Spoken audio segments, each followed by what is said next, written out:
Hello everyone and welcome back to Old Man Stories. I'm aware that many of you use these videos to fall asleep, so before you doze off, I thought it would be a fun idea if each of you could leave a comment letting me know which part of the world you're listening from. Also, give a like and subscribe to the channel if you're enjoying the episodes, okay? Let's get comfortable, relax, and begin. I've been a park ranger for 11 years now, worked in 3 different states, and spent more time sleeping in tents than my own bed. I've seen bears raid campsites, hiked through blizzards, and once had to save a family of 4 who decided flip-flops were appropriate footwear for a 14-mile mountain trek. Nothing, and I mean absolutely nothing, has ever come close to what happened during my stint in Blackwater Valley. I'm only sharing this now because I just finished my last shift there yesterday. I don't think I could have written this while still having to return to that cabin every night. Even sitting in my apartment with all the lights on, I feel a chill remembering it. The assignment seemed straightforward when my supervisor pitched it. 6 months at the remote northeastern sector of the park, roughly 30 miles from the main ranger station. The cabin was described as rustic but functional. Turns out, rustic is code for barely standing, and functional means if you're really desperate. The place was small, 1 main room with a kitchenette, a tiny bathroom, and a bedroom that resembled a closet. The deck wrapped around 3 sides, and the whole structure creaked with every breeze.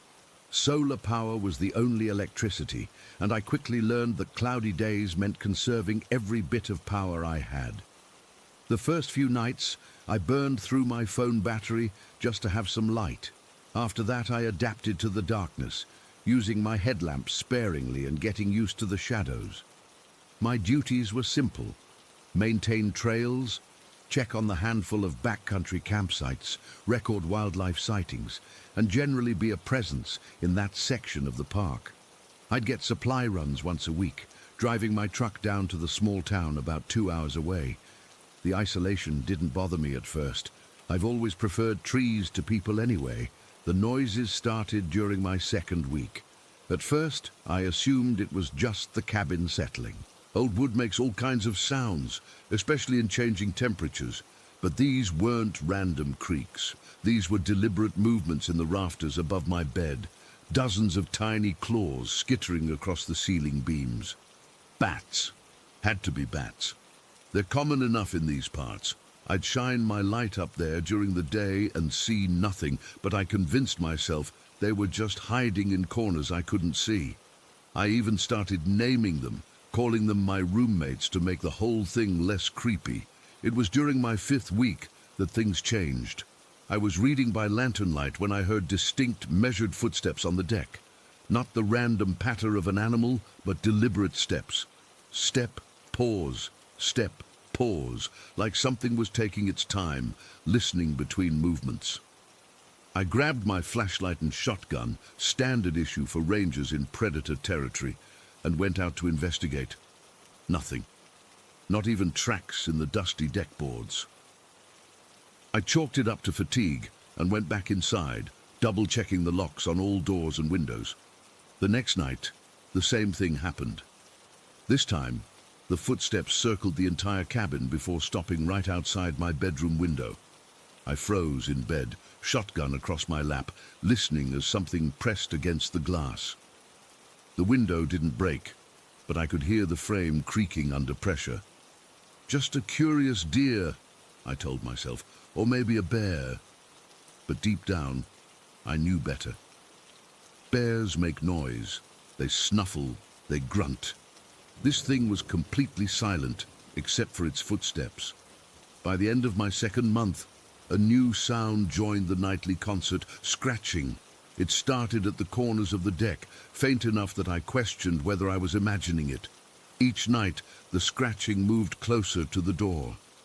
By the 3rd night, something was scraping directly against the door itself, as if testing how strong it was. I reinforced every entrance with whatever I could find.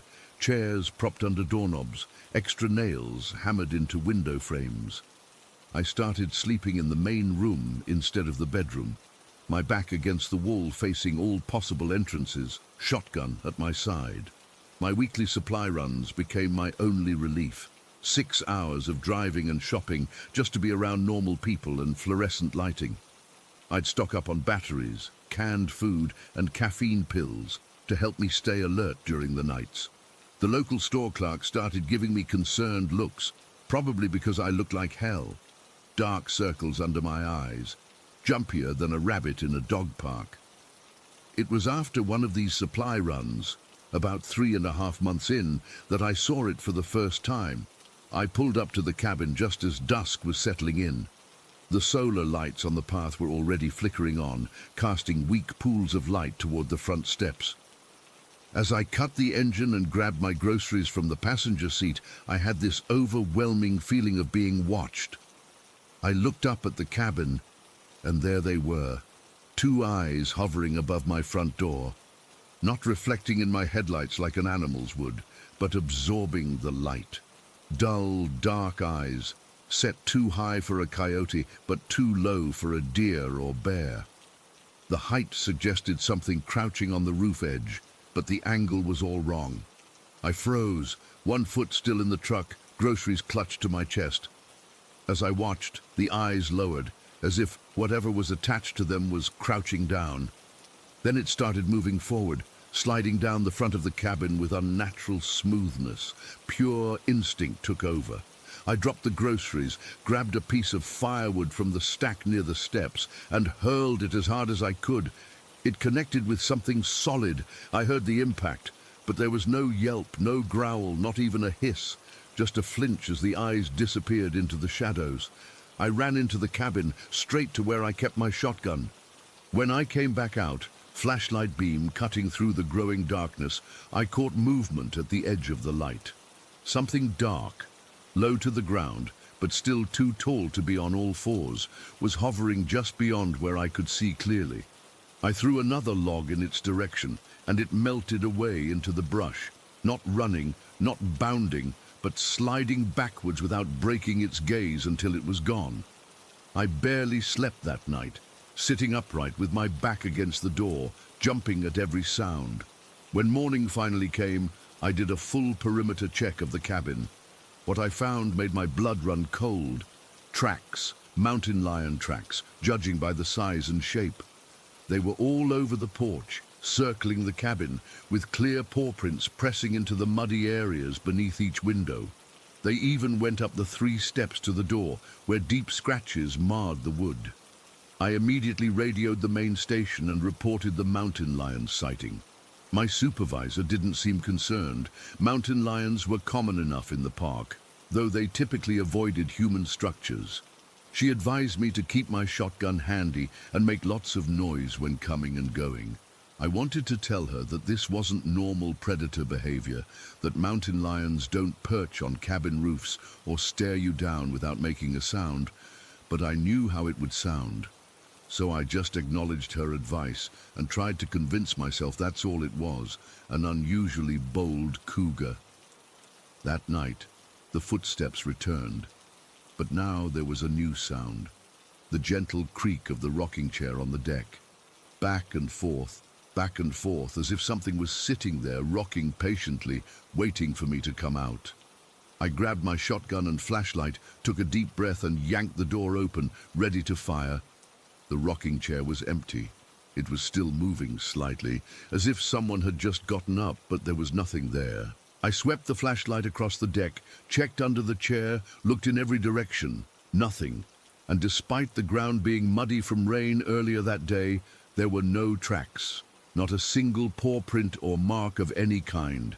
I've been stalked by mountain lions before. It's part of the job in certain territories. They're ambush predators waiting for an opportunity. But they don't play mind games. They don't rock in chairs. They don't test doors and windows. And they sure as hell don't vanish without leaving tracks in mud. The next day, I spent hours on the satellite phone trying to get reassigned. No luck. We were understaffed, and there was no one to replace me. My supervisor suggested I come in for a mental health day, but the thought of making that drive in the dark, knowing I'd have to return the same way, was worse than staying put. 4 months in, I stopped sleeping entirely. I'd doze in 20-minute intervals, jerking awake at the slightest sound. The scratching had become more deliberate, no longer random testing, but what sounded like patterns. 3 scratches, pause, 2 scratches, pause, 3 again. Over and over until I'd bang on the door with the butt of my shotgun. The worst night was during a new moon in my 5th month. The darkness was absolute. No moon, heavy clouds blocking the stars, and my solar batteries nearly depleted from 3 days of overcast weather. I was sitting in the dark, conserving my flashlight battery, when the scratching started. Not at the door this time. Under the cabin, right beneath where I was sitting. Scratch, scratch, scratch. Then silence. Then a soft thud, as if something had pressed its entire body against the floorboards. I felt the floor vibrate slightly beneath my feet. Then came a sound I'll never forget, a low, dry rasp that might have been my name. Not spoken, not whispered, but somehow formed in the space between sounds. I scrambled away from that spot, nearly shooting myself in the process as I fumbled with the shotgun. The sound followed me, moving beneath the floor as I moved above it. I fired a shot through the floorboards. The bang was deafening in the small cabin, and the kickback knocked me onto my back. For a blessed moment there was complete silence. Then the scratching resumed, now from every direction at once, under the floor, at the windows, across the roof. A frenzy of movement that lasted exactly 3 minutes before stopping all at once. The next day, I checked everywhere. Under the cabin with a mirror on a stick, around the perimeter, along the roofline. Nothing. No tracks, no fur, no sign anything had been there at all, except for the bullet hole in my floor and the deep scratches in the wood. A trail crew came through a few days later. I casually mentioned the mountain lion tracks I'd found, and one of them got excited, asking to see them. He was some kind of amateur tracker. I showed him where they'd been, but of course they were gone now, erased by rain and time. He looked around anyway, then gave me an odd look. "Mountain lions don't usually circle places like this," he said. "They pick a direction and move on, and they definitely don't climb onto porches unless there's food." I just shrugged and changed the subject. That night, after the crew left, I heard what sounded like a person pacing back and forth on the deck. Regular, measured footsteps. I grabbed my shotgun and went to the window, pulling back the curtain just enough to peer out. There was a figure on the deck. Not a mountain lion. It was upright, roughly human-shaped but wrong, in ways I couldn't immediately process. Its proportions were off, its movements jerky, yet fluid at the same time. It was facing away from me, standing at the railing, looking out into the forest. As if sensing my gaze, it began to turn. I let the curtain fall back and pressed myself against the wall, heart hammering so hard I was sure it could hear it. I waited, counting my breaths before looking again. The deck was empty. For my final month, the entity, I can't think of it as an animal anymore, seemed to realize I was leaving soon. Its behavior became more aggressive, more desperate. The scratching turned to pounding. The footsteps became running. Twice I found the rocking chair moved to directly face my bedroom window, though I never heard it being dragged. I started talking to it through the door, though I'm not proud to admit that. Lack of sleep makes you do strange things. I'd ask what it wanted, why it was there. No response, of course. Just the usual scratching, now accompanied by a strange clicking sound, like someone rapidly snapping their fingers. 3 nights before my assignment ended, I woke from a rare moment of deep sleep to find my bedroom window open. I know I had closed and locked it. I checked every window 3 times each night before trying to sleep. But there it was, open about 6 inches, the cool night air flowing in. And on the windowsill, a dead rabbit. Not mauled like predator kills usually are, but carefully placed, its neck broken, its eyes removed. I slammed the window shut, pushed my dresser in front of it, and spent the rest of the night in the bathroom with the door locked, shotgun aimed at the bathroom door. My replacement arrived yesterday. As I showed him around, pointing out the quirks of the solar system and where to store food to keep it away from rodents, I considered warning him. The words were on the tip of my tongue. Don't go out at night. Don't answer if something calls your name. Don't look too long into the darkness at the edge of the deck. But I saw the eagerness in his eyes, the excitement for 6 months of peaceful solitude, and I couldn't bring myself to say it. Maybe it was just me. Maybe the isolation had gotten to me in ways I didn't understand.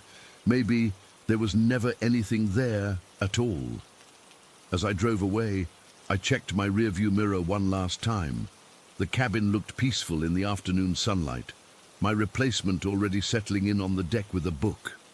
For a split second, I thought I saw something move in the shadow beneath the cabin, a darker patch of darkness shifting position. But when I blinked, it was gone. I'm back in civilization now, sleeping with every light on in my apartment.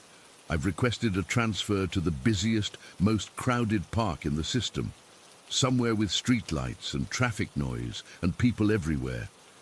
Because I know what I saw. I know what stalked me for 6 months in that cabin. And the worst part is, I don't think it was stalking just any human. I think it was stalking me specifically. Something about me called to it. And sometimes, when my apartment is too quiet at night, I swear I can hear scratching at my door. 3 scratches, pause, 2 scratches, pause, 3 again. Story 2. I still think about that day sometimes. It's been 43 years, but I can recall every single detail like it happened yesterday. I was 17 in the summer of 1979. My best friend Macy and I decided to go hiking in Serpent Hills, about 30 miles from our hometown of Millbrook Heights. Macy and I were pretty different. Her family had money, like serious money. Her dad was some big shot at a law firm in the city, and they lived in one of those huge houses with pillars out front. My family was comfortable, but definitely not rich. I think that's why we got along so well. I wasn't impressed by her fancy stuff, and she liked that I didn't care about all the social climbing drama at school. I'd been hiking in Serpent Hills before with my dad, but Macy had never been. She was more of a mall and country club girl, but she'd been bugging me all summer to take her somewhere adventurous. When I suggested a hike, she acted like I'd proposed climbing Everest. But she eventually agreed, probably because she was bored and had run out of other things to do that weekend. I picked her up early Saturday morning in my beat-up Chevy Nova. My parents had given it to me for my 16th birthday, and I loved that car more than anything. It wasn't pretty, but it was mine. Macy climbed in wearing brand new hiking boots that probably cost more than my entire outfit. She had a fancy backpack too, still with tags on it. "Ready for our wilderness adventure?" she asked with this dramatic voice. I rolled my eyes and started driving. The weather was perfect that day. Not too hot, clear blue skies. We reached the hiking trail around 9 in the morning. There were a few other cars in the small parking area, but not many. Serpent Hills wasn't exactly a tourist hotspot. The main trail wound up to the summit and was about 4 miles one way. I figured we could make it up and back with plenty of time to spare. Macy complained about bugs and heat for the first mile, but eventually she got into it. We saw some deer, took pictures with my camera, and made it to the summit by noon. The view was amazing. You could see the entire valley below, little patches of farmland, and even the outskirts of Millbrook Heights in the distance. We ate the sandwiches I'd packed and rested for a while. The hike down should have been the easy part. It should have been just another forgettable Saturday. But instead, it turned into the most terrifying day of my life. About halfway down, Macy spotted a dirt road that ran parallel to the trail but lower down the hillside. "Let's take that instead," she said, pointing. "It'll be easier than this rocky path." I hesitated. "We should stick to the trail, Macy. That's probably a service road." "Come on, Lily. Don't be so boring. It's going in the same direction and it'll be faster." I gave in. Like I always did with Macy. That was my first mistake. We climbed down a short embankment and started walking along the dirt road. It was wider than the trail and definitely easier to walk on, but something felt off. There were no other hikers on it, for one thing, and it seemed to be winding away from the direction of the parking lot.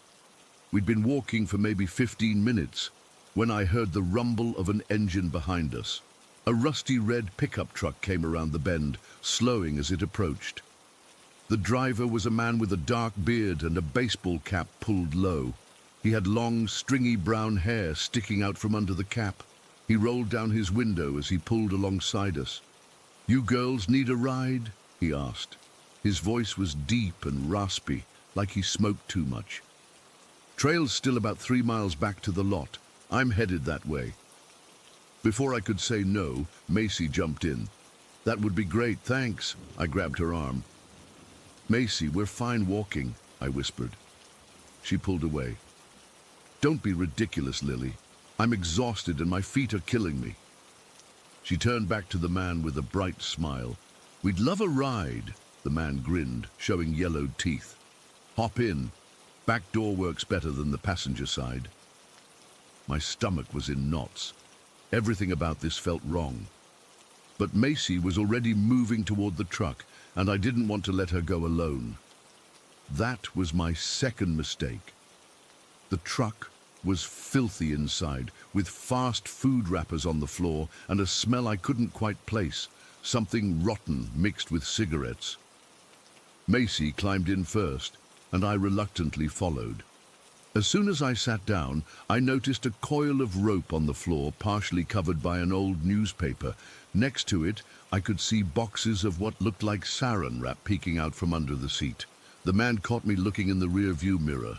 "I do a lot of hunting," he said, as if that explained everything. "Name's Ray." Neither of us told him our names. I don't think Macy even noticed the rope or the plastic wrap. She was chatting away, telling him we were from Millbrook Heights, that we were just hiking for the day, giving him information we shouldn't have. We'd been driving for about 10 minutes when I realized we weren't heading back to the main trail. The road was getting narrower, winding deeper into the woods. I think we're going the wrong way," I said, trying to keep my voice steady. "The parking lot is back toward the main road."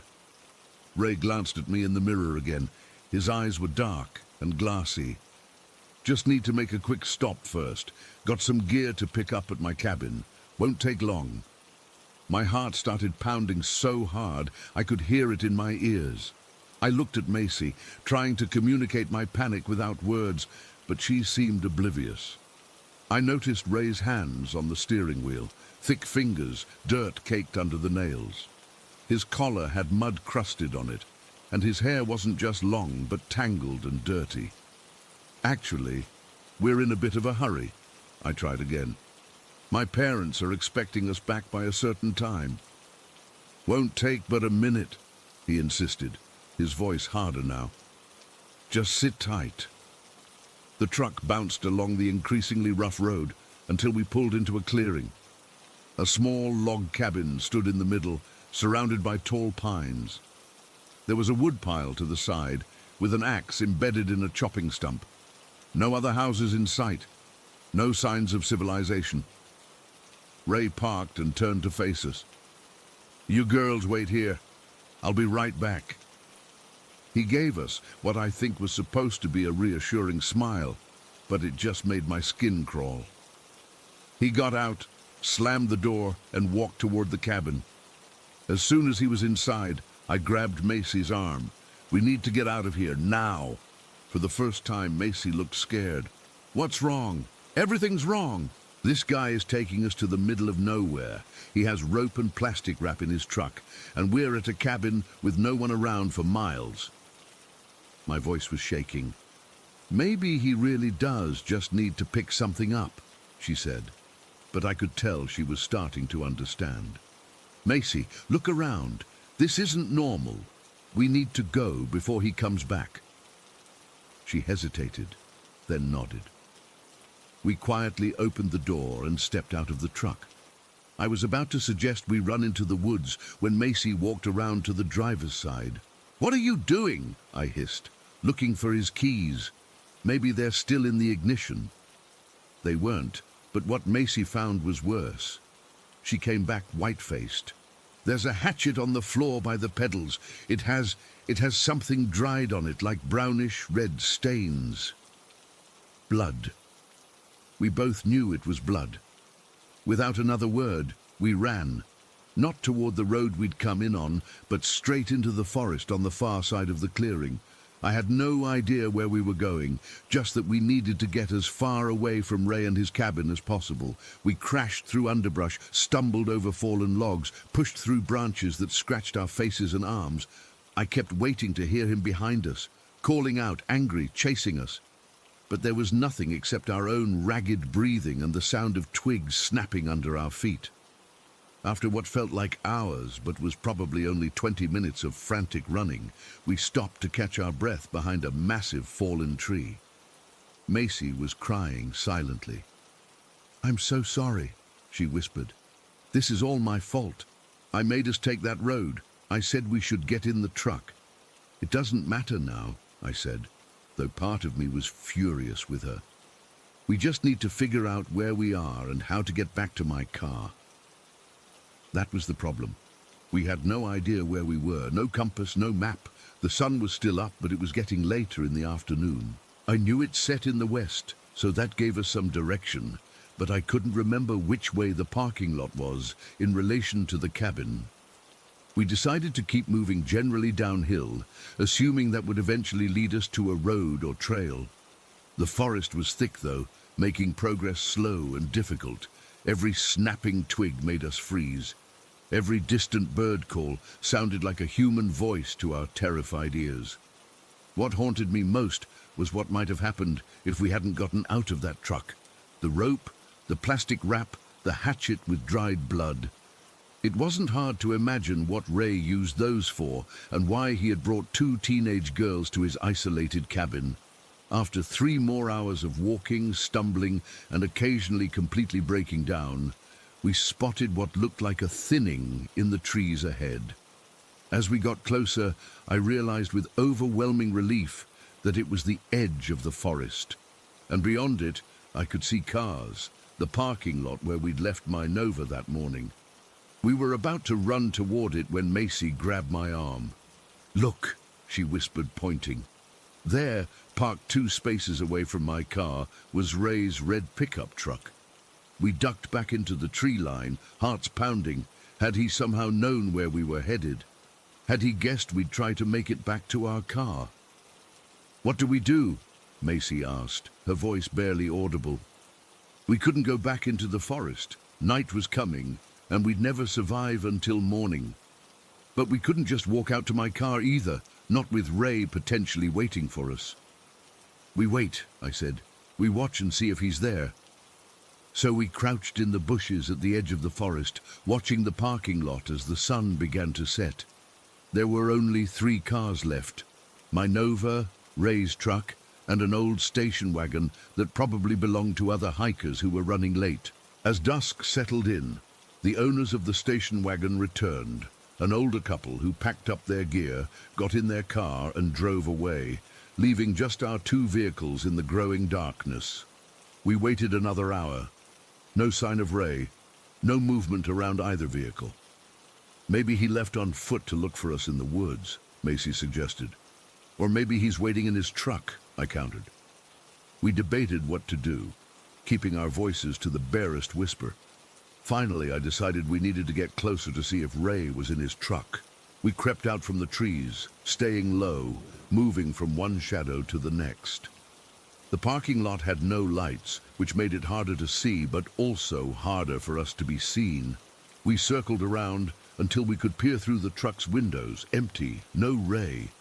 Relief flooded through me, but only for a moment. If he wasn't in his truck, where was he? That's when I noticed something that made my blood turn to ice.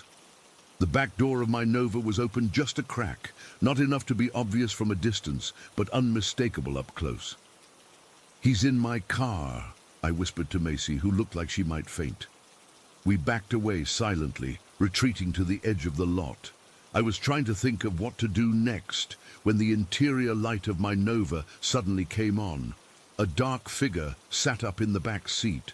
Ray had been lying down, waiting for us to come back to our car, thinking we were safe. We froze, paralyzed with fear, but we were far enough away and hidden enough in the shadows that he didn't see us. He looked around the empty parking lot, then checked his watch. After a few minutes of waiting, he got out of my car, locked it with what must have been my spare key that I kept hidden under the front wheel well, and walked back to his truck. We watched, hardly daring to breathe, as he started his pickup and drove away, gravel crunching under the tires as he disappeared down the mountain road. We waited another 15 minutes to make sure he wasn't coming back, then ran to my car. The spare key was gone, but I had my regular keys in my pocket. My hands were shaking so badly I could barely get the key in the lock. Once inside, we locked all the doors immediately. The back seat where Ray had been lying looked undisturbed, but the thought of him there, waiting for us, made me feel sick. I started the engine and peeled out of that parking lot faster than I'd ever driven before. We didn't talk much on the way home. What was there to say? We'd almost become victims of what I'm certain was a serial killer or something equally horrific. If we hadn't noticed the warning signs, if we'd waited in his truck like he told us to. I dropped Macy off at her house. Before she got out of the car, she turned to me with tears in her eyes. "We can't tell anyone," she said. "My parents would never let me out of the house again." I agreed, though part of me knew we should report it to the police. But what would we say? We got into a stranger's truck willingly. We had no proof of anything except that he'd taken us to his cabin and had some hunting equipment. The blood on the hatchet could have been from an animal. And by the time we explained why we were suspicious, we'd have to admit to trespassing on his property, running away, and then hiding from him. So we kept it to ourselves. Made up some story about getting lost on the trail to explain our late return. Tried to forget. But I never could. I avoided the news for weeks, terrified I'd see reports of missing girls or worse. I jumped at every truck that passed me on the street. I checked my back seat every time before getting into my car for years afterward. Still do, if I'm being honest. I've thought about trying to find out who Ray really was. In the age of the internet, maybe it would be possible, but part of me doesn't want to know how close we came that day. How many others weren't as lucky as we were. All I know for sure is that somewhere out there was a man who hunted people. And for one terrible day in the summer of 1979, Macy and I were almost his prey. Story 3. I've never told this story publicly before. For years, I couldn't bring myself to revisit what happened, even in my own thoughts. I'm 34 now, but I still wake up in cold sweats some nights, the memory of those black eyes staring into mine. It was winter of 1978. I was 8 years old, and my family had decided to take a weekend trip to a cabin in the Bavarian Alps. My parents were trying to get away from work for a bit, and they thought it would be a nice break for me and my sister Greta, who was 11 at the time. Mum had been stressed from her nursing job, and Dad needed time away from the mechanic shop he ran in Munich. They found this place through a colleague, a cluster of rental cabins scattered across a wooded hillside, isolated enough to feel peaceful, but supposedly close enough to other vacationers that it wouldn't feel completely cut off from civilization. We arrived on Friday afternoon after a long drive up winding mountain roads. The cabin was smaller than it looked in the brochure, but cozy. Wooden walls, a fireplace, 2 small bedrooms.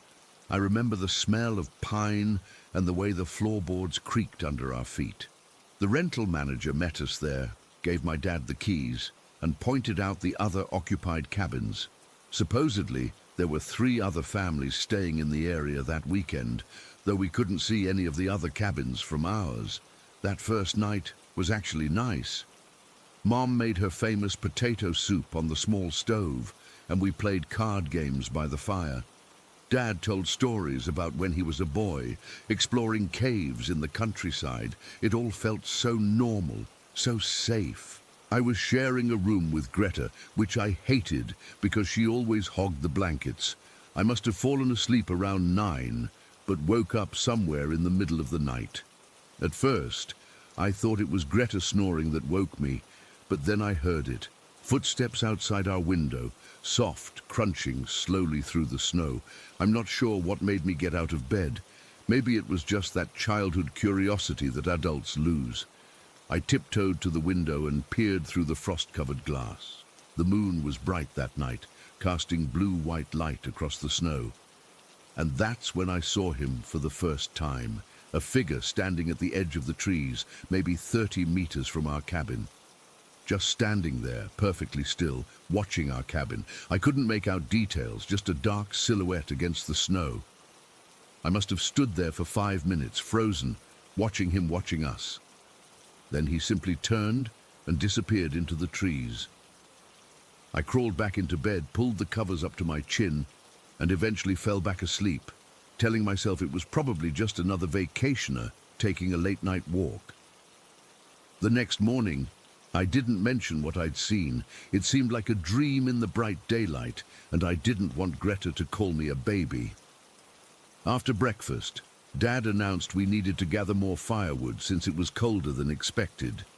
He bundled me up in my red snowsuit and took me outside, while Mom and Greta stayed in to prepare lunch. Dad was showing me how to stack the logs he was chopping when I noticed someone approaching from the tree line, the same direction I'd seen the figure the night before. It was a man walking directly toward us with a strange, slightly stiff gait. "Hello there," the man called out, waving as he came closer. His German had a slight accent I couldn't place. "Beautiful morning, ja?" Dad lowered the axe and nodded cautiously. "Good morning." The man was short and stocky, with a shaved head that seemed odd in the cold. He wore a heavy green coat that was too big for him and black boots caked with snow. But what I remember most clearly, what I still see in my nightmares, were his eyes. They were so dark, they appeared completely black, with almost no whites visible, and they didn't blink enough. "I am Ivan Keller," he said, extending a gloved hand to my father. "My family and I, we are staying in cabin just over there." He gestured vaguely toward the trees. Dad shook his hand briefly. "Klaus Weber, this is my son Felix." Ivan looked at me then, and his face changed.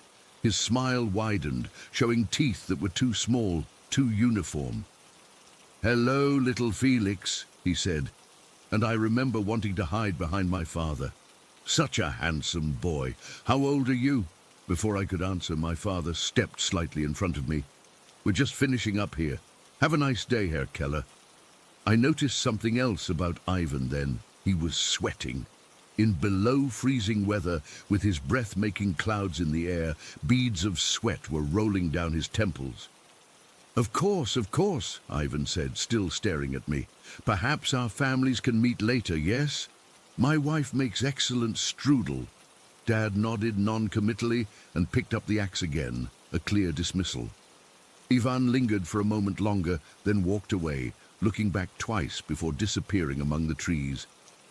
"Dad," I whispered when he was gone, "I think that's the man I saw last night." "What man?" Dad frowned. I told him about waking up and seeing someone by the trees. Dad's face grew serious. "Felix, if you see that man again, you come find me or your mother immediately. Don't talk to him alone, understand?" I nodded, suddenly feeling the cold more sharply. We finished gathering wood and went back inside. Mom had made hot chocolate, and the cabin was warm and smelled like the stew she was cooking. Dad pulled her aside, and I saw them talking quietly by the kitchen area, both looking concerned. Greta asked me to play a board game, and for a while I forgot about Ivan Keller. After lunch, I got restless being cooped up in the cabin. Dad said I could play outside but had to stay within sight of the windows. Greta didn't want to come. She was reading some book about horses, so I went out alone in my snowsuit and boots. I was building a snow fort near the woodpile when it happened. I climbed on top of some logs to make a snowball, lost my balance, and fell. My knee hit a sharp piece of bark that tore through my snowsuit and scraped my skin badly. It wasn't terrible, but it hurt and started bleeding enough to scare me. I was sitting there, looking at the blood soaking through my snowsuit, when a shadow fell across me. Oh no, little Felix is hurt. I looked up to see Ivan Keller standing over me, those black eyes staring down. I hadn't heard him approach. He'd appeared like he'd materialized out of the cold air. "I'm okay," I said, trying to stand up. "My dad's inside. Your knee is bleeding. I have first aid kit in my cabin." He reached down and grabbed my arm. His grip was too tight. "Come, it's not far. We fix it quick and bring you back before parents worry." I looked toward our cabin. Through the window I could see Dad's back as he stood by the fireplace. I could just shout for him. But then Ivan said something that made me pause. "It's bad cut, Felix. Might need stitches if not cleaned properly. You want to go to hospital? Ruin family vacation?" I was 8. I didn't want to ruin the trip. And somehow, in my child's mind, I thought maybe I'd been rude before, that maybe Ivan was just trying to be nice. "Okay," I said, "but just quick." Ivan smiled that wrong smile again. "Very quick. Come." He led me into the forest, his hand still gripping my upper arm. We walked much further than I expected. The trees grew thicker, and I lost sight of our cabin almost immediately. The pain in my knee was throbbing now, and I could feel warm blood trickling down my leg, inside my snowsuit. "Is your cabin far?" I asked, starting to worry. "Almost there," Ivan said, not looking at me. "Almost there." We walked for what felt like 15 minutes. The rental cabins were supposed to be relatively close to each other, but we'd gone deep into the woods now. Finally, we came to a small clearing with a cabin that looked nothing like the one my family was staying in. This one was old, the wood grey and weathered. One window was cracked, patched with tape. The door hung slightly crooked on its hinges. "This is your cabin?" I asked, stopping at the edge of the clearing. Ivan tugged my arm. Yes. Come in. Warm up." I didn't want to go in. Something felt very wrong. Maybe I should go back. My parents won't know you're gone, he cut in, his voice sharper now. "In and out, 5 minutes. Don't be rude, boy." He practically pulled me up the sagging steps and pushed open the door. Inside, the cabin was dim and smelled musty, like wet clothes left too long in a washing machine. There was a table with one chair, a small kitchenette area, and a couch with torn cushions. Clothes were scattered on the floor. I remember seeing a small pink sock and wondering about it. "Where's your family?" I asked, looking around. "You said your wife makes strudel." Ivan ignored me. "Sit," he said, pointing to the couch. "Take off pants to clean cut." Alarm bells were ringing in my head now. "No, it's okay. I can just go back and my mom will help me." Ivan moved between me and the door. "Sit down, Felix." His accent was heavier now, his voice lower. "I help you." I sat on the edge of the couch, my heart pounding. Ivan disappeared into what I assumed was a bathroom and returned with a dingy first aid kit. He knelt in front of me and roughly pulled up my pant leg, exposing the scraped knee. "Not so bad," he said, dabbing at it with cotton that smelled of old alcohol. His hands were clammy and shook slightly. I noticed a strange tattoo on his wrist, numbers and letters that didn't make sense to me then. As he cleaned my knee, his other hand rested on my thigh, his fingers digging in slightly. "Such good boy," he murmured. "So strong, not crying." I wanted to leave. I wanted my mom. I started to stand up. "Thank you for helping. I should go now." Ivan's hand clamped down hard on my leg. "Not yet," he said. "Just bandage now." He pressed a bandage over my knee, but his hand didn't move from my thigh. Instead, it started to slide upward. "I really need to go," I said, my voice cracking. I tried to stand again, but he pushed me back onto the couch. "Parents won't miss for half hour," he said, that horrible smile returning. We get to know each other better, yes? Ivan has candy for good boys.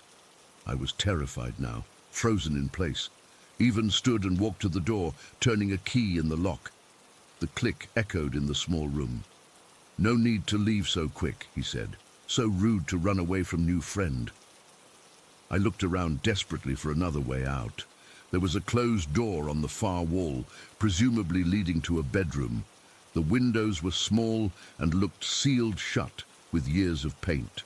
Ivan returned and sat too close to me on the couch.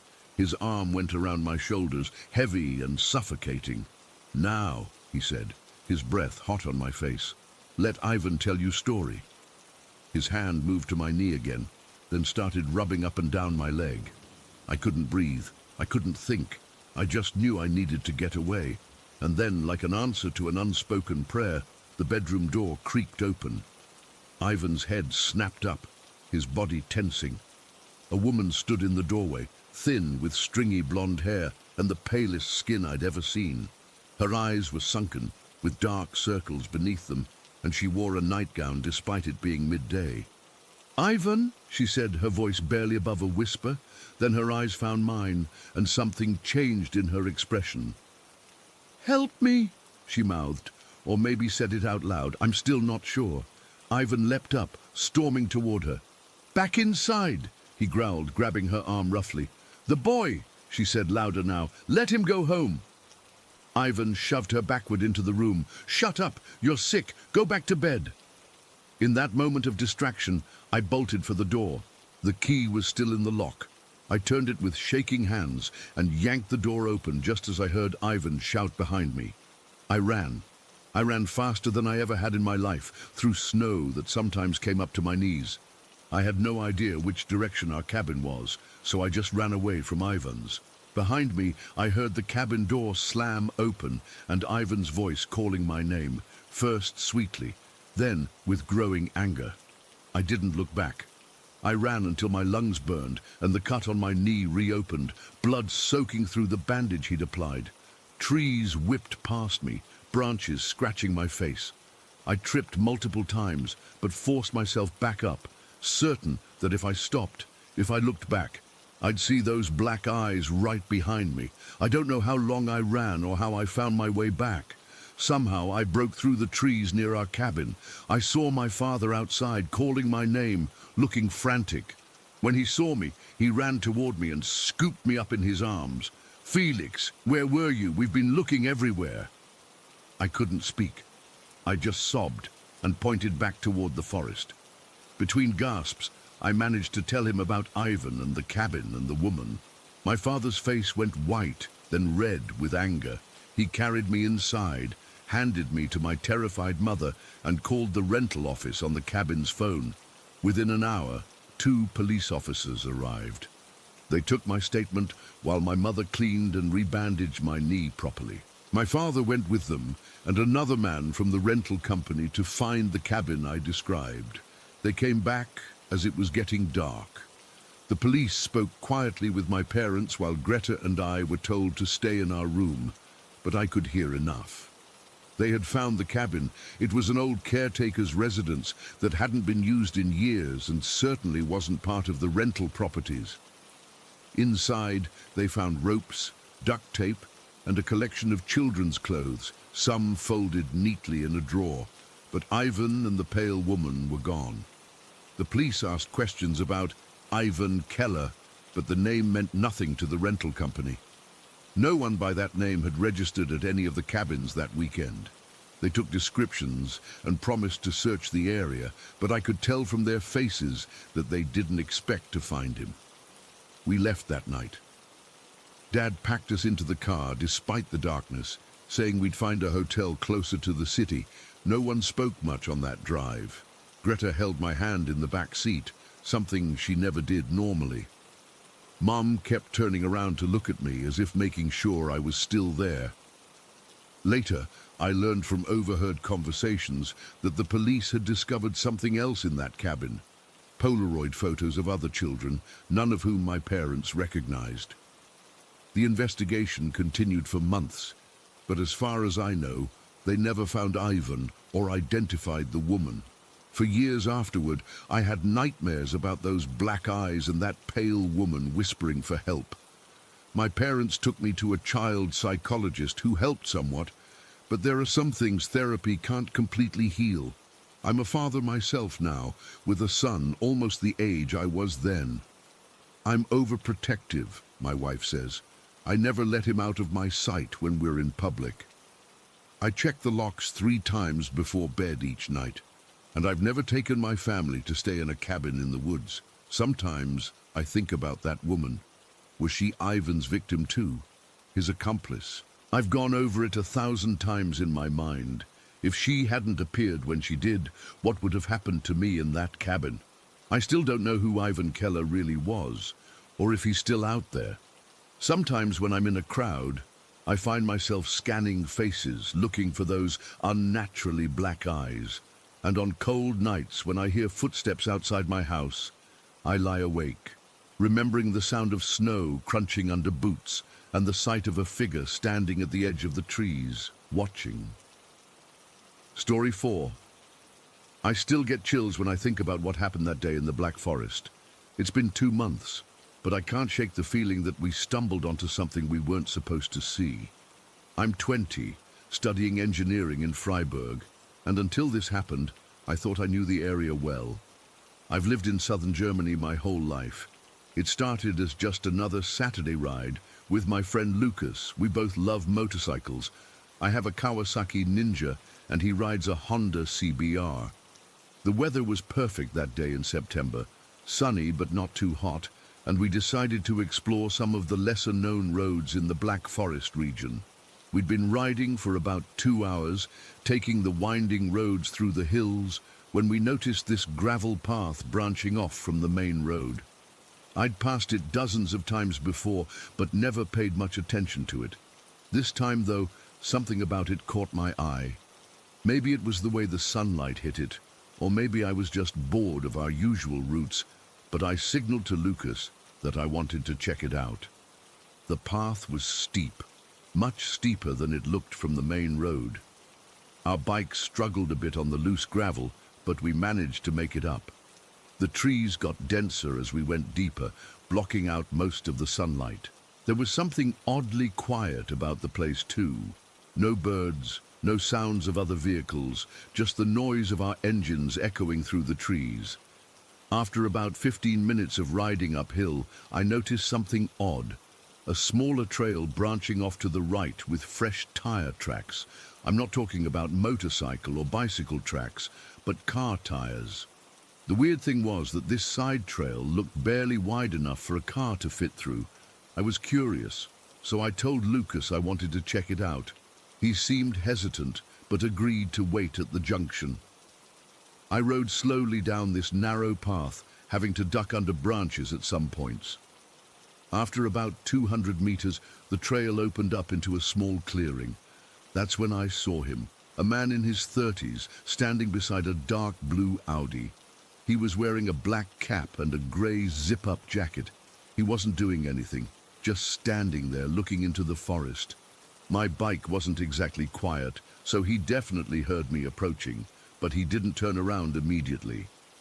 When he finally did, there was something about his expression that made my skin crawl. It wasn't angry or surprised. It was expectant, like he'd been waiting for someone to show up. He nodded at me and started to say something, but I didn't stick around to hear it. I don't know why, but every instinct in my body was screaming at me to leave. I turned my bike around and rode back to Lucas as fast as I could. "We need to go," I told him when I got back. "There's some guy down there with a car, and something doesn't feel right." Lucas asked me what happened, but before I could explain, we heard an engine revving in the distance. Headlights appeared on the path I'd just come from, moving fast. Without discussion, we both started our bikes and took off up the main gravel path, away from the approaching car. The incline was getting steeper, making it harder to maintain speed, and the gravel was loose under our tires. I kept checking my mirrors, and sure enough, the car, that blue Audi, was following us. It wasn't racing after us exactly, just maintaining a consistent distance like it was tracking us. After another kilometer or so, the gravel path connected back to a paved road. Not the one we'd come from, but a different one I didn't recognize. We turned onto it, hoping to lose the car by getting back to more populated areas. But when I checked my mirrors again, the Audi had followed us onto the main road. At this point, my heart was racing. This wasn't just some local taking the same route as us. This guy was deliberately following us. I signaled to Lucas to speed up, and we pushed our bikes as fast as we dared on the unfamiliar road. Then I saw our chance, a narrow bicycle path that veered off to the left, cutting through a section of the forest. It was barely wide enough for our motorcycles, and definitely too narrow for a car. I signaled to Lucas and made the turn abruptly. We rode about half a kilometer down this path, then stopped and killed our engines listening. We could hear the Audi slow down near where we'd turned off. It idled there for what felt like forever, though it was probably only 20 or 30 seconds. Then slowly, it drove away. We waited another 10 minutes before cautiously making our way back to the main road and taking a different route home. Later that evening, Lucas came over to my apartment. We were both still shaken by what had happened. We tried to rationalize it. Maybe the guy thought we were trespassing, or maybe he was doing something illegal and got spooked when I showed up. But neither explanation felt right. Out of curiosity, I pulled up Google Earth on my laptop. I wanted to see if I could track the path we'd taken and figure out where exactly we'd been.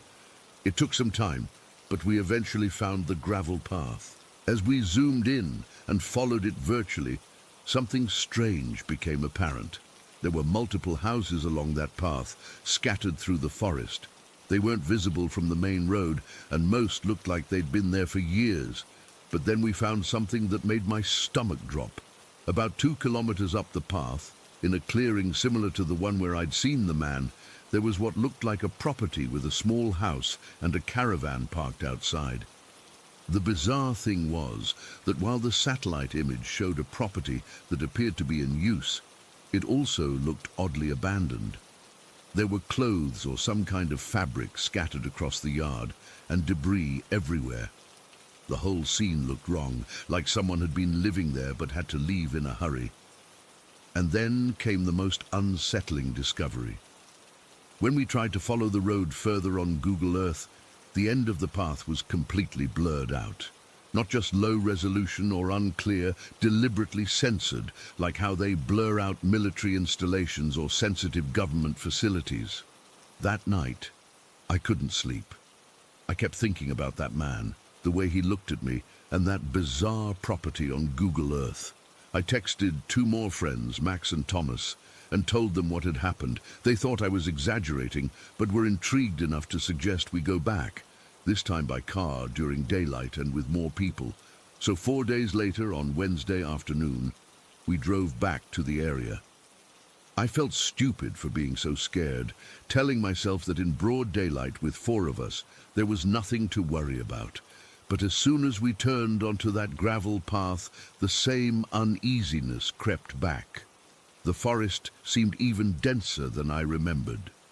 The trees formed a canopy overhead that blocked most of the sun, creating an eerie green twilight, even though it was only 3 in the afternoon. We drove slowly, the car bouncing on the uneven gravel. What struck me immediately was that things looked different. Not just the usual changes you might expect after a few days, but fundamentally altered. There was a wooden cabin about 1 kilometer up the path that I swear hadn't been there before. It looked weathered and old, like it had been standing for decades, but I'm absolutely certain that spot had been empty when Lucas and I rode past. I pointed this out to the others, but they just shrugged it off, assuming I had misremembered the location. We continued driving, and after another kilometer, we came to the clearing where I'd seen the man with the Audi. It was empty now, but there were multiple tire tracks in the dirt, suggesting regular traffic. We decided to continue further up the path, beyond where Lucas and I had fled. After about 15 minutes of slow driving, we came to a roadblock, a metal barrier with a no entry sign. This was definitely new. It looked freshly installed, the metal still shiny and unmarked. Naturally, we parked the car and decided to walk around the barrier. That's when things got even stranger. About 200 meters past the roadblock, the gravel path gave way to a proper paved road. And there, nestled in a clearing, was what looked like some kind of facility. There was a small compound with a few buildings, a radar mast, and signs indicating it belonged to the German Defense Department. The signs explicitly prohibited photography and warned against trespassing. Thomas, who's studying political science and knows a bit about these things, said it looked like some kind of monitoring station. But what would they be monitoring out here in the middle of nowhere, and why had it been blurred out on Google Earth? We were standing there trying to make sense of it all when we heard a vehicle approaching from deeper within the facility. We didn't stick around to see who it was, quickly retreating to our car. On the way back, we decided to check out that cabin that hadn't been there before. We parked nearby and approached cautiously. It looked lived in. There was wood stacked neatly beside it and curtains in the windows. Max went up to peek through one of the windows while the rest of us hung back. I'll never forget the look on his face when he turned back to us. He was pale, his eyes wide with fear. He didn't say a word, just ran back to the car. We all followed, confused and increasingly scared. It wasn't until we were back on the main road that Max told us what he'd seen. The inside of the cabin was meticulously arranged, like a model home or a stage set. But what had terrified him was a steaming cup of coffee sitting on the table. Someone had just been there, someone who had seen us coming and ducked out of sight, watching us from somewhere. That night, I couldn't sleep at all. I kept thinking about that steaming cup of coffee, the blurred-out section on Google Earth, and the man in the black cap. It felt like we'd stumbled onto something we weren't meant to see. The next day, driven by a mix of fear and curiosity, I checked Google Earth again. I wanted to look more closely at that property, with the caravan that had seemed so out of place. But it was gone. Not just the caravan or the debris, but the entire property. The satellite image showed nothing but forest, where I distinctly remembered seeing a house. It was as if it had never existed. I called Lucas immediately, and he confirmed he'd seen it too. We hadn't imagined it. Something or someone had erased all traces of that property from the satellite imagery. It's been 2 months now, and I haven't gone back. I've told a few people what happened, but most think I'm making it up or exaggerating. Sometimes I almost convince myself that's true too. But then I remember the look on that man's face when he saw me. The way the Audi followed us, the steaming coffee cup in an empty cabin, and the vanishing property on Google Earth. Something is happening in those woods. Something that someone is going to great lengths to hide.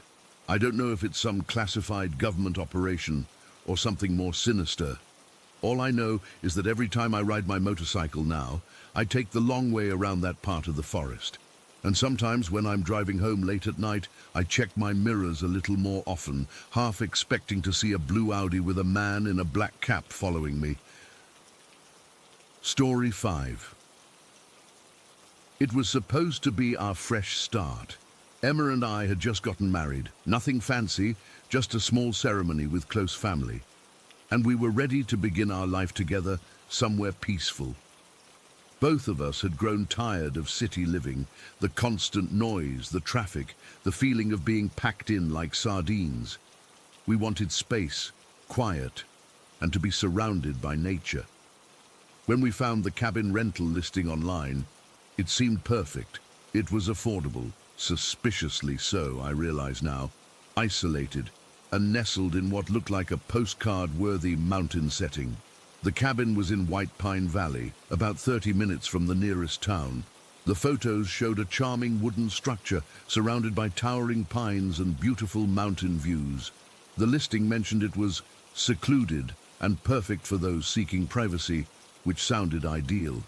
We signed a 6-month lease sight unseen, packed our belongings and headed out, full of excitement for our mountain adventure. Our first clue that something wasn't right should have been the property manager's behavior. She met us in town, handed over the keys, and gave rushed directions to the cabin. When Emma asked about the nearest neighbors, the woman just said, "You'll have your privacy, don't worry," and hurried off.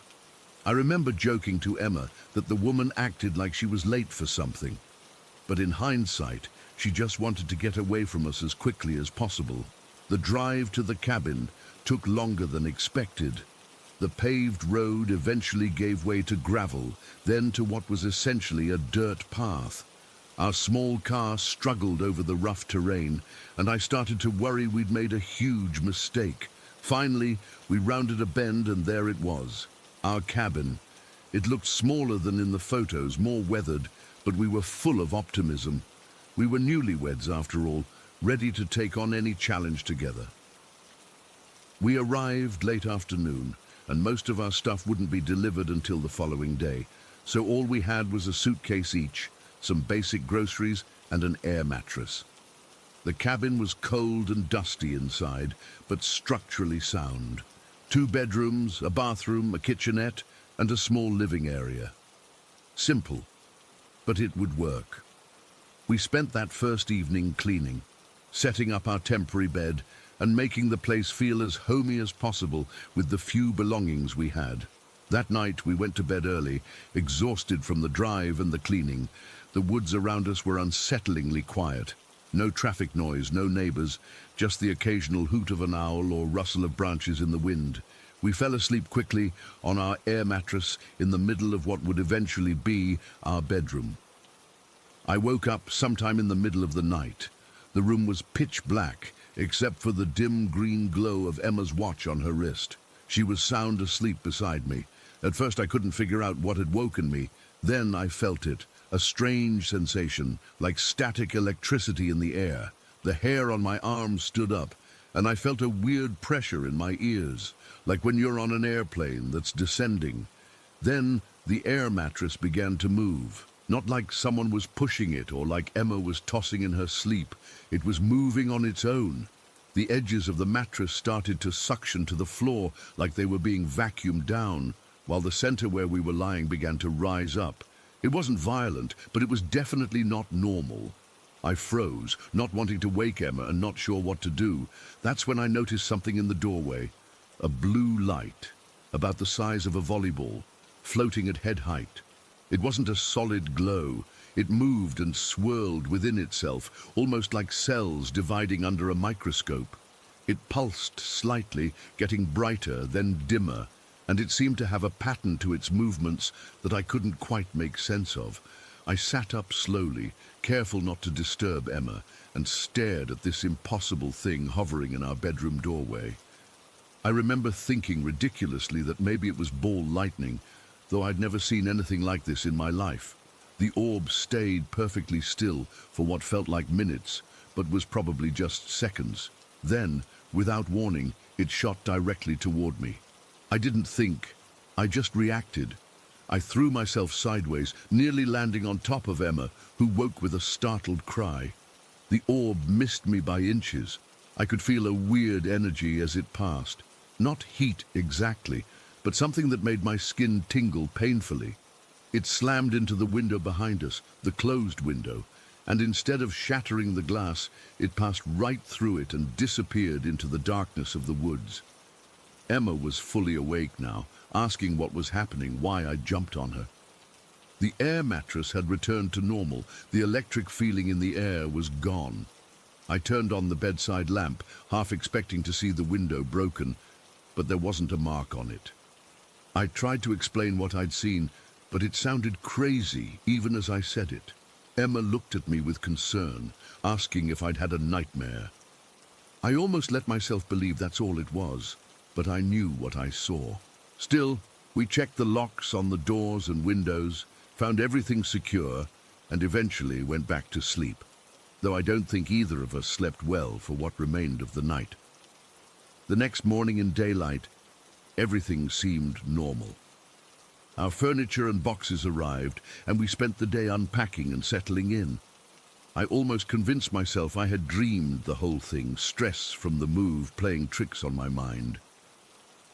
But that night, around 3 in the morning, we both woke to a sound that made my blood run cold. A scream from somewhere in the woods.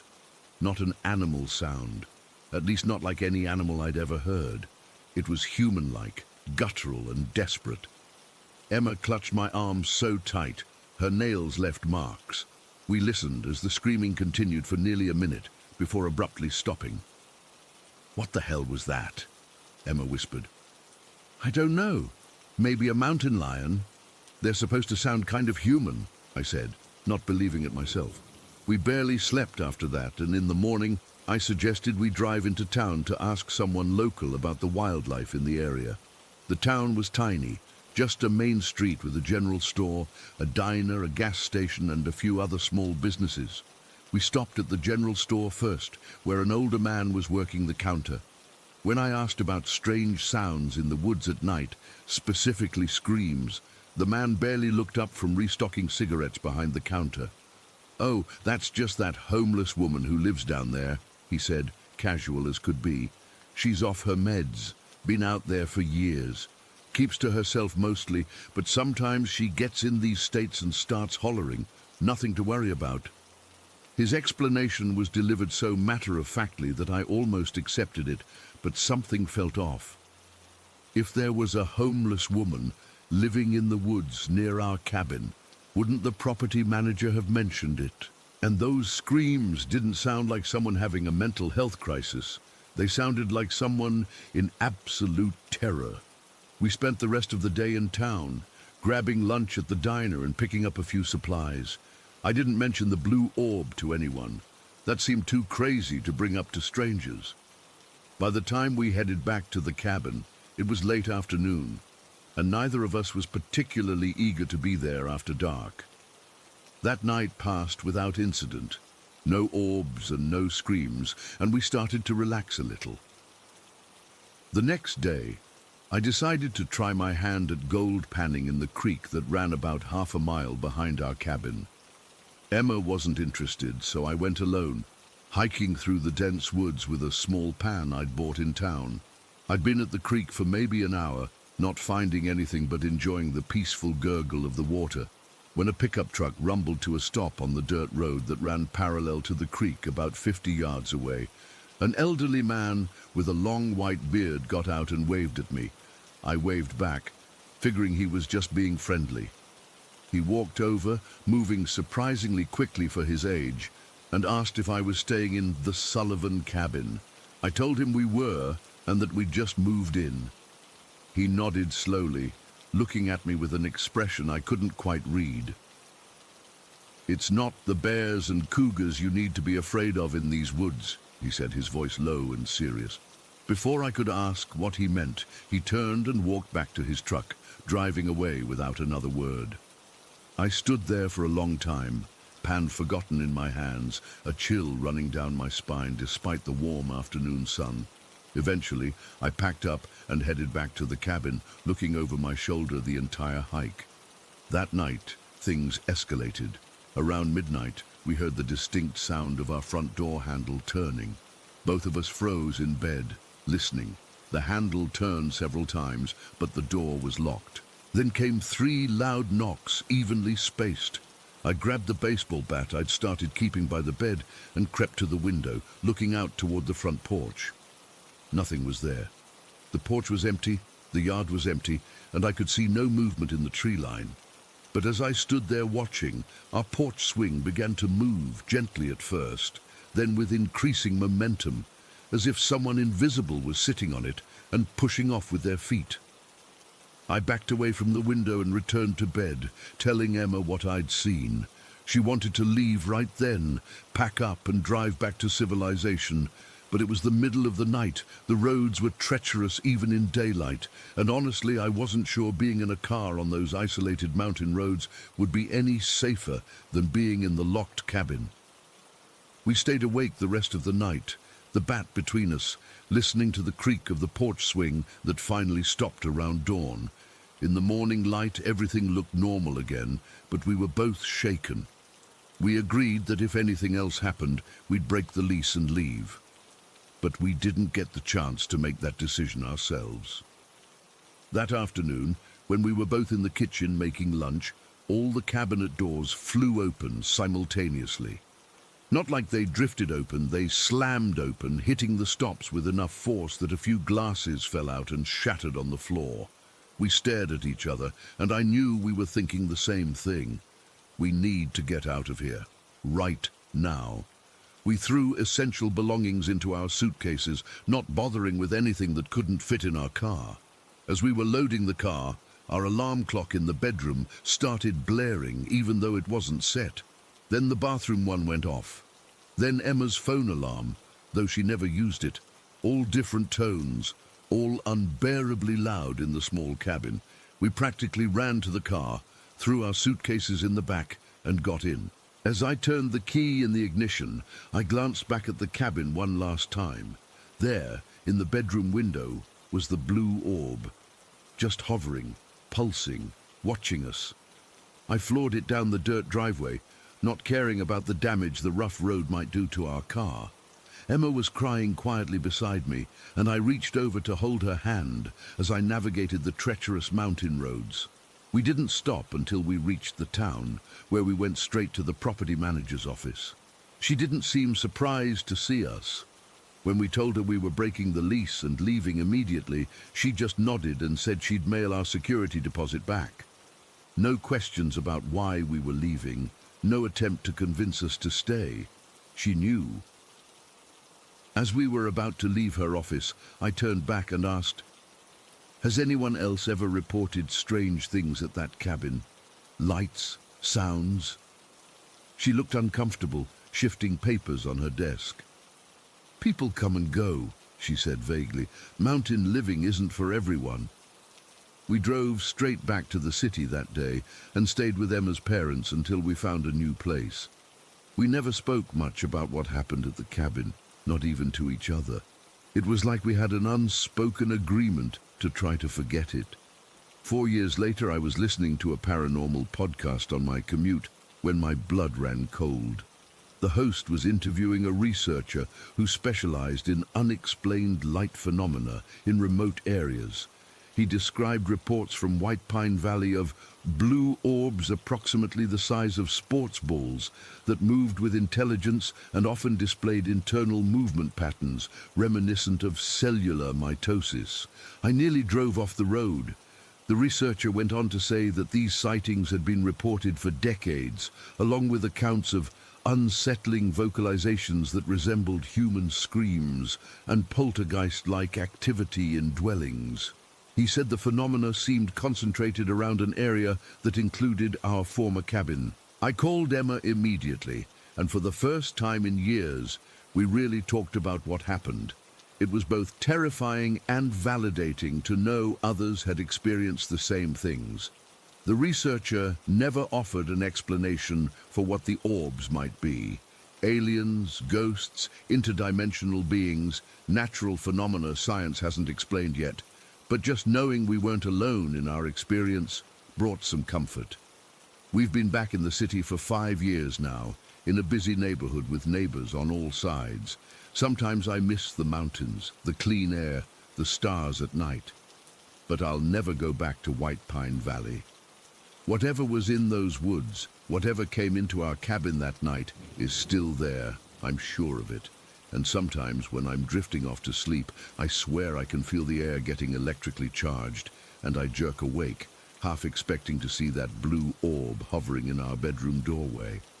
I still don't know what it wanted, and that's what scares me the most. Story 6. It's been 23 years since that day in Oak Hollow, and I still wake up in cold sweats sometimes. I've never really talked about it with anyone outside our group. None of us have. Even when we all still lived in the same town, we'd hang out and talk about everything else under the sun, but never about what we saw in those woods that summer day. I was 12 that summer, the summer of 2000. Life was simple in our little town of Oak Hollow. No smartphones, no social media, just bikes, scraped knees, and long days exploring the massive forest that gave our town its name. There were 5 of us in our group. Me, Ethan, Danny, Sarah, Mike, and Kevin. We'd been friends since kindergarten, and the woods were our kingdom. We knew those woods like the back of our hands. Every trail, every fallen tree, every cool rock formation. We had names for all the landmarks.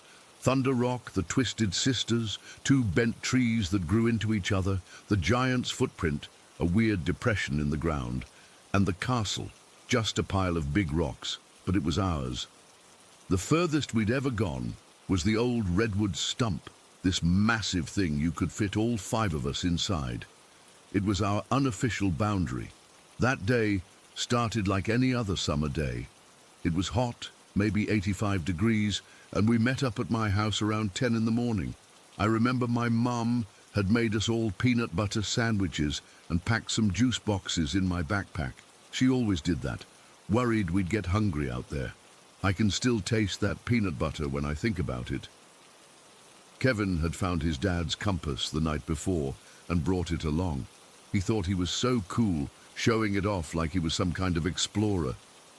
"We should go past the stump today," he said, tossing the compass up and catching it. "See what's out there." I remember Sarah immediately shaking her head. She was always the cautious one. "My dad says the forest gets dangerous past that point. The terrain changes and people can get lost." "That's why we have the compass, dummy," Kevin shot back. He was a bit of a jerk sometimes. "I'm in," Danny said, always the first to back up any crazy idea. Mike nodded too. "We've done everything else in these woods. Let's see something new." I hesitated. I'd always had this weird feeling about going too deep into those woods. Not fear exactly, just unease. But I was 12, and saying no meant being the chicken of the group. "Fine," I said, "but we stick together. No splitting up."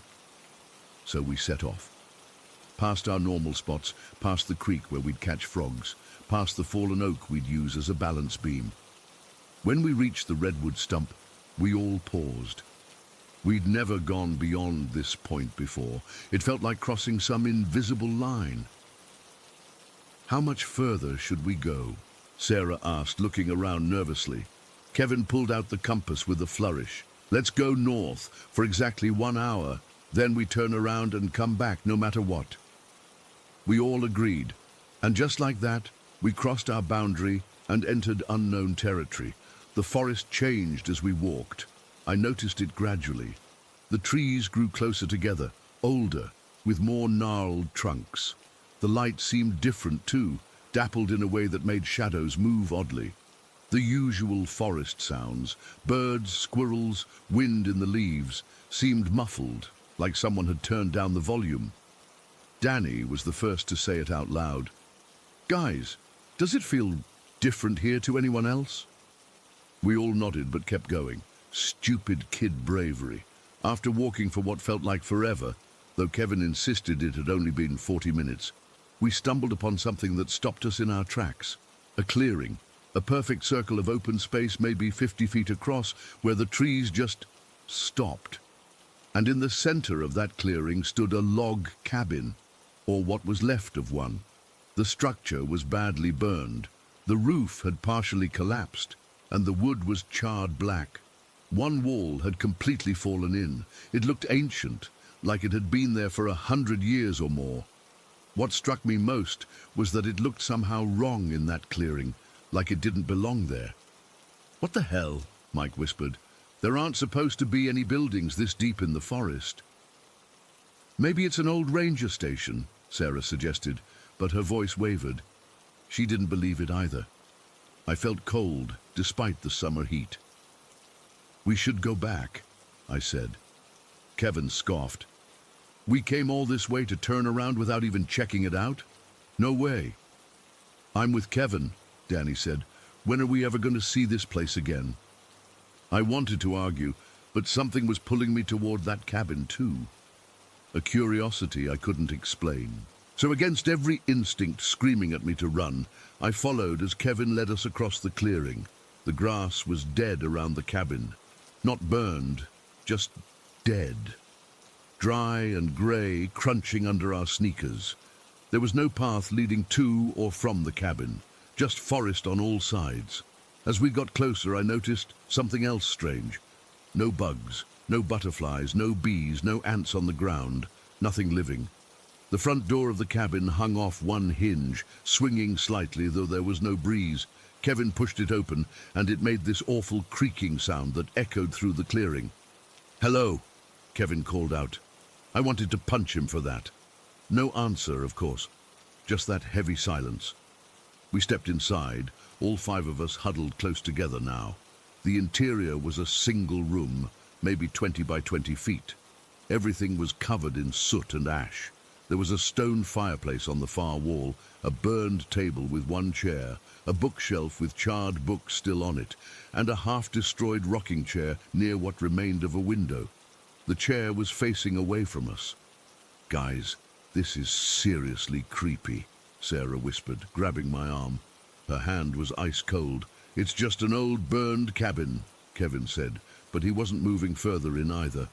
That's when we heard it. A sound from below, a dull thump, like something heavy falling against wood. Then another thump, thump. "What was that?" Danny whispered. Mike pointed to the floor with a shaking hand. "There." In the center of the cabin floor, partially hidden under a rotting rug, was a trapdoor. It was made of old, dark wood, with a rusted iron handle and hinges. On one side was a padlock, ancient and corroded, but still intact. As we stared at it, frozen in place, the trapdoor moved, just slightly, but we all saw it. It lifted maybe half an inch, then settled back down. Thump! "Someone's down there," Mike said, his voice cracking. Kevin, suddenly not so brave, took a step back. "That's impossible. This place is abandoned." The trapdoor moved again, harder this time. The wood groaned and bent upward, like something was pushing against it with considerable force. The old padlock strained against its latch. I should have run. We all should have. But we stood there paralyzed, watching as the trapdoor buckled and bent. The wood began to splinter, and a small crack appeared near the hinge.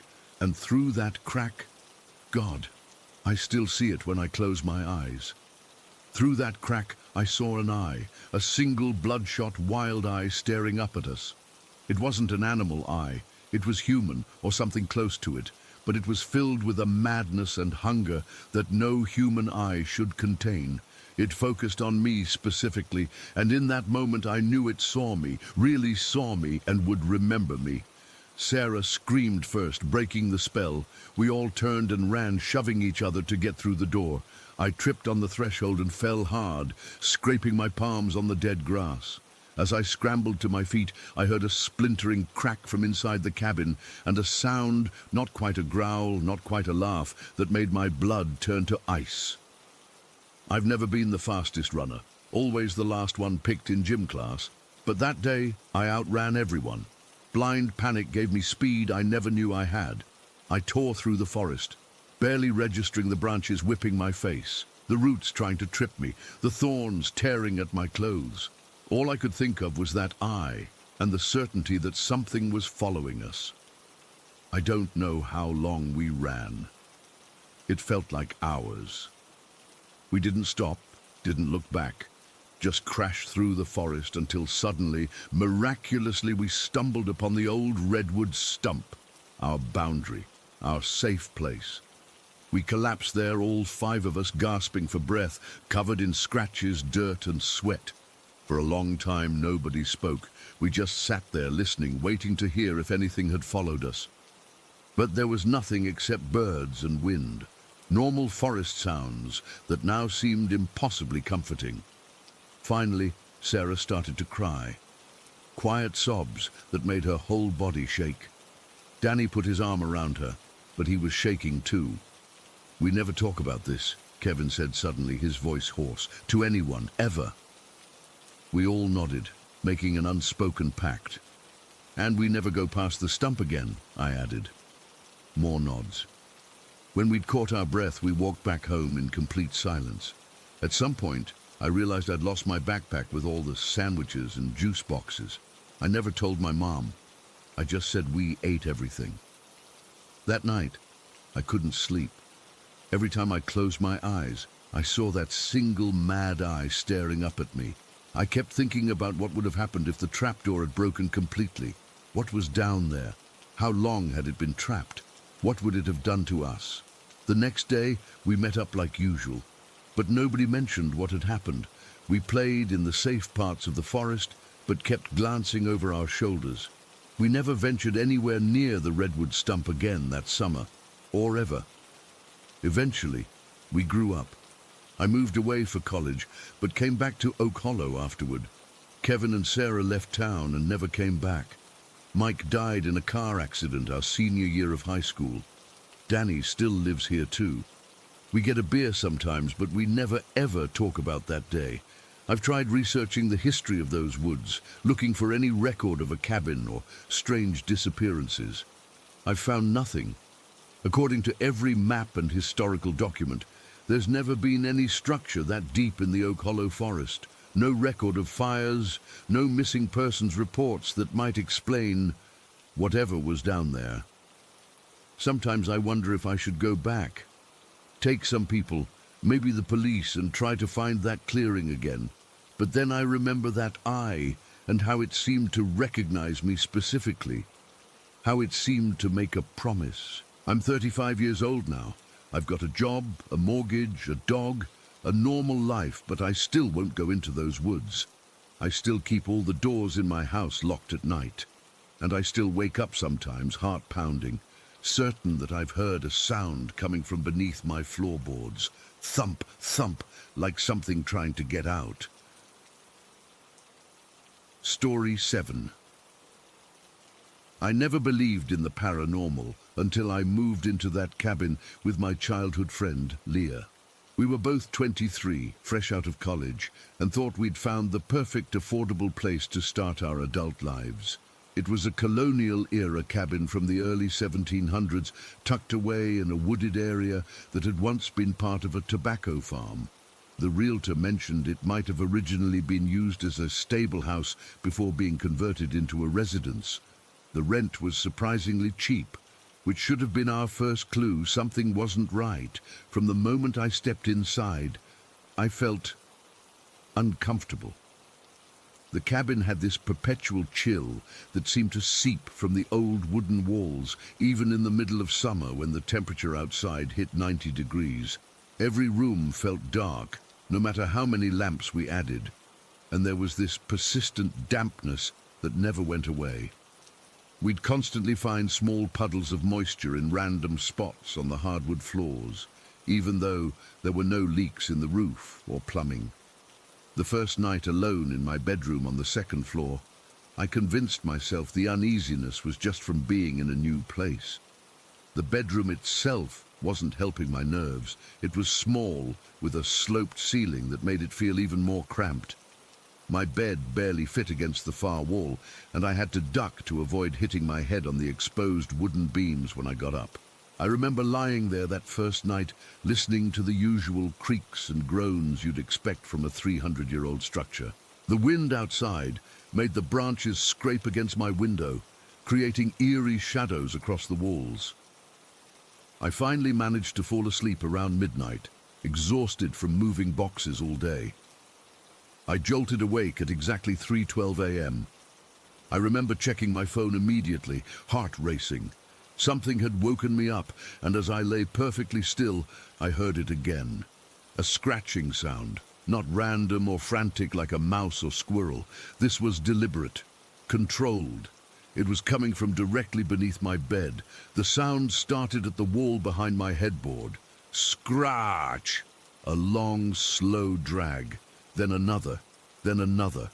Each scratch moved further until it was directly underneath me. I could feel a slight vibration through the mattress as whatever it was continued its path. The scratching continued past me toward the foot of the bed, then across the floor toward the door, and then it stopped. I lay frozen, barely breathing, for what felt like hours. Eventually, I convinced myself it had to be an animal that had found its way into the walls. I didn't sleep again that night.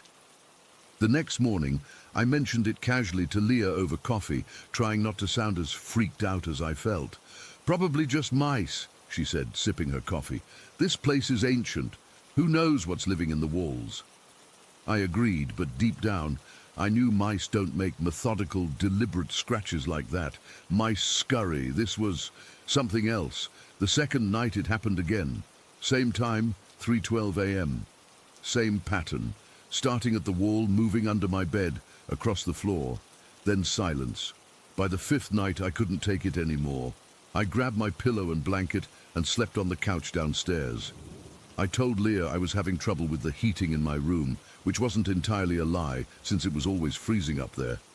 About 2 weeks after moving in, Leah and I were having dinner when she suddenly put down her fork and looked at me with this intense expression. "Do you ever hear scratching sounds at night?" she asked quietly. My stomach dropped. "What kind of scratching sounds?" "Like long, slow scratches. They wake me up around 3 in the morning. They start from the wall behind my bed and move underneath me, then across the floor." I felt sick. "I thought I was going crazy," I admitted. "That's why I've been sleeping downstairs." We compared experiences, and they were identical. Same time, same pattern, same sensation of something deliberately moving beneath us while we slept. The only difference was that neither of us heard the sounds when the other person was around. It only happened when one of us was alone in a bedroom. That night, we decided to investigate the cabin more thoroughly. We'd been so busy unpacking and settling in that we hadn't really explored every nook and cranny. In the kitchen, I found that all the windows had been screwed shut from the inside. Not just locked, literally screwed shut with heavy-duty screws. Who does that? In the oven, we found what looked like rabbit food, little pellets that we initially thought might have been left by the previous tenant if they had a pet. But when we looked closer, it was actually a strange mixture of dried herbs and seeds that neither of us could identify. It smelled musty and old, like it had been there for years. We started sleeping in the living room together after that. We pushed the couch against one wall and set up a makeshift bed of blankets and pillows on the floor. Safety in numbers, we figured. For a few nights, nothing happened. No scratching, no strange sounds. We started to relax a little, thinking maybe whatever it was had moved on. Then came the night I'll never forget as long as I live. It was around 3 in the morning, and I was in a weird, half-asleep state. Suddenly, I felt like I was floating above my body. I could see myself and Leah sleeping on the floor below me. The living room looked different from this angle, darker with shadows that seemed to move on their own. As I hovered near the ceiling, I saw something else. A dark figure standing in the corner of the room, watching us. It wasn't clearly defined, more like a dense shadow that was slightly darker than the darkness around it. But I could feel it watching me. Not my physical body below, but the part of me that was floating above. I tried to move back down to my body, but couldn't. The figure in the corner started moving toward me, and as it got closer, I felt an intense pressure building in my head. A high-pitched ringing filled my ears, getting louder and more painful with each second. I couldn't scream or move or do anything but float there as this thing approached. Just as it reached me, I snapped back into my body with such force that I physically jolted upright, gasping for air. The TV across the room, which we'd left on mute for some light, suddenly shut off. The remote was on the coffee table, untouched. Leah woke up from my sudden movement, but I couldn't speak for several minutes. When I finally told her what happened, she didn't dismiss it or try to explain it away. She just held my hand and looked terrified. The next few weeks were a blur of escalating events. Windows we knew were closed would be open in the morning. The alarm clock in my abandoned bedroom would go off at random times, even though I'd unplugged it. Drawers would slide open on their own when we were in the room. Once, we heard such violent banging on the front door that we were sure someone was trying to break in. But when we finally worked up the courage to check, no one was there, and the fresh snow outside was completely undisturbed. I started having severe headaches that wouldn't go away no matter what medication I took. Leah developed an unexplainable rash on her arms that disappeared as soon as she left the cabin for a few days to visit her parents, only to return when she came back. After about 2 months of this, we were at our breaking point. We'd considered moving out, but our lease locked us in for a year, and neither of us could afford to break it. One particularly bad night, after being woken up by what sounded like someone dragging furniture across the ceiling above us. There was no attic or third floor. I just snapped. I stood in the middle of the living room at 4 in the morning and shouted into the empty house, "That's enough! This is our home now, and you need to leave us alone. We're not leaving, so you either find a way to live with us peacefully or you move on." I felt ridiculous as soon as I'd done it, but something strange happened. The cabin went completely silent. Not just quiet, but a profound silence that felt almost solid. The perpetual creaking of the old wood stopped. The constant dripping sound from the bathroom faucet that we could never fully tighten ceased. Even the wind outside seemed to hold its breath. For about 10 seconds, this absolute silence enveloped everything. Then gradually, normal sounds returned. But something had changed. The oppressive atmosphere that had been suffocating us for months felt lighter somehow. The paranormal activity didn't stop completely after that night, but it changed. The scratching sounds still came occasionally, but they weren't as threatening. Objects would still move, but in ways that seemed almost playful rather than malicious. The cabin was still cold, but not the bone-chilling cold we'd experienced before. It was like whatever shared the space with us had decided to test our boundaries rather than drive us out. Over time, the manifestations became less frequent, sometimes disappearing for weeks before a minor incident reminded us we weren't alone. Leah and I grew closer through this shared experience. We spent endless nights talking about what might be happening, researching the history of the property, and trying to make sense of it all. We never found any specific tragedy or death associated with the cabin. No murder or suicide that might explain a haunting. The most we discovered was that the original family who built it had owned slaves who worked the tobacco fields, which made us wonder if the energy we felt was connected to that dark history. Something unexpected happened as the months passed. Leah and I fell in love. Maybe it was the trauma bonding, or maybe those feelings had always been there beneath our friendship. But by the time our lease was up a year later, we were a couple. We decided to renew the lease, partly because we couldn't afford to move, but also because we'd reached a kind of understanding with whatever shared our space. 3 years later, we got married. When Leah's parents needed a place to stay after retiring, we helped them find a new home and offered them the cabin while we moved to a place closer to my job in the city. The strangest thing happened when they moved in. The cabin completely transformed. The perpetual chill disappeared, the dampness evaporated. The place became warm, welcoming, full of light. Leah's parents never experienced a single paranormal event. Not one. They loved living there and turned it into a cozy retirement home filled with plants and visiting grandchildren. Our kids love going to visit them there.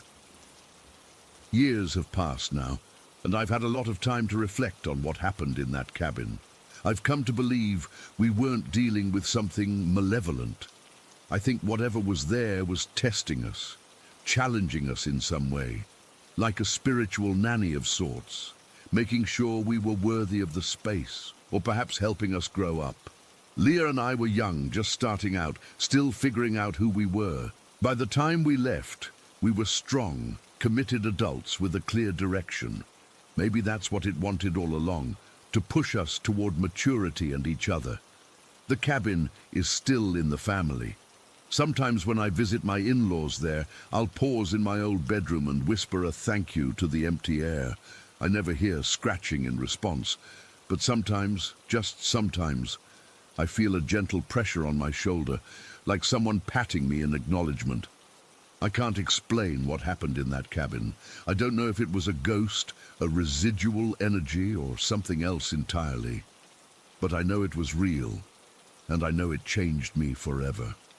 Most hauntings you hear about are terrifying from beginning to end, but ours evolved into something else, a strange relationship with the unknown that, looking back, I wouldn't trade for anything. Story 8. I've never told this story in full detail to anyone except my therapist. It's been 27 years, and I still sleep with a baseball bat under my bed and check all my windows at least 3 times before going to sleep. My wife thinks I'm just being paranoid, and I've never corrected her. Some things are better left unsaid. I was 7 years old back in 1996 when Dad decided to take my older brother Thomas and me to Ravenswood for a week-long holiday. Our mum had passed away the year before from cancer, and Dad thought the change of scenery might do us all some good. It was just the 3 of us, and Whiskers, our tabby cat, who refused to stay with neighbours whenever we travelled. The cabin was this old stone building tucked deep in the English countryside, surrounded by nothing but dense forest on all sides. The nearest neighbour was about 2 miles away, which Dad thought was perfect. "Just us boys," he kept saying during the 3-hour drive from London. Thomas was 12 at the time and more interested in the Game Boy he'd gotten for Christmas than anything else. I remember the moment we arrived. It was early February, and a light snow had covered everything in white. The cabin looked like something from a fairy tale, with its chimney puffing smoke and frost-covered windows. Dad had arranged for the caretaker to light the fireplace before our arrival. The inside smelled like pine and old wood. There were 2 bedrooms downstairs, one for Dad and one for Thomas, and a small attic bedroom upstairs where I would sleep. I remember feeling special about having the whole upper floor to myself, even though it was the smallest room. It had sloped ceilings and a single bed pushed against the wall. The only window was small and round, with no curtains, looking out at this massive oak tree whose branches nearly touched the glass. Beyond that, nothing but dark woods. The first 2 days were normal, hiking, playing board games by the fire, Dad teaching us to whittle sticks with his pocket knife. Supervised, of course. I was having a great time despite missing Mum. Thomas was finally starting to talk more, and Dad seemed almost like his old self again. On the 3rd night, I couldn't sleep. I had this comic book collection I'd brought along, mostly Batman and Superman, and a small torch I'd sneak under my covers to read after bedtime. Whiskers had taken to sleeping curled up at my feet, which made me feel brave about being upstairs alone. I remember checking Dad's watch before heading up to bed. It was just after 9:30. Everyone else had already gone to their rooms. Exhausted from the day's hike, I read for what felt like hours, occasionally hearing Dad's snores from downstairs, or the creaking of the old house as it settled. It must have been around 2 in the morning when I first heard it, a light tapping on the window.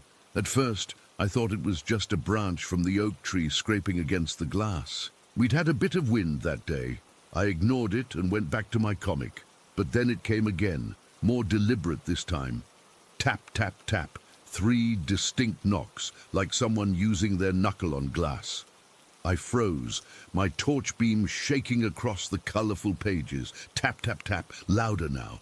Whiskers' head shot up, her ears flattening against her skull. She was staring at the window, and I felt this cold dread wash over me. "Open up, lad. It's me, Daddy." I'll never forget that voice. It sounded almost like my dad, but not quite. Too soft, too high-pitched, like someone trying to imitate him, but getting it wrong. I didn't move. Couldn't move. I knew Dad was downstairs. I could still hear his faint snoring if I listened hard enough. This wasn't him. "Let me in, Differ. It's freezing out here." Differ was Dad's nickname for me because I was always asking, what's the difference between things as a kid? But the way this voice said it, all wrong, with emphasis on the wrong syllable, made my skin crawl. I slowly reached down and stroked Whiskers, who was now standing rigid at the foot of my bed, her tail puffed up to twice its normal size. Her eyes never left the window. "Come on, Sam, I just want to cuddle. Don't you want to cuddle with your daddy?" My breathing was coming in short gasps now.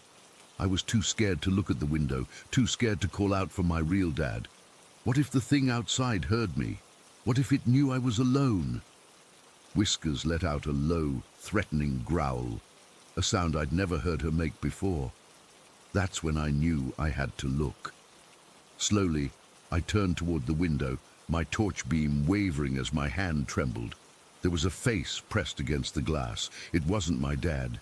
It was a man, but his features were all wrong. His skin was pale, almost blue in the moonlight, stretched too tight over sharp cheekbones. His eyes reflected my torchlight like a cat's, glinting with something that made my stomach twist. But worst of all was his smile, too wide, stretching literally from ear to ear in a way that human mouths don't. When our eyes met, his smile grew even wider. "I see you, Samuel," he whispered against the glass, his breath fogging the window. "Won't you let me in? It's so cold out here." Then he raised his hand, and I saw something metal glint between his fingers. A pocket knife, just like the one Dad had been teaching us to whittle with. He dragged it slowly across the glass, making this horrible screeching sound that set my teeth on edge. Whiskers exploded into a frenzy, hissing and spitting at the window. I finally found my voice and screamed. I screamed as loud as I could, not even forming words, just raw terror pouring out of me. I heard thumping from downstairs, then Dad's voice, his real voice, shouting my name. Heavy footsteps pounded up the stairs. The thing at the window dragged the knife across the glass one more time, making a scraping sound that I still hear in nightmares. Then it pressed its face so close to the window that its features distorted. "I'll come back for you, Differ," it whispered, "when you're all alone." The door burst open and Dad rushed in, wearing just his pajama bottoms, clutching his hunting rifle. Thomas was right behind him with his cricket bat raised. Dad flipped on the light and I pointed wordlessly at the window. The face jerked back from the glass. For a split second, I saw its expression change from that terrible smile to something like shock. Then it was gone, leaving just the dark window and the gnarled oak tree beyond. Dad rushed to the window and peered out, rifle at the ready. "Jesus Christ," he muttered, his breath fogging the glass. "There's someone out there. I can see them running into the trees." Thomas came to sit beside me, awkwardly putting an arm around my shoulders while I sobbed. Dad was already pulling on boots. "Stay here with Sam," he ordered Thomas. "Lock the door behind me." "Dad, don't go out there," Thomas pleaded, suddenly sounding much younger than 12. Dad checked his rifle. "Lock the door. If anyone tries to get in who isn't me, you use that bat, understand?" Thomas nodded, his face pale. Dad headed downstairs, and we heard the front door open and close. Thomas locked my bedroom door like Dad said, then dragged my desk chair over to wedge under the doorknob like he'd seen in movies. We sat on my bed, Whiskers still growling softly between us. I was shaking so hard my teeth chattered, and Thomas kept his cricket bat across his knees. We didn't speak, just listened to every creak and groan of the old house, jumping at the slightest sound. After what felt like hours, but was probably just 20 minutes, we heard the front door open again. "It's me," Dad called up. "I'm coming up." Thomas removed the chair, but kept his bat ready as the door opened. Dad looked exhausted and cold, snow melting in his hair. He'd pulled on a jacket, but was still in his pajama bottoms. "Did you find him?" Thomas asked. Dad shook his head. "Followed the footprints as far as I could, but they disappeared into the woods." He sat on the bed beside me and pulled me into a tight hug. "You're okay now, Differ. I'm here." I burst into tears again at the sound of my nickname in his real voice. "What did he want?" Thomas asked, still clutching his bat. "Nothing good," Dad replied grimly. He examined the window, running his fingers along a series of fine scratches in the glass. "We're leaving first thing in the morning." None of us slept the rest of the night. We all piled into Dad's room downstairs, Whiskers included. Dad kept his rifle propped against the nightstand and left all the lights on. I lay awake, sandwiched between Dad and Thomas, listening to every sound and jumping at every shadow. At first light, Dad called the police while we packed. They arrived about an hour later. 2 officers who walked around the property, taking notes about the scratches on my window and the footprints in the snow. They asked me questions, but I could barely speak by then. Dad filled in what he could. "Probably just some vagrant looking to break in," one officer suggested. "Saw the light and thought he'd try to scare the boy." Dad didn't argue, but I could tell he didn't believe that any more than I did. No vagrant says your nickname or knows your name. No vagrant smiles like that. We left before noon, not even staying for the full week we'd paid for. The whole drive home I kept looking out the back window, certain I'd see that face watching us from the trees alongside the road. The police never found him. They called Dad a few times over the next couple of weeks with updates that weren't really updates. Eventually the calls stopped. Life supposedly went back to normal, but it never really did. For months afterward, I refused to sleep alone. I'd wake up screaming about the man at the window. Dad took me to a child psychologist who said I was dealing with trauma from Mum's death by creating a bogeyman figure. Dad didn't contradict her, but at home he installed new locks on all our windows and got a security system. Thomas stopped teasing me about being a baby. Sometimes I'd catch him checking my window locks before bedtime when he thought I wasn't looking. Whiskers became my guardian. She'd sleep positioned between me and the window every night until she died of old age when I was 19. I cried harder at her funeral than I had at my mother's, probably because I was old enough to understand what I was losing. My protector. I'm 34 now with kids of my own. We live in a modern house with security cameras and motion sensor lights. My wife thinks I'm just safety conscious. She doesn't know I still wake up sometimes at 2 in the morning, convinced I hear tapping on glass. She doesn't know why I insist the kids' rooms have blackout curtains that must be closed at night. Sometimes when I'm alone in the house, I think I hear that voice again. Soft, coaxing, almost but not quite right.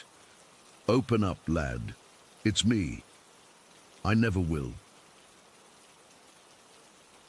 Story 9. I still can't sleep without checking the locks 3 times.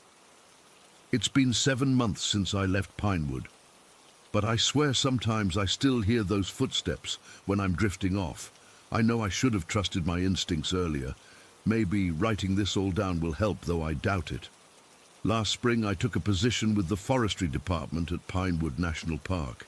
Nothing fancy, just seasonal work doing trail maintenance, visitor assistance, and some basic conservation tasks. The pay wasn't great, but I've always loved being outdoors, and after 3 years working IT help desk in Chicago, I needed a complete change. The park provided housing for seasonal workers, but the regular cabins were full when I arrived. My supervisor offered me a spot in what they called the Old Ranger Cabin, a primitive structure about 4 miles down an unpaved service road from the main ranger station. It was so isolated they normally didn't use it anymore except for storage, but with the housing shortage, they'd cleaned it up as an option. "It's pretty basic," my supervisor warned. "No electricity, just propane lights and a wood stove. Water comes from a hand pump outside. But the view is incredible, and you'll have real privacy."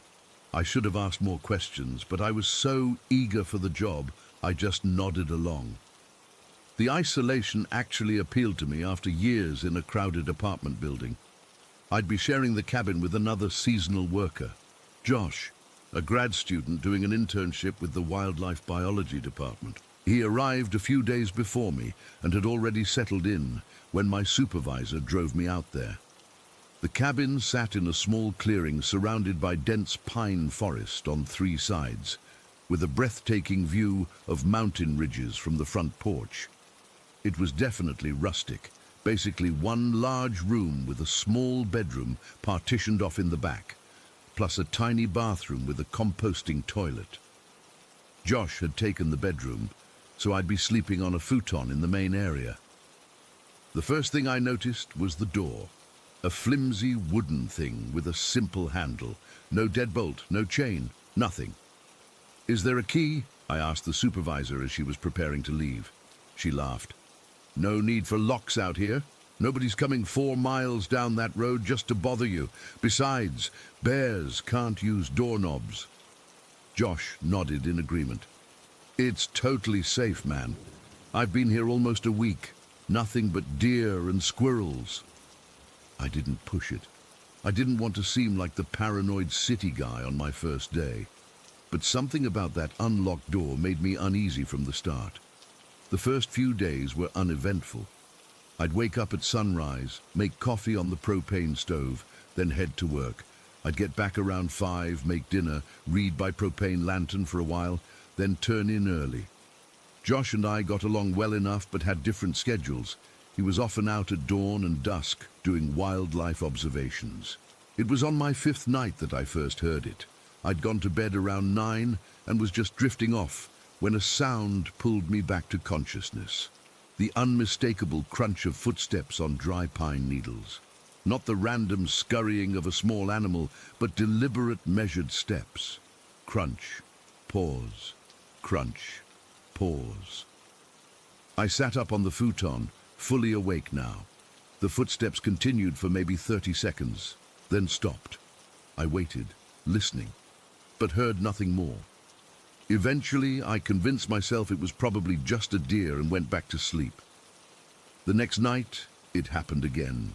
This time, the footsteps seemed closer, and there was a pattern to them that no animal would make. They would advance slowly, pause, then continue, working their way around the perimeter of the clearing.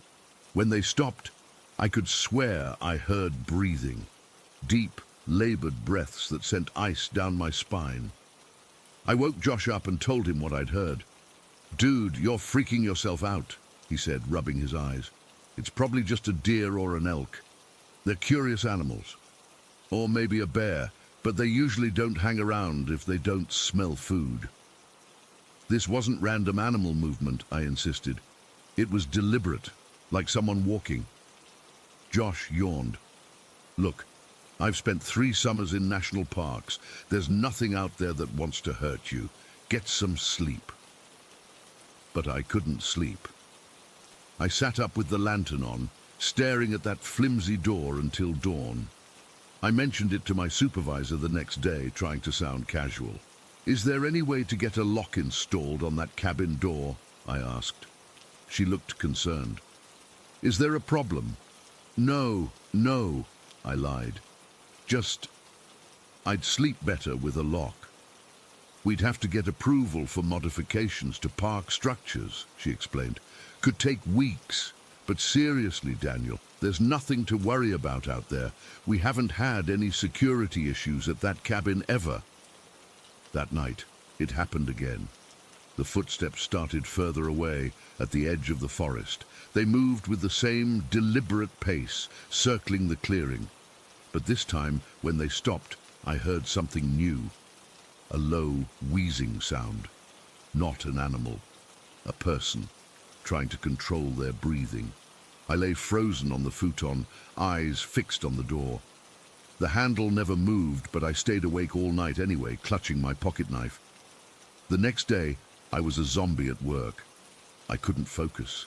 My supervisor noticed and sent me home early. "Get some rest," she said. "You look terrible." On the drive back to the cabin, I made a decision. I wasn't going to sleep in that unlocked building another night. I had my car, a reliable old Honda CR-V. I could sleep in it if needed. When I got back, Josh was already at the cabin. "I'm going to sleep in my car tonight," I told him. "I keep hearing someone outside." Josh looked genuinely concerned now.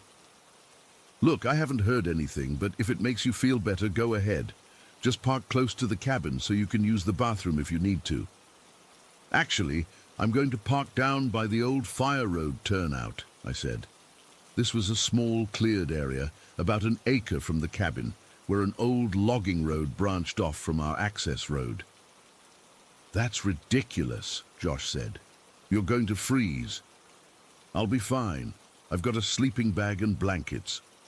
I moved the essentials to my car that evening. Sleeping bag, pillow, water, snacks, my phone, even though there was no signal. I reclined the driver's seat as far as it would go, which wasn't very comfortable, but better than lying awake listening to those footsteps. For 3 nights, this worked. I'd stay at the cabin until dark, then drive down to the turnout and sleep in my car. I'd wake up stiff, but at least I'd slept. Josh thought I was overreacting, but he didn't try to talk me out of it anymore. Then came the night that still gives me nightmares. It was my 9th night at Pinewood.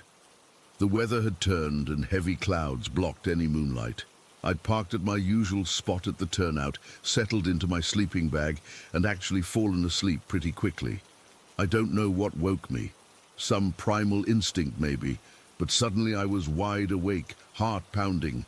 The night was completely silent. No wind in the trees, no animals, nothing. Then I heard it. Crunch, pause, crunch, pause. Footsteps on pine needles approaching my car from the direction of the forest, not the cabin. I froze, not even daring to breathe. The footsteps continued, slow and deliberate, moving toward the driver's side of my car. I could tell they were close now, maybe 15 feet away. Then they stopped. In the absolute silence that followed, I heard it. That same wheezing, labored breathing I'd heard outside the cabin. But now it was right outside my car. My windows were fogged from my breath, so I couldn't see out clearly. I strained my eyes, trying to make out any shape in the darkness beyond the glass. Nothing. Then, snap. A twig breaking right beside my door. The breathing grew louder. Whoever it was stood right next to my car now, close enough that I could hear each raspy inhale, each controlled exhale. In that moment, I made a split-second decision. I lunged forward, turned the key, and hit the headlights. The bright beams cut through the darkness, illuminating the trees and underbrush. But nothing else. No person. Nothing. I didn't wait. I threw the car into gear and sped down the service road, not caring about the ruts and holes. I drove straight to the ranger station and spent the night in my car in their parking lot, doors locked, engine running. At dawn, I went inside and told the night ranger what had happened. He called my supervisor, who arrived 30 minutes later. I recounted everything, the footsteps, the breathing, how they'd followed me to my car. She took it seriously this time, thankfully. She called the county sheriff, who sent a deputy out to the cabin. Josh was still there, having slept through everything, completely unaware. The deputy found nothing, no footprints, no evidence of anyone in the area. He suggested it might have been a large animal, maybe a mountain lion, curious about the car. But I knew what I'd heard. That wasn't an animal. My supervisor offered to move me to another housing unit that had just opened up near the main visitor center. I accepted immediately and moved that same day. Josh stayed at the remote cabin, still unconcerned. "Your imagination got the better of you," he told me as I packed my things. "But hey, more space for me." I settled into my new housing and tried to put the experience behind me. For about 3 weeks, everything was fine. I started sleeping normally again. Then one morning, Josh didn't show up for work. Rangers went out to check on him and found the cabin ransacked. Someone had broken in during the night and stolen Josh's laptop, camera equipment, and backpack with his research notes. Josh was shaken but unhurt. He'd been out doing a night observation and returned to find the break-in. Now the park took it seriously. They installed a temporary lock on the door and posted security notices around the park about the theft. 2 weeks later, it happened again. This time, Josh was asleep in the cabin when someone broke in. He woke to the sound of the door opening, saw a flashlight beam, and yelled. The intruder fled, but not before stealing Josh's replacement camera and his wallet. Josh moved out the next day. The Park Service installed motion-activated security cameras around the cabin perimeter that same week. They figured it was probably someone who knew the cabin was occupied by seasonal workers and targeted it for easy thefts. A month later, my supervisor called me into her office. She looked troubled. "I thought you should see this," she said, turning her computer monitor toward me. It was footage from one of the security cameras. The timestamp showed it was from 3 nights after the cameras were installed, when the cabin was empty. The night vision video showed the edge of the forest. At first, I saw nothing. Then a shape emerged from between the trees. A tall, gaunt man in dark clothing, moving with slow, deliberate steps. Exactly the pace I'd heard all those nights. In his hands was a long rifle.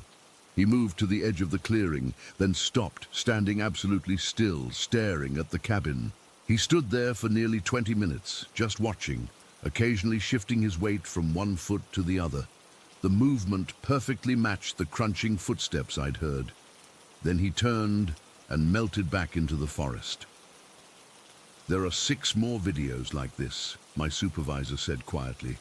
"Different nights, always around 2 or 3 a.m.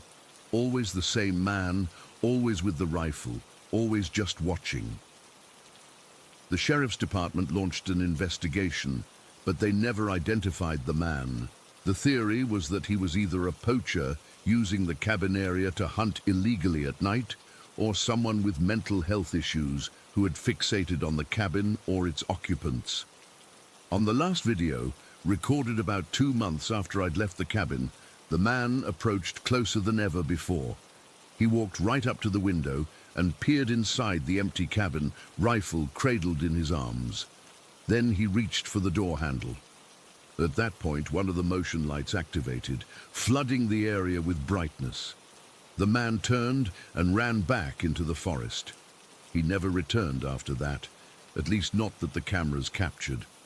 I quit my job at Pinewood at the end of the season and moved back to Chicago.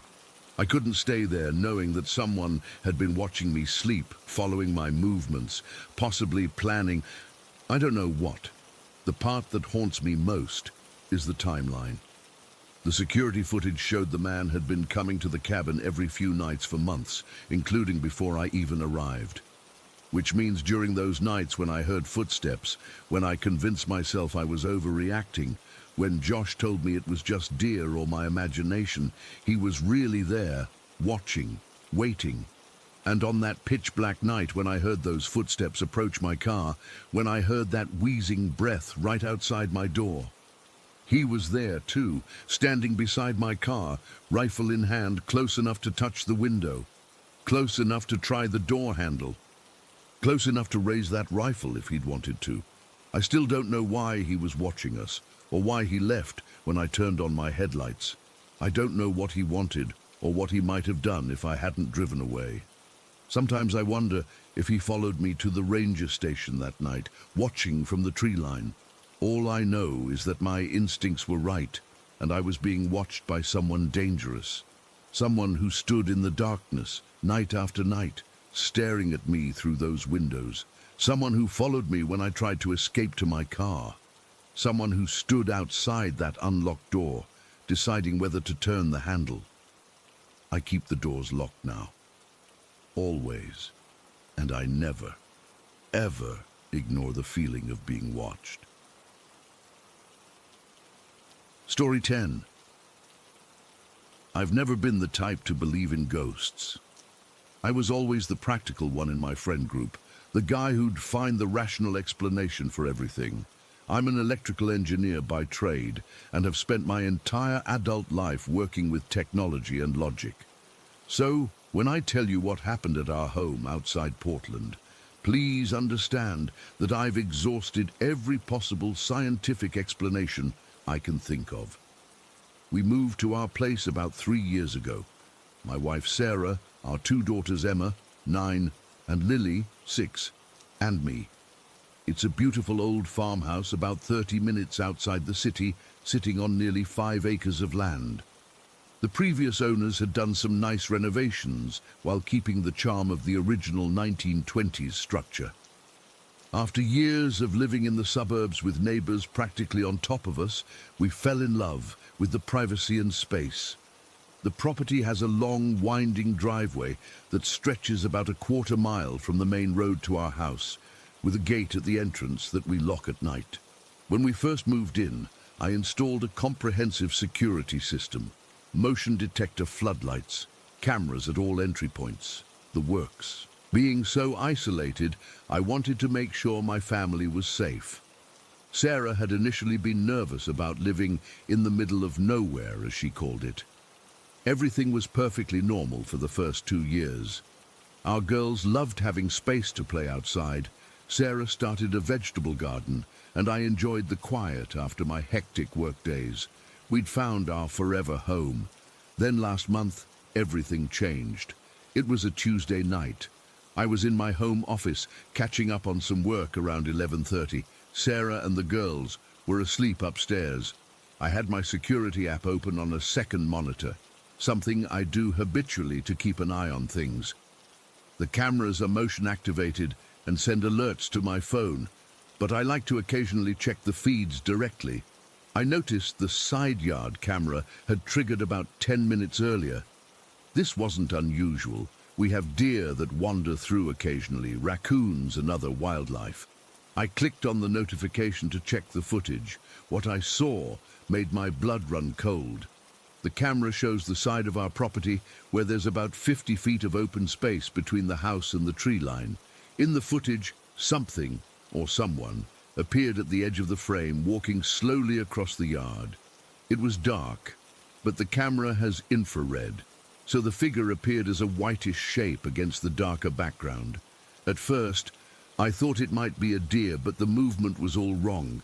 It was walking upright, like a person. I could make out what looked like arms and legs, and definitely a head, but the proportions seemed off. It was definitely humanoid, but something wasn't quite right about it. The figure moved deliberately toward the house, then stopped about halfway across the yard. It stood completely still for nearly a full minute, then slowly turned its head directly toward the camera. I couldn't make out any facial features, just a blank, featureless oval where a face should be. Then it simply vanished. One frame it was there, the next it wasn't. No blur of movement, no walking away, just gone. I played the footage again, thinking maybe there was a glitch in the recording, but no. The timestamp continued smoothly. No breaks or jumps. Whatever this thing was, it had appeared out of nowhere and disappeared just as mysteriously. I spent the next hour reviewing all the other camera feeds from that time period. Nothing on the front drive camera, nothing on the back patio, nothing at any of the doors. Just this single appearance on the side yard camera. I tried to rationalize it. Maybe it was a neighbor who somehow got past our gate and was playing a prank. But our nearest neighbor is over a mile away, and the gate had been locked since sunset. I'd done it myself. Could it be a glitch in the camera? Some kind of visual artifact or lens flare? But the movement was too deliberate, too intentional. I didn't wake Sarah. What would I even say? "Hey, honey, I think I saw a ghost on our security camera." She'd think I was losing it. Instead, I saved the footage and decided to show it to my friend Tom the next day. He works in video production and would be able to tell if there was something wrong with the recording. I barely slept that night. I kept getting up to check the security feeds, but nothing else unusual happened.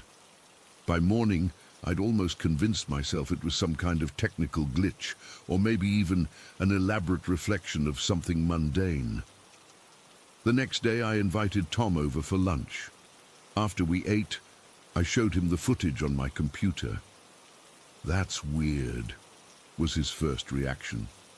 He played it several times, slowing it down, adjusting the contrast. "Could it be a bug on the lens?" I asked. "Maybe a spider's leg close to the camera?" Tom shook his head. "No way. Look at how it moves across the yard. That's not a close object. And see how it casts a slight shadow? Whatever this is has mass and is reflecting the infrared light from the camera." "Some kind of light reflection then? Maybe headlights from a car on the road, through all those trees, and moving like that?" "Not likely, Mark." He stared at the screen, his brow furrowed. "I don't want to freak you out, but this looks like a person. A weird, distorted person, but definitely something walking on two legs. I had other friends look at it too. Theories ranged from a neighbor in a weird costume to a ghost app that someone was using to project images. Though, who would do that on our isolated property, I couldn't imagine. Nobody had a convincing explanation. That same day, Sarah and I were working in her garden, which happens to be near where the figure had appeared on camera. We were pulling weeds when Sarah's trowel hit something hard. "There are so many rocks in this soil," she said, frustrated. I helped her dig around the object, expecting the usual rounded river stone that we often found in the yard. Instead, we unearthed what looked like a small, flat piece of granite. As we brushed away the dirt, I realized it had worn engravings on it. "That's strange," Sarah said, running her fingers over the markings. "It almost looks like a tombstone," I finished for her. "A small one, about the size you might use for a child." We looked at each other, both thinking the same thing but not wanting to say it aloud. I carefully set the stone aside, and we continued digging in the area. Within 30 minutes, we'd found 3 more similar stones, all with barely legible engravings. The dates we could make out seemed to be from the late 1800s. That night, after the girls were in bed, Sarah and I sat at the kitchen table with the stones. "We should call someone about these," she said. "Maybe the Historical Society." I nodded, but my mind was elsewhere. I was thinking about the figure on the camera and these stones, wondering if there was a connection. "Mark," Sarah said, suddenly serious, "do you think our house is built on, an old burial ground?" I tried to laugh it off, but it came out hollow. "That only happens in movies, right?" But the idea had taken root. I spent that night researching the history of our property online, but found nothing about a cemetery. The land had been a farm since the early 1900s, with various owners throughout the decades.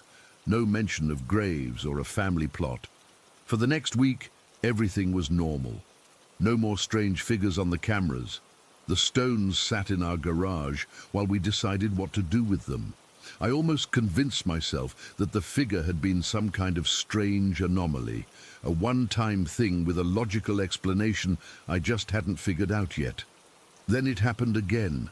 Exactly 1 week after the first sighting, at exactly midnight, the side yard camera triggered. I was still up, working late again, and saw the alert nearly immediately. With a growing sense of dread, I opened the footage. The same figure appearing at the edge of the frame, the same slow, deliberate walk, the same pause halfway across the yard.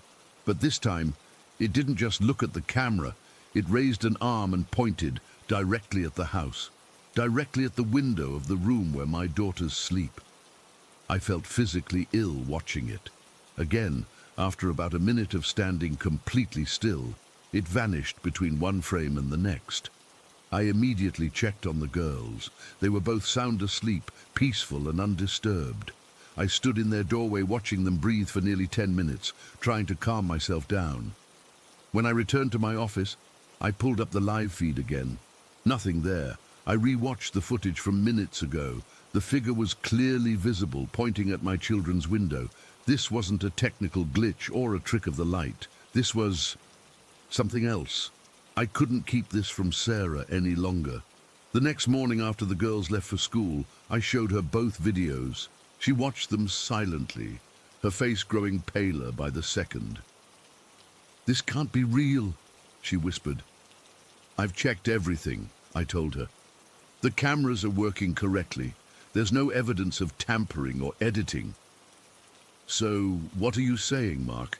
That we have a ghost?" I shrugged helplessly. I don't know what to think anymore.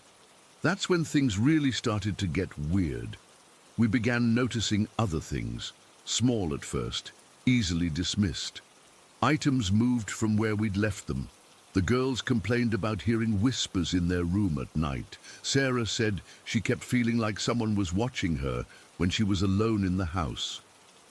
I called a local historian I found online, asking if he knew anything about our property. He agreed to come out the next day to look at the stones we'd found. Dr. Jenkins was a retired history professor from Portland State, a small man with thick glasses and an even thicker beard. He examined the stones carefully, taking photos and making notes. "These are definitely grave markers," he confirmed. "Based on the style and what I can make out of the dates, they're from around 1870 to 1890. "Was there a cemetery here?" Sarah asked. He nodded slowly. "Not officially, no. But I believe this was part of the Wilkins homestead. They were one of the early pioneer families in this area. According to county records, they lost several children to a diphtheria outbreak in the 1880s. He pointed to the faint engravings on one stone. "This looks like it could be Wilkins here." "So our house is built on graves?" I asked, the dread growing in my stomach. "Not exactly on them, but nearby, yes. Many homesteaders had family plots on their land. When the property was sold off and developed decades later, small markers like these were often overlooked or simply plowed under. It was unfortunately common. Dr. Jenkins recommended we contact the Oregon Historical Cemetery Association to properly document the findings. He also gently suggested we consider having the area surveyed to determine if there were actual remains still buried there. That night, I couldn't sleep. I kept checking the security cameras every few minutes, half expecting to see the figure again. Sarah was restless beside me, tossing and turning. Around 3 in the morning, we both sat bolt upright at the sound of Lily screaming. We ran to the girls' room and found her sitting up in bed, tears streaming down her face. "The White Lady was here," she sobbed as Sarah gathered her in her arms. "She was standing right there." She pointed to the space between the two beds. "It was just a bad dream, sweetie," Sarah soothed, though her eyes met mine over Lily's head, wide with fear. "No, she was real. She was sad and she wanted her babies back," Lily insisted. Emma was awake now too, looking scared. "I saw her too, Dad," she said quietly. "She comes every night, but she never talked before." I felt like the floor had dropped out from under me. "Why didn't you tell us, Em?" She shrugged, looking down at her blanket. "I thought she was just a dream, but then Lily saw her too." We ended up taking both girls to our room for the rest of the night. They eventually fell back asleep, but Sarah and I lay awake, holding hands tightly beneath the covers. "We need to do something, Mark," Sarah whispered. "I don't care if it sounds crazy. We need help." The next day, while the girls were at school, Sarah contacted someone she found online who specialized in paranormal investigations. I was skeptical, but desperate enough to try anything. Marianne arrived that evening, a middle-aged woman with grey, streaked black hair and more turquoise jewelry than I'd ever seen on one person. Despite my reservations, she was practical and straightforward, asking detailed questions about our experiences and examining the stones we'd found. She walked through the entire property, spending extra time in the side yard where the figure had appeared and in the girls' bedroom. She didn't use any strange equipment or perform ritualistic chants, which honestly made me respect her more. "Your home has a visitor," she finally told us, sitting at our kitchen table. "From what you've described and what I'm feeling here, I believe it's the mother of the children buried on your property." "What does she want?" Sarah asked. "To be acknowledged, to have her children remembered." Marianne looked at each of us seriously. "When graves are disturbed or forgotten, it can create a restless energy. Your construction work in the garden probably disturbed what little peace she had left." "So what do we do?" I asked, still not fully believing I was having this conversation, but willing to try anything. Marianne suggested a simple ceremony, nothing dramatic or religious, just an acknowledgement of the family that had been buried there. She helped us create a small memorial garden in the area where we'd found the stones, placing them properly and adding native plants that would have been common during that era. That midnight, exactly 2 weeks after the first sighting, the three of us, Sarah, Marianne and I, stood in the side yard. Marianne spoke a few words, acknowledging the mother's loss, and promising that her children would be remembered and their resting place respected. As she spoke, the side yard camera triggered. I had my phone in my hand and watched as the figure appeared again at the edge of the frame. My heart pounded as it walked slowly toward us. Sarah gripped my arm so tightly it hurt. For the first time, the figure approached close enough that I could make out more details. It was definitely female, wearing what looked like a long dress or nightgown. Her face was still indistinct, but I could sense a profound sadness emanating from her. She stopped about 10 feet from us, directly in front of the small memorial we'd created. She stood there for a long moment, then slowly nodded her head, a gesture of what I can only describe as gratitude. Then, as before, she vanished. We checked the security footage immediately afterward. She was clearly visible on camera, approaching the memorial, nodding and disappearing. Marianne hadn't dismissed our experiences or tried to convince us we were imagining things. She'd simply helped us find a way to make peace with whoever was sharing our property. It's been 3 weeks since that night. We haven't seen the figure again on our cameras. The girls have stopped talking about the white lady in their room. The feeling of being watched has disappeared, but sometimes, when I'm working in the yard near the memorial garden, I get a sense of gratitude, I guess you'd call it, a feeling that we did the right thing, that by acknowledging this long-forgotten tragedy, we've somehow helped a mother find peace. I still don't know if I believe in ghosts, not in the traditional sense, but I know what I saw. I know what my daughters experienced, and I know that some things simply can't be explained by logic or science. The stones are properly arranged now in the memorial garden. We've planted wildflowers around them, and Sarah keeps a small lantern lit there at night. It seems like the least we can do. I don't expect everyone to believe this story. I wouldn't have believed it myself 3 weeks ago. But I know what happened in our home outside Portland, and I know that sometimes all a restless spirit needs is to be remembered. Story 11. I've been holding this in for almost 20 years now. I need to get it off my chest, and I figure this is probably the safest place to share it without being judged or called crazy. This happened when my son Matthew was 5 years old, and it's something I haven't been able to explain to this day. Back then, we were living in a small 3-bedroom house in Ferndale, Washington. It was a quiet little town where everyone pretty much knew everyone else. I'd grown up there with my best friend Joe. We'd been inseparable since 3rd grade.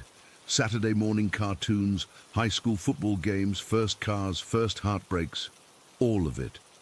He was the best man at my wedding, and I was his. We always joked we'd grow old together, sitting on rocking chairs and complaining about our backs. But life happens, you know. I got offered a better paying job in Utah that I couldn't turn down, not with 3 kids and a mortgage. The move was hard on our friendship. We tried to keep in touch with phone calls, but they got less and less frequent. Looking back, I wish I'd tried harder. It was a Tuesday night in October when I got the call. My wife had already gone to bed, and I was just about to join her when the phone rang. It was around 11:30 at night, which immediately sent my heart racing. Late night calls are never good news. It was Lisa, Joe's wife. She was sobbing so hard I could barely understand her. Between gasps, she managed to tell me that Joe had killed himself earlier that day. He'd driven out to a secluded spot in the woods where we used to camp as teenagers and shot himself. A hiker found his body. I felt like someone had punched me in the stomach. I couldn't breathe. Joe, suicide. It didn't make any sense. He was always the positive one, always laughing, always finding the silver lining. Lisa was absolutely beside herself with guilt. Through her tears, she told me they'd been fighting a lot lately. They'd both been drinking more than they should, and their arguments had been getting worse. The night before, they'd had a particularly nasty one, where she'd told him she was thinking about leaving. She hadn't meant it. It was just the alcohol talking. But she was convinced that's what pushed him over the edge. "It's my fault, Rick," she kept saying. "He did this because of me. I drove him to it." I spent the next hour on the phone with her, trying my best to comfort her even as I was processing my own shock and grief. I told her over and over that it wasn't her fault, that Joe had obviously been carrying something inside him none of us had seen. "If Joe could talk to you right now," I said, "he'd tell you he loves you. He'd tell you it's not your fault. I know him, Lisa. I know that's what he'd say." By the time we hung up, we were both emotionally drained. I felt hollow, like someone had scooped out my insides. I couldn't even cry yet. I was still in shock. I made myself a cup of coffee, knowing I wouldn't be able to sleep anyway. While the coffee was brewing, I decided to check on the kids. It's something I do when I'm anxious. Making sure they're safe helps ground me. All three were sound asleep. 7-year-old Emma with her stuffed penguin clutched to her chest. 3-year-old Tyler sprawled out like he was making a snow angel. And Matthew, 5 years old, curled up under his dinosaur blanket.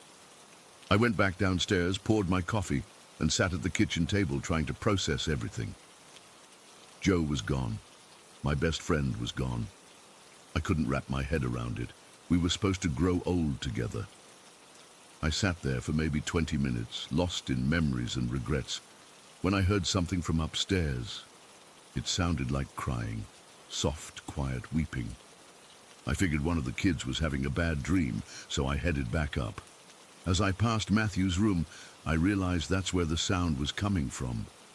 I pushed the door open quietly and saw him sitting on the edge of his bed, crying. But something was off.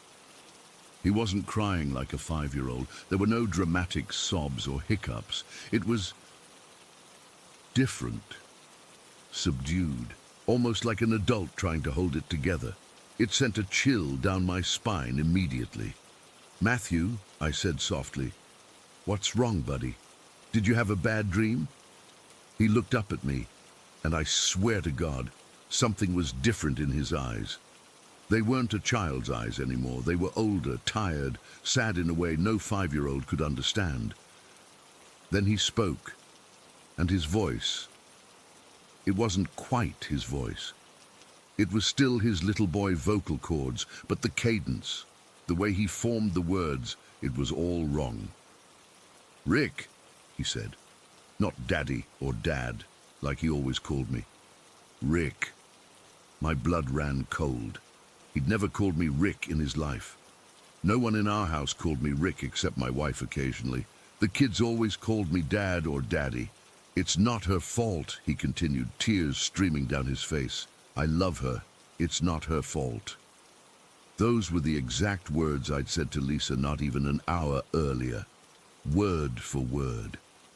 "If Joe could talk to you right now, he'd tell you he loves you. He'd tell you it's not your fault."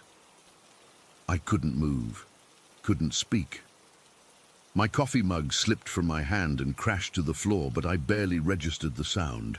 Matthew, or whoever was inside Matthew at that moment, held my gaze for a few more seconds.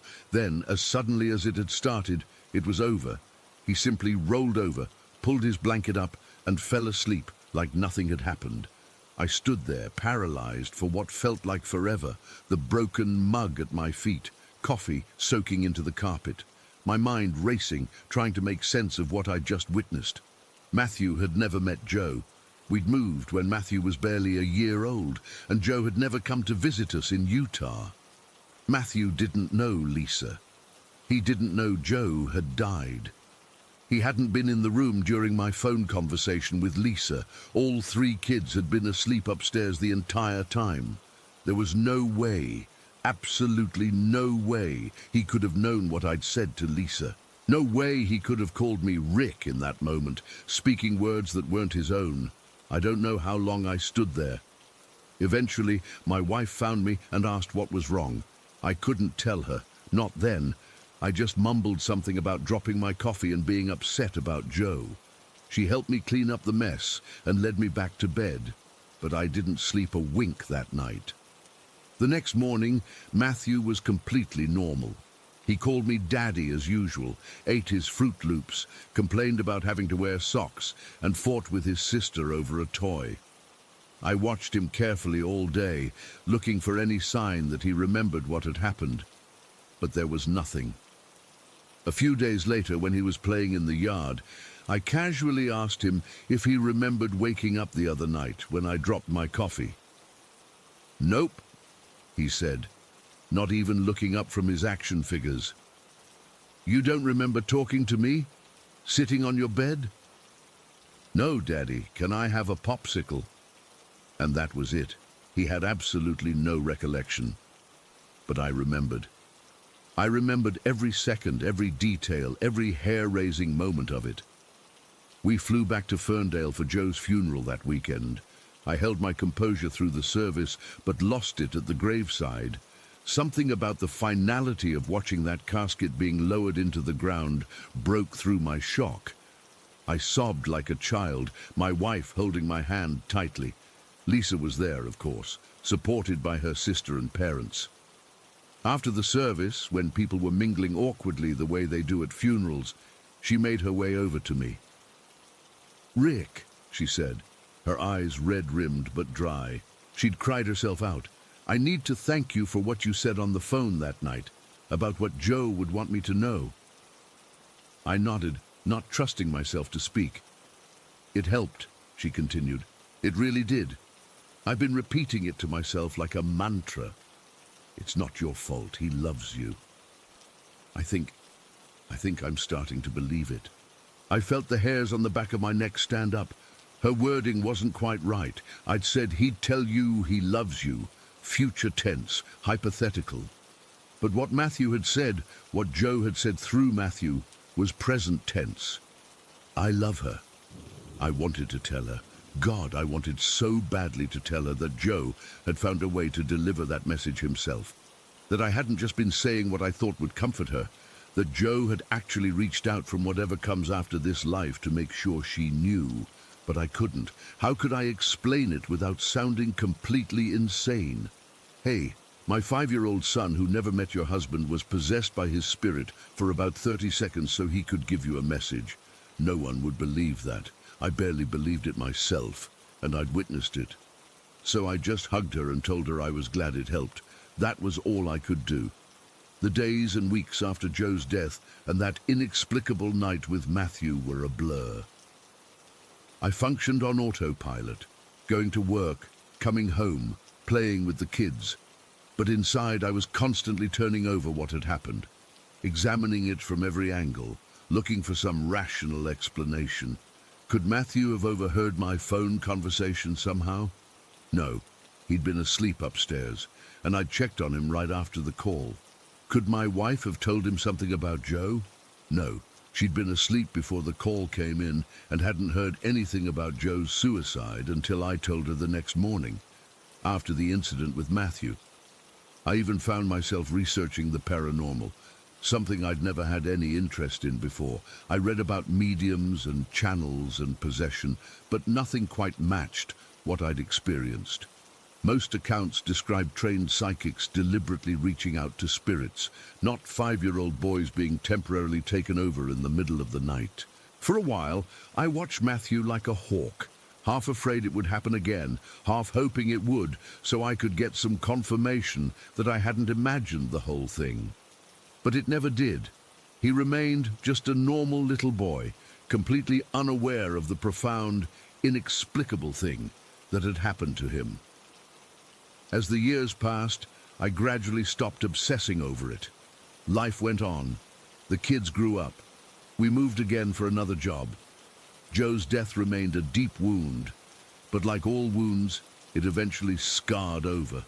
I still think about him often, especially on his birthday and the anniversary of his death, but the raw grief has faded to a dull ache. Matthew is 25 now, living in Seattle and working as a software developer.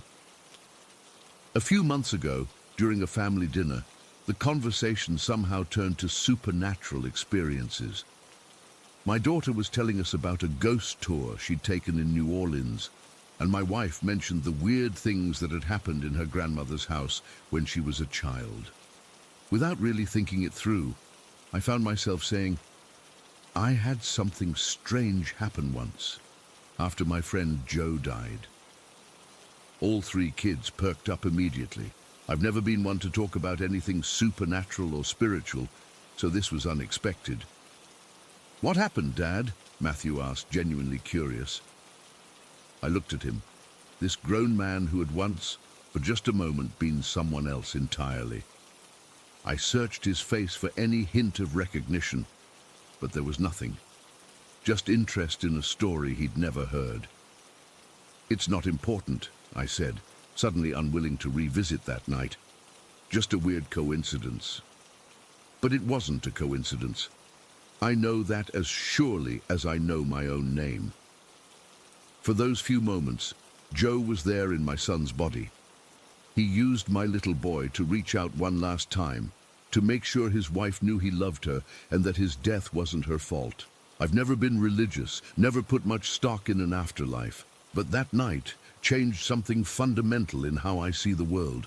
I don't know what happens after we die, but I know that something of Joe lingered, something strong enough, desperate enough, to momentarily take over a 5-year-old boy who'd never even met him.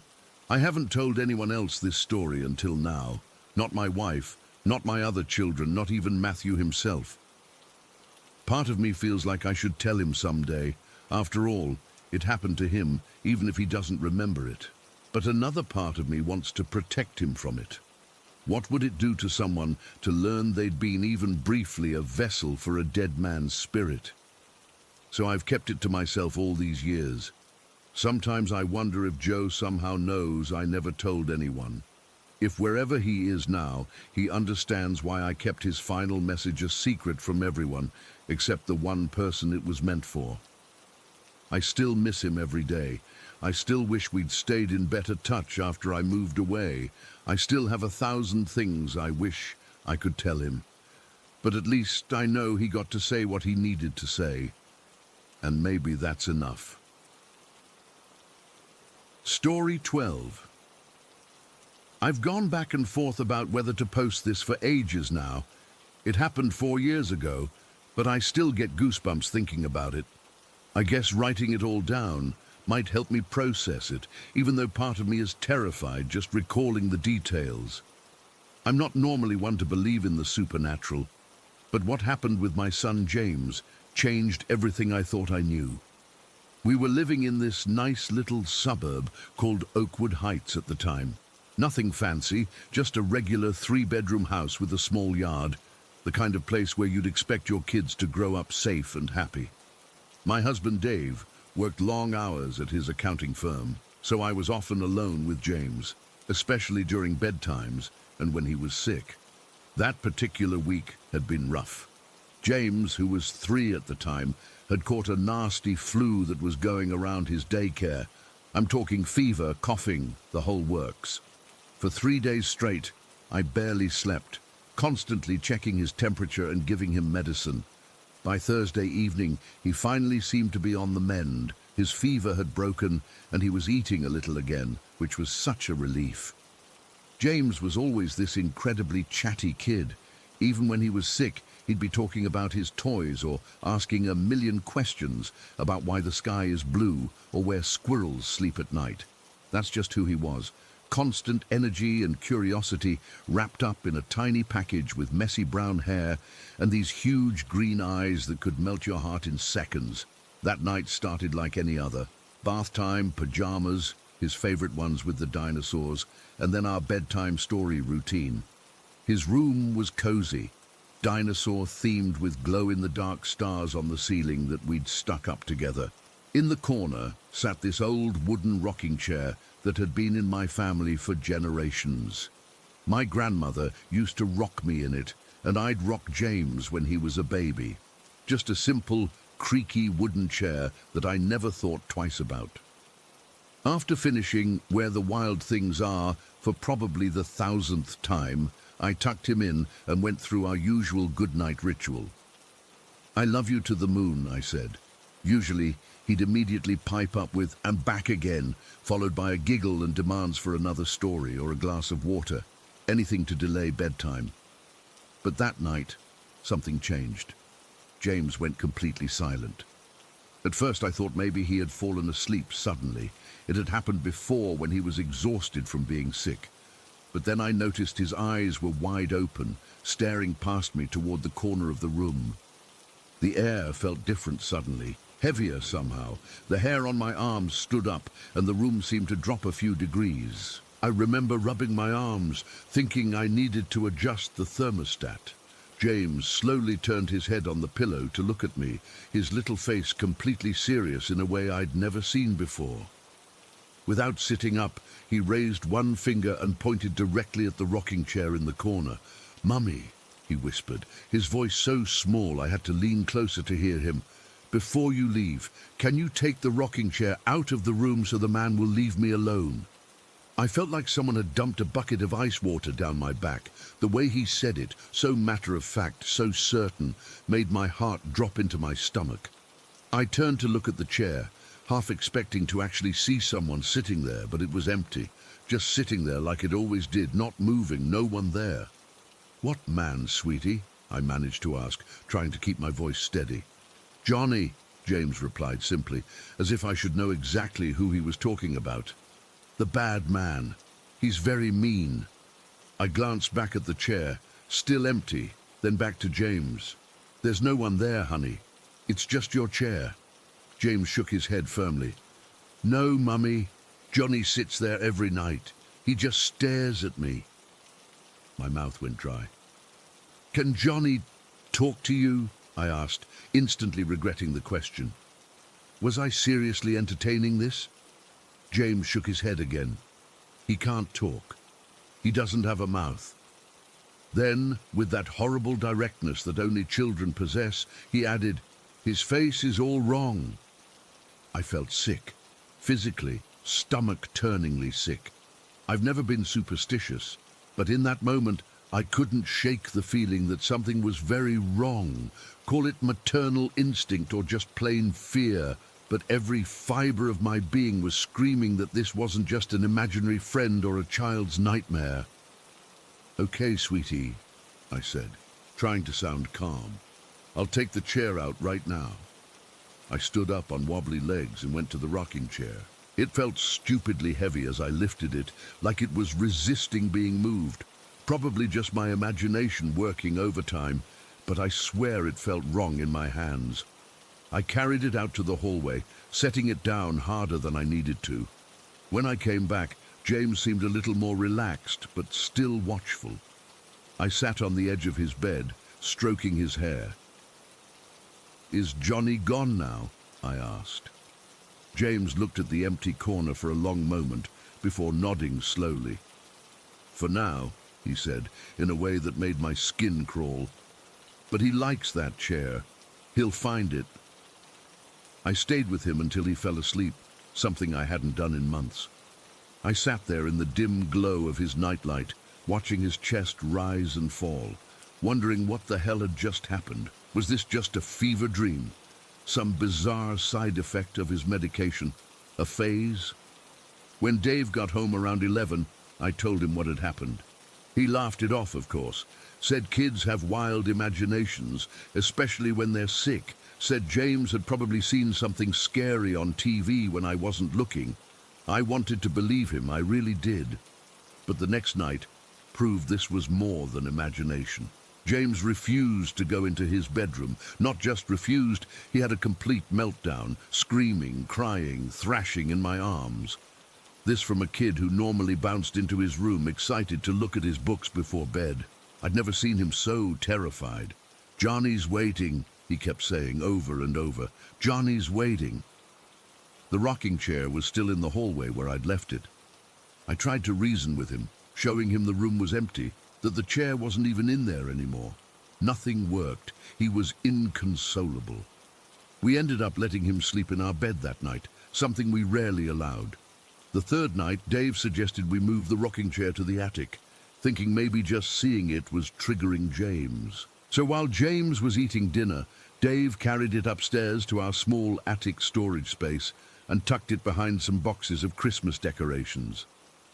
That night, James seemed calmer. He let me tuck him into his own bed without a fuss, and I thought maybe, We were past this strange episode. I read him a story, kissed his forehead, and was about to turn off the light when he sat bolt upright. "Johnny's upstairs now," he said, his voice eerily calm. He followed his chair. I felt that same cold dread wash over me.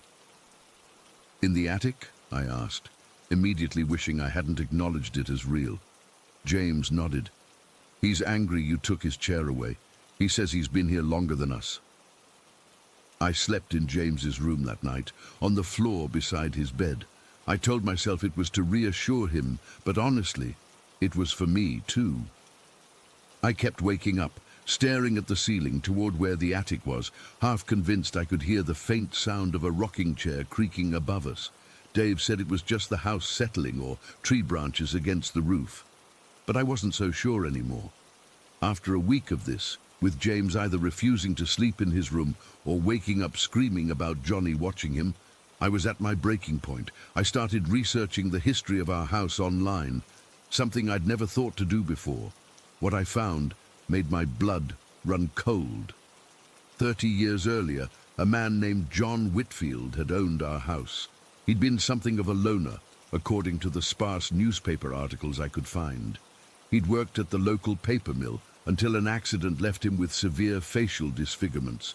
After that, he became a recluse, rarely leaving the house. He died in the home, in what was now James's bedroom, according to property records that mentioned renovations after his death.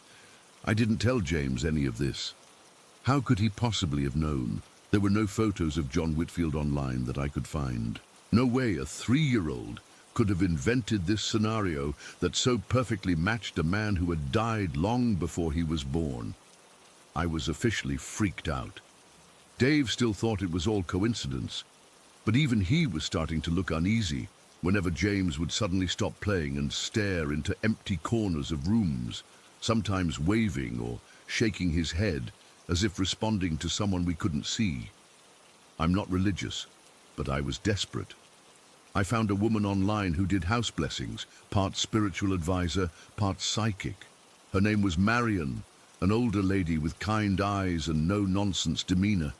She didn't try to spook us with dramatic claims or charge us exorbitant fees, which made me trust her more.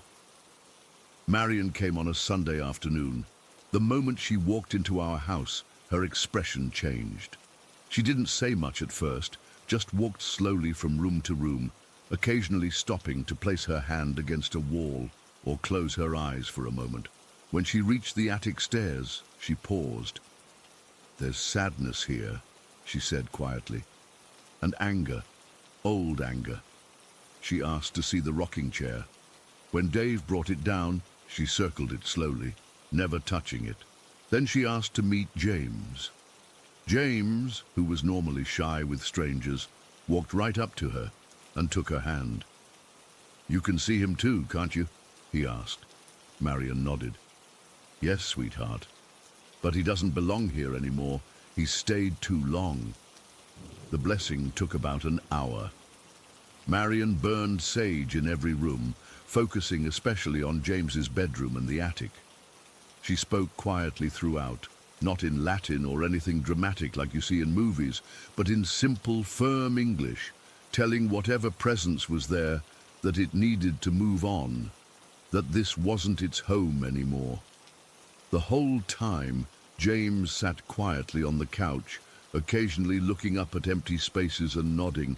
At one point he whispered, "He's crying now." After Marion left, the house felt different, lighter somehow. James slept in his own room that night without incident.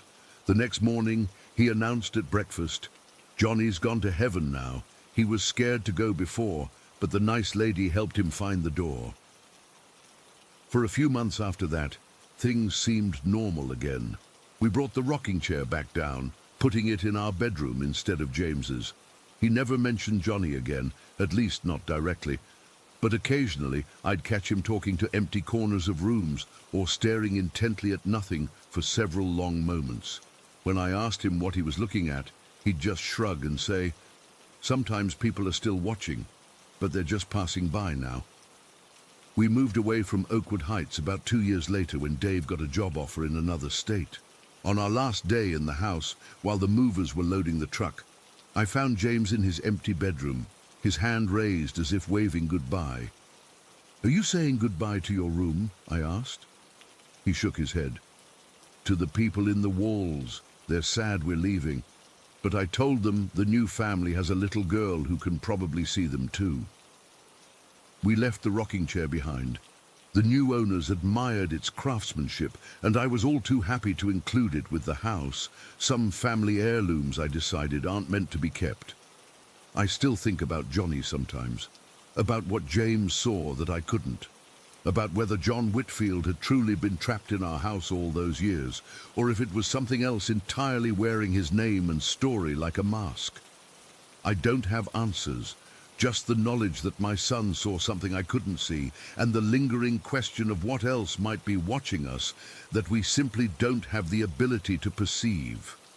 James is 7 now and doesn't remember much about the Johnny incident, as Dave and I call it when James isn't around. Or if he does remember, he doesn't talk about it. But sometimes I'll catch him staring intently at empty spaces, his head tilted slightly as if listening. When I ask what he's doing, he just smiles and says, "Nothing, Mom," in a way that makes me wonder what he's choosing not to tell me. Story 13. I never believed in the supernatural growing up. My parents raised me and my sister in this practical household where everything had a logical explanation. It's not that they were strict or anything, they just never encouraged any talk about ghosts or spirits. We lived in Millfield, this small rural town where everyone knew each other and life was pretty simple. Until that day in September when something happened that I still can't explain 13 years later. I was 13 at the time, just started 8th grade that fall. My grandfather, I always called him Pop-Up, had been sick for several months, prostate cancer, but my parents never really told me how bad it was. Looking back, I understand they were trying to protect me. Death wasn't something I'd experienced before, not in the family anyway, and I think they wanted to shield me from it as long as possible. Pop-Up lived about 15 minutes from us in the same small town. He and my grandmother had this old farmhouse that always smelled like cinnamon and wood polish. Before he got sick, we'd go over there every Sunday after church, and he'd take me fishing or tell me stories about when he was a young man. He had been a rancher most of his life and loved anything to do with the Old West. Cowboys and Indians, Western novels, John Wayne movies, that sort of stuff. I never really shared his interest in all that, but I loved how excited he got when he talked about it. When the cancer got worse around July, Pop-Up had to go to the hospital in the city about an hour away, but after a few weeks, the doctors sent him home. My dad told me it was because he was getting better and could recover at home now. I remember feeling relieved, like everything would go back to normal soon. But looking back, there were signs that wasn't true. My dad started going over to my grandparents' house every morning to help them out. He'd be gone for a few hours, then come home around noon and take me and my sister to visit every afternoon. My mom seemed more quiet than usual, and there were hushed phone conversations late at night. I just didn't want to see what was happening, I guess. Pop-Up was getting thinner, sleeping more, talking less. But kids believe what they want to believe, right? Then came that morning, September 23rd. I remember the date because it was exactly 1 month before my 14th birthday. I had this dream that I still remember with crystal clarity. In my dream, I was watching some kind of scene playing out, like a movie on a screen. It was a western with cowboys on horses chasing Native Americans across this open plain. The weird thing is, I never dreamed about stuff like that. It wasn't something I was interested in or thought about. But there it was, this vivid western scene playing out. And then Pop-Up appeared. He wasn't part of the scene. He was standing in front of it, like he was between me and this movie I was watching. He wasn't sick in my dream. He looked like the pop-up from my childhood memories, tall, strong, with that bushy mustache and those bright blue eyes. He was wearing his favorite checkered shirt and those suspenders he always had on. He was trying to tell me something. I could see his lips moving, but no sound came out. I kept trying to hear him, straining to understand what he was saying, but it was like watching someone talk through a window. I remember feeling frustrated in the dream, wanting desperately to hear what he was telling me. Then, out of nowhere, I woke up. I sat straight up in bed, my heart pounding like I'd been running. I felt this overwhelming sadness wash over me, this feeling of loss I couldn't explain. My room was still dark, but there was that grayish light of early morning coming through the curtains. I looked at my alarm clock. 7:30 exactly. I never woke up that early on my own, especially not during the school year when my alarm was set for 8:15. But there I was, wide awake, with this heavy feeling in my chest and the image of Pop-Up still clear in my mind. I tried to shake it off. I went to the bathroom, splashed water on my face, trying to get rid of that weird feeling. I thought about going back to sleep, but knew I couldn't. So I just got dressed and went downstairs earlier than usual. Mum was in the kitchen making coffee, and she looked surprised to see me up. "You're up early," she said, and I could tell she'd been crying. Her eyes were red and puffy. "Had a weird dream," I mumbled, not wanting to talk about it. Something told me not to mention Pop-Up. She just nodded and went back to making breakfast, but she seemed distracted, checking her phone every few minutes. Dad wasn't there, which wasn't unusual lately. He'd been going to Pop-Up's house early every morning to help Grandma with things. The next few hours were normal enough. My sister got up, we had breakfast, watched TV. But there was this tension in the house I couldn't explain. Mom kept making phone calls from her bedroom, her voice too low for me to hear what she was saying. Around noon, Dad finally came home. I knew right away something was wrong. His eyes were red like Mom's, and he had this look on his face I'd never seen before. He and Mom went into the kitchen and talked in low voices for a few minutes. Then Dad called me and my sister into the living room. We sat on the couch, and he sat across from us on the coffee table, which was something he'd normally tell us off for doing. "Kids," he said, his voice cracking a little, "I need to tell you something about Pop-Up." And right then, before he even said the words, I knew with absolute certainty what he was going to say. "Pop-Up passed away this morning," Dad said, reaching out to hold both our hands. "He went very peacefully in his sleep." My sister started crying immediately. She was 11, old enough to understand what death meant. But I just sat there, numb, remembering my dream. "What time?" I asked, my voice barely a whisper. Dad looked at me, confused by the question. "What? What time did he die?" I repeated, louder this time. Dad glanced at Mom before answering. "Around 7:30 this morning. The hospice nurse had just arrived to check on him." 7:30. Exactly when I'd woken up from that dream. I felt sick suddenly, like the floor was tilting under me. Dad must have noticed something was wrong because he asked if I was okay. "I saw him," I said. "I saw Pop-Up in my dream this morning. At 7:30. He was trying to tell me something." My parents exchanged this look I couldn't read. Dad put his hand on my shoulder. That's just a coincidence, Daniel," he said. But I could tell he was unsettled. Sometimes our minds play tricks on us when we're stressed or worried. But I knew it wasn't a coincidence. It couldn't be. The dream had been so real, so specific. With the westerns that Pop-Up loved but I never cared about. Him trying to speak to me waking up at the exact moment he died. It was too perfect to be random. Dad said we were going to drive over to Pop-Up and Grandma's house. He wanted us to be with family, and there were arrangements to make. I got in the car without arguing, still trying to process what had happened.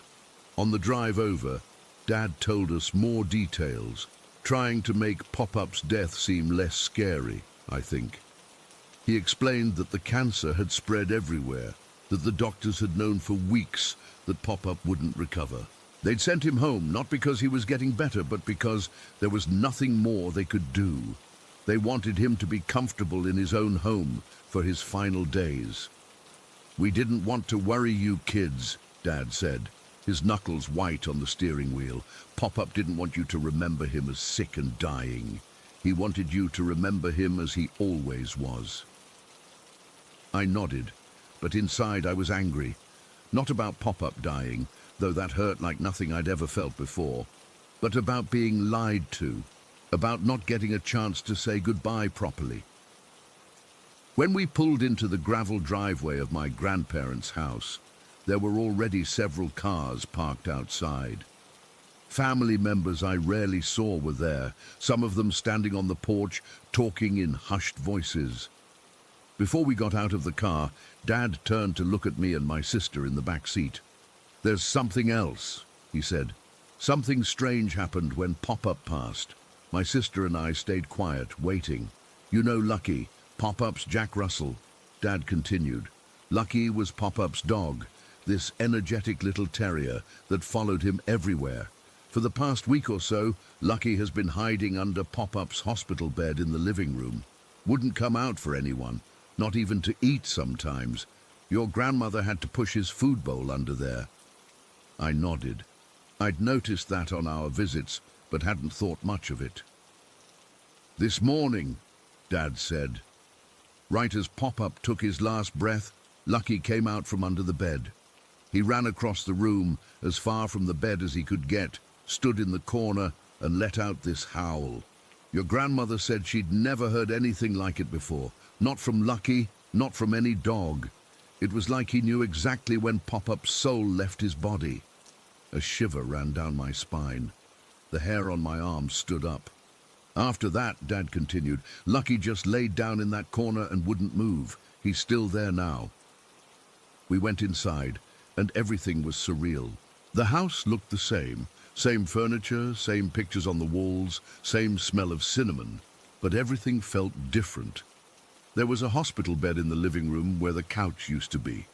It was empty now, the sheets neatly made, but you could feel the absence there. And just as Dad had said, Lucky was curled up in the far corner of the room, as far from the bed as possible. When I tried to call him, he just looked at me with these sad eyes and wouldn't move. My grandmother hugged me tight when she saw me, and for the first time in my life, she seemed small and fragile. She smelled like her rose perfume mixed with something medicinal. "He loved you so much, Daniel," she whispered in my ear. So much. I spent that afternoon in a daze, sitting in Pop-Up's study while adults made phone calls and arrangements. I looked at his books about cowboys and Native American history, his collection of arrowheads he'd found over the years, his old rodeo belt buckle. All these things that were so important to him that I'd never really paid attention to before. That night, back at home, I couldn't sleep. I kept thinking about that dream, about Pop-Up trying to tell me something. I wished I could have heard what he was saying. Was he saying goodbye? Was he trying to tell me something important? I'll never know. But that wasn't the end of it. In the months that followed, I had more dreams about Pop-Up. They weren't scary, more comforting, actually. He never spoke in these dreams either, but he would show me things. Like when I was struggling with a science project, I dreamed of him pointing to a book in the school library that ended up having exactly what I needed. Or, when I was nervous about asking this girl to the school dance, I dreamed of Pop-Up giving me a thumbs up, and somehow I found the courage the next day. The strangest one happened about 6 months after he died. My mum lost her wedding ring, and we'd all been searching the house for days. I had a dream where Pop-Up led me to the garden, pointing at this specific rose bush. The next morning, on a hunch, I checked there and found the ring caught in the branches. Mum had been pruning the bushes the day before she noticed it missing. I never told many people about these experiences. Who would believe a 13-year-old kid claiming his dead grandfather was visiting him in dreams?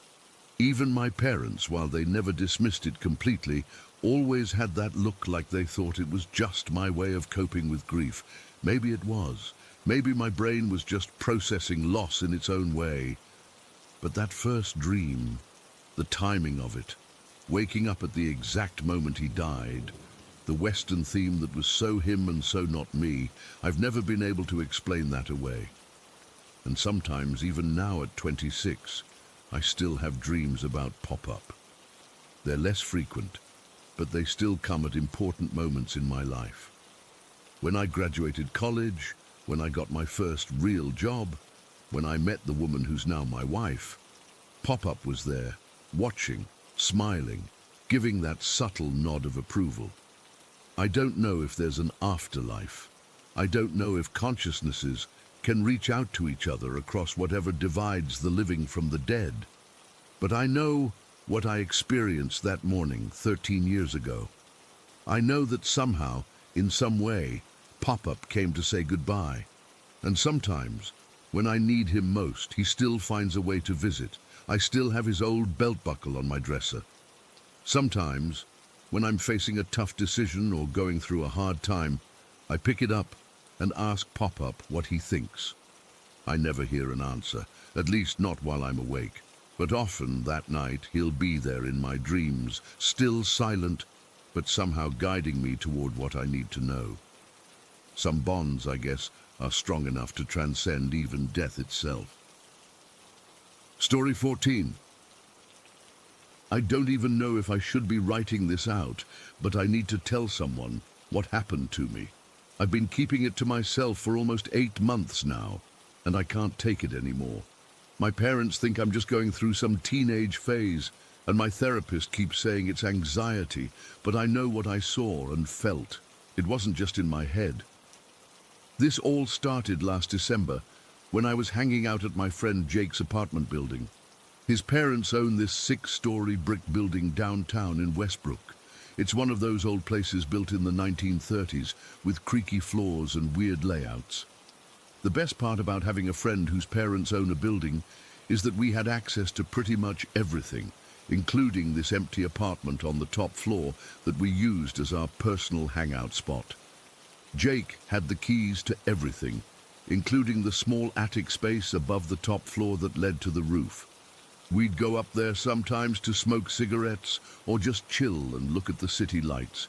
It wasn't anything fancy, just a flat section of roof with an old metal railing around it, but it felt like our own private world up there. On this particular Friday night, we were planning to meet up on the roof around 8. It was already dark out, and Jake's parents were away for the weekend on some business trip, so we had the run of the place. I remember it was freezing cold that night, must have been around 20 degrees, but we didn't care. We were 17 and thought we were invincible. I got to the building around 7:30 and Jake buzzed me in.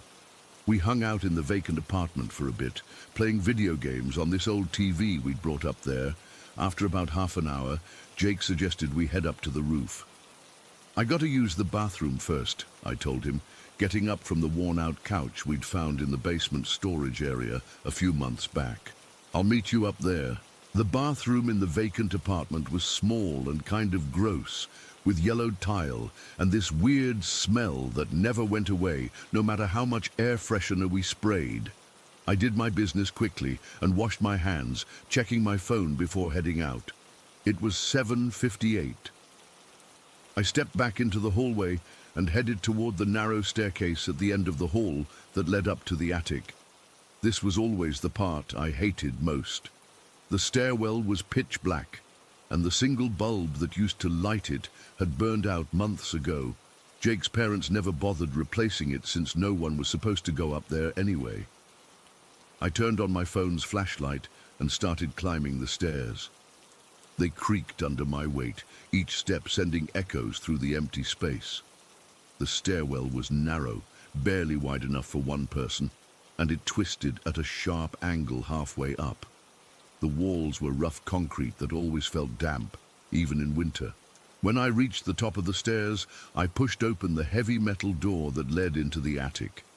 The hinges groaned as they always did, and I was hit with that familiar, musty smell of dust and old insulation. The attic was basically one long room that ran the length of the building, filled with discarded furniture, old suitcases, and boxes of who knows what from previous tenants.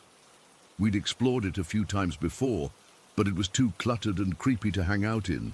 My phone flashlight cut a weak beam through the darkness as I made my way toward the roof access door on the far side. I had to navigate around piles of junk, my feet kicking up dust with every step. I remember thinking the place seemed even creepier than usual that night.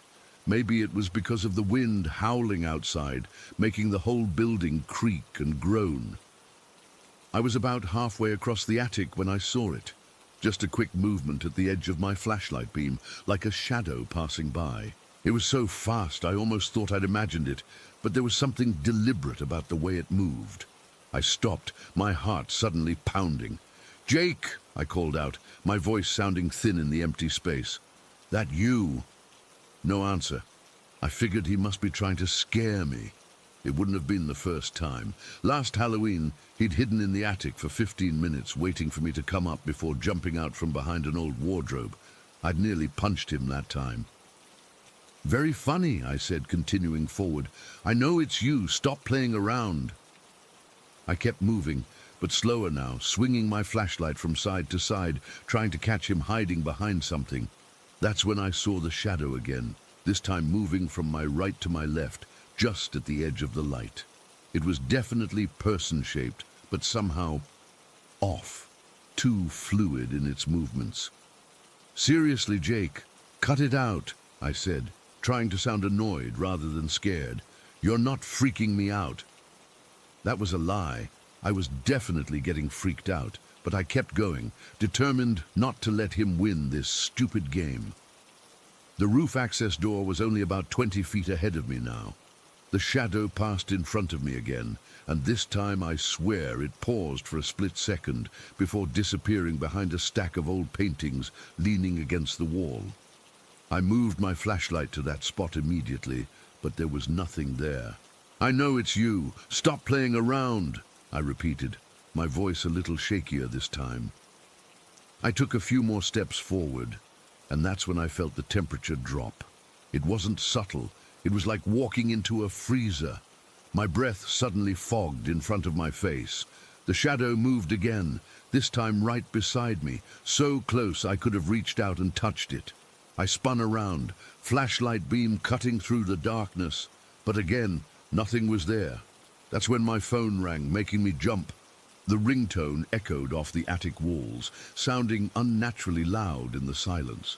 I fumbled to answer it, almost dropping my phone in the process. "Tyler? Where are you, man?" It was Jake. "I'm in the attic," I said, my voice cracking slightly. "Where are you?" "Still in the apartment. Melissa called, and I've been talking to her for like 10 minutes. You coming down or what?" My blood went cold. "You're not up here with me?" "No, dude, I never went up. Been on the phone this whole time." I stood there, frozen, the implications hitting me like a truck. If Jake was downstairs, then what the hell had I been following through the attic? What had I been talking to? "I'll be right down," I managed to say, then ended the call. I turned around, ready to sprint back to the stairwell, when the shadow passed directly in front of me again. But this time, it wasn't just a shadow. For a split second, it took form. It was the silhouette of a man, tall and thin, wearing what looked like an old-fashioned suit. No features, just darkness in the shape of a person. And it was staring right at me. I ran. I didn't care about looking cool or brave anymore. I just ran, stumbling over boxes and old furniture, my flashlight beam bouncing wildly as I sprinted toward the stairwell door. I could feel it behind me, not chasing exactly, but following, moving with purpose. I hit the stairwell door with my shoulder, nearly falling down the steps in my rush to get away. I didn't stop until I was back in the apartment, slamming the door behind me. Jake was sitting on the couch, looking at me like I'd lost my mind. "Dude, what happened? You looked like you saw a ghost." I couldn't even speak at first, just stood there panting, my back pressed against the door. When I finally caught my breath, I told him what happened. He didn't believe me, of course. Thought I was trying to prank him back for all the times he'd scared me. Very funny, he said, rolling his eyes. Come on, let's go up to the roof. I'm not going back up there, I said, and something in my voice must have convinced him I was serious, because his smile faded. You're really freaked out, huh? I nodded, still trying to process what I'd seen. There's something up there, Jake. I'm not making this up. He looked at me for a long moment, then shrugged. Fine, we'll stay here. But I think you're overreacting. We ended up just hanging out in the apartment that night, playing video games and trying to act normal.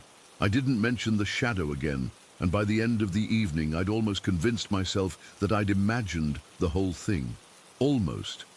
But I couldn't shake the feeling that something was wrong. Even in the apartment, I kept getting this sensation of being watched. Several times, I thought I saw movement out of the corner of my eye, but when I turned to look, nothing was there.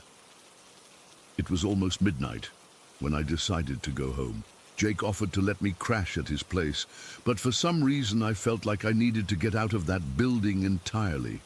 I told him I had an early morning thing with my parents, which was a lie, but he didn't question it. As I was leaving, I had to use the bathroom one more time.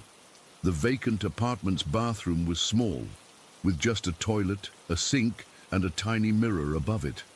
I remember staring at my reflection as I washed my hands, noticing how pale I looked. That's when I felt it. Cold fingers brushing against the back of my neck, so light I could have mistaken it for a draft.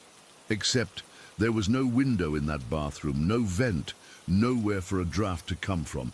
And these weren't just cold, they were ice cold, like something that had been left outside in winter for hours.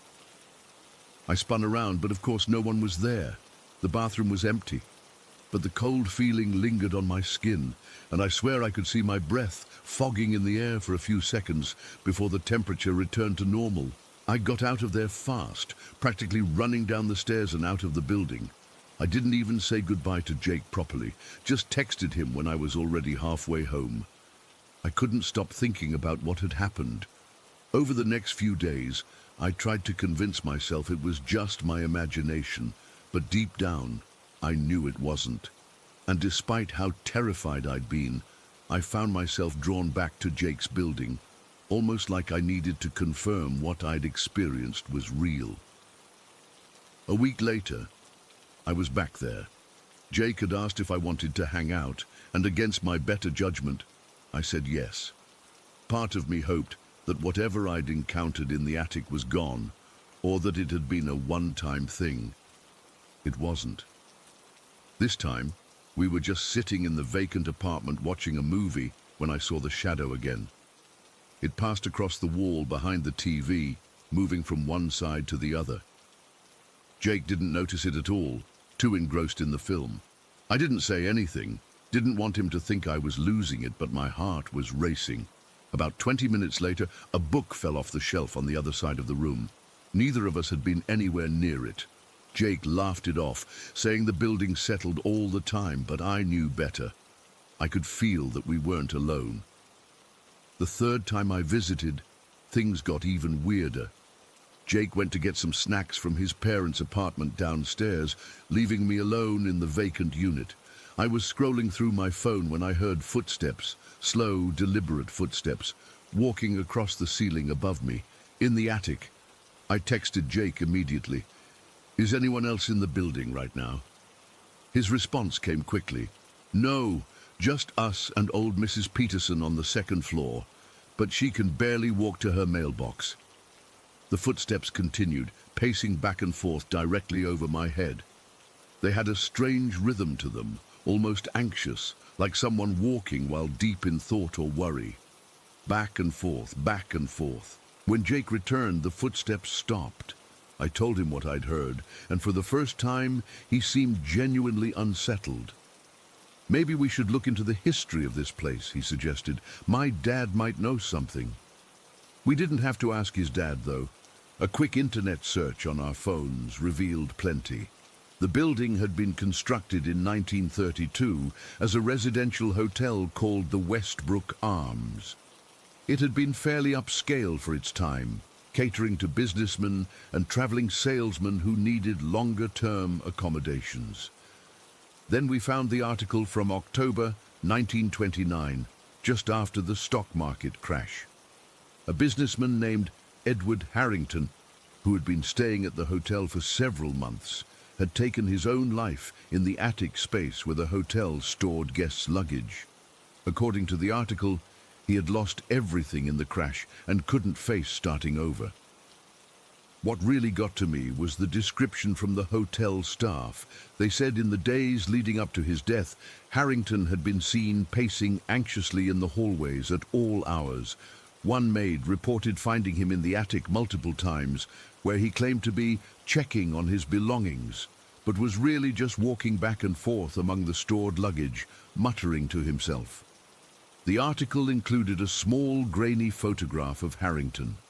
He was tall and thin, wearing a dark suit with a bow tie. Even in the poor quality image, I could see the hollow look in his eyes, the desperation. I recognized him immediately, not his face. I'd never seen his face in the attic, but his silhouette, his build, the way he held himself. It was the same shape I'd seen moving through the darkness. After that, I refused to go back to the roof or attic. Jake didn't push it, which told me he was probably spooked too, though he wouldn't admit it. We still hung out in the vacant apartment sometimes, but I was always on edge there, always watching the shadows in my peripheral vision. One night, about a month after my first encounter, Jake went to the bathroom, leaving me alone in the apartment again. I was sitting on the couch, scrolling through my phone, when I felt the couch cushion beside me sink down, as if someone had sat next to me. The hairs on the back of my neck stood up, and I could feel that same cold radiating from the empty space. Slowly, I turned my head. Nothing was there, but the cushion remained depressed, and I swear I could hear breathing, soft, raspy breathing, right beside my ear. I couldn't move, couldn't speak. I just sat there, paralyzed as the cold intensified. Then I felt pressure on my hand, like someone had placed their hand over mine. It wasn't aggressive or threatening, more desperate, like someone reaching out for human contact. When Jake came back, the presence vanished. The cushion returned to normal, the cold dissipated, and the feeling of pressure on my hand disappeared. I didn't tell Jake what had happened. I didn't tell anyone until now. I stopped going to Jake's building after that. Made up excuses about being busy with school or family stuff. He figured out pretty quickly that I was avoiding the place, but he never called me out on it directly. But even though I stopped visiting, the experiences didn't completely end. For months afterward, I had dreams about the shadow figure. In these dreams, I'd be back in that attic, following the shadow as it moved among the discarded possessions of strangers.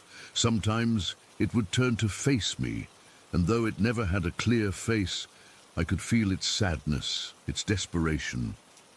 I'd wake up from these dreams with that same cold feeling on my skin, like I'd been touched by something that wasn't quite of this world. And sometimes, in those moments between sleeping and waking, I'd see a tall, thin shadow standing in the corner of my bedroom, watching me. It's been 8 months now, since that first night in the attic.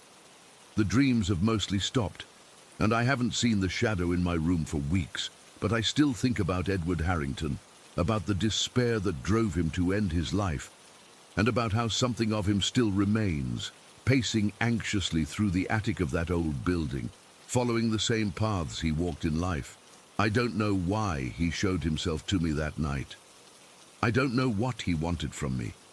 Maybe he was just lonely. Maybe he thought I was someone else. Or maybe he wanted someone, anyone, to acknowledge that he existed, that his suffering mattered, that he hadn't been completely forgotten. Whatever the reason, I can't forget him.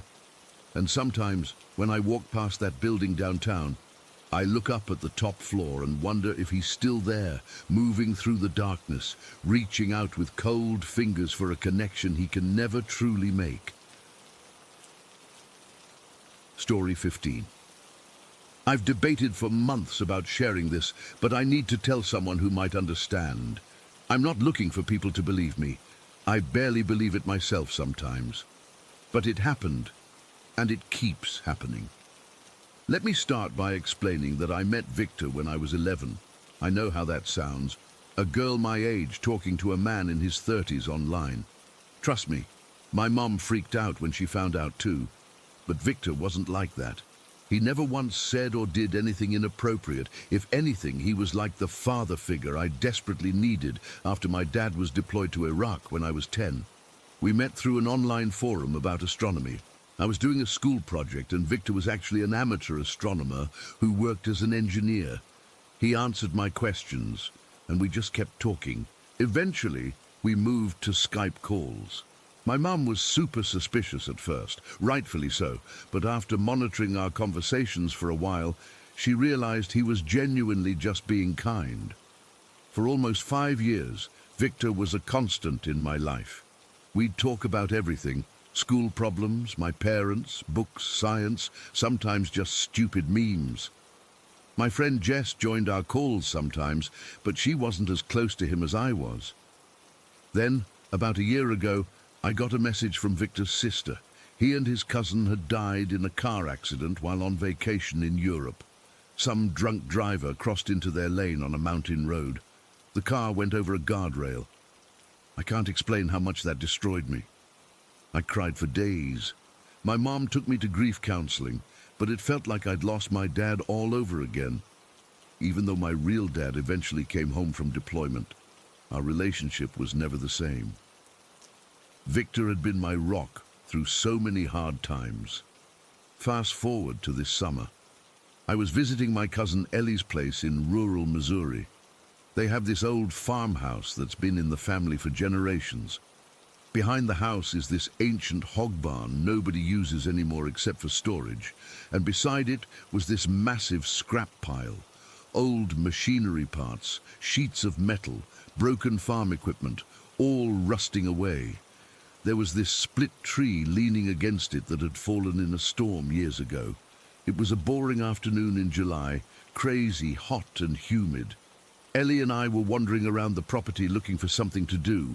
We ended up by the scrap pile, and for some stupid reason, we decided climbing it would be fun. I was 16, old enough to know better, but still young enough to do something that dumb. The pile was probably about 15 feet high at its tallest point. We scrambled up using the tree trunk as a sort of ramp.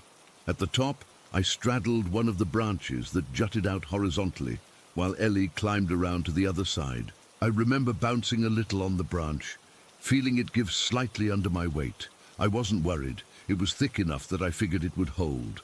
I was wrong. There was this awful cracking sound, and suddenly I was falling backward. Everything went into slow motion. I could see the sky above me, feel the air rushing past, and I knew with absolute certainty that I was about to be seriously hurt or killed. Below me was this jagged piece of metal, looked like part of an old plough, sticking straight up. I was falling directly toward it, back first. It would have gone right through me. Then I felt it. Hands, human hands, grabbed my right arm hard and yanked me sideways. Instead of falling onto the metal spike, I was suddenly sitting safely on a gutter that ran along the edge of the barn roof. I was gasping, trying to make sense of what happened. My first thought was that Ellie had somehow caught me, but when I looked around, she was on the opposite side of the pile, her foot caught in some old window screen, struggling to free herself. "How did you do that?" she called over to me. "Do what?" I asked, still shaking. "Save yourself. I thought you were dead for sure." That's when I realized there was no one else there who could have grabbed me, no one physically present anyway. I still had the feeling of fingers pressed into my arm. When I got back to the house, I checked in the bathroom mirror.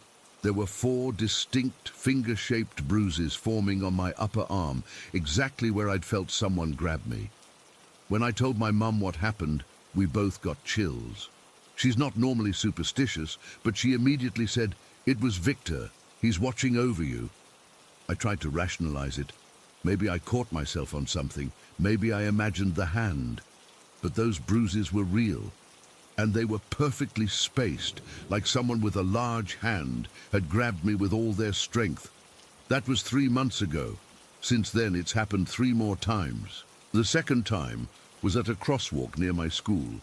I had my headphones in, music blasting, and stepped into the street without looking properly. Suddenly, I felt 2 hands on my back push me hard back onto the sidewalk. A car sped through the crosswalk inches from where I would have been.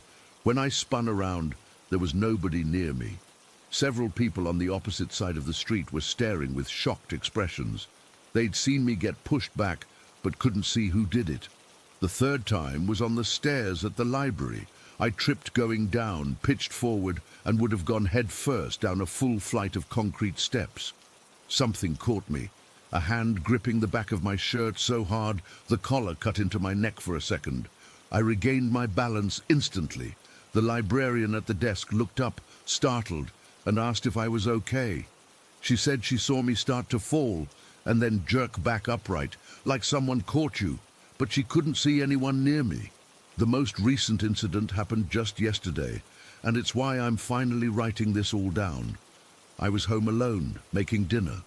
I was cutting vegetables with this really sharp chef's knife my mum got me for Christmas because I've been getting into cooking lately. The phone rang, and I turned quickly, not thinking about the knife in my hand. The blade was heading straight for my stomach when someone, caught my wrist and redirected my hand away from my body. The grip was so tight it hurt. I actually cried out from the pressure.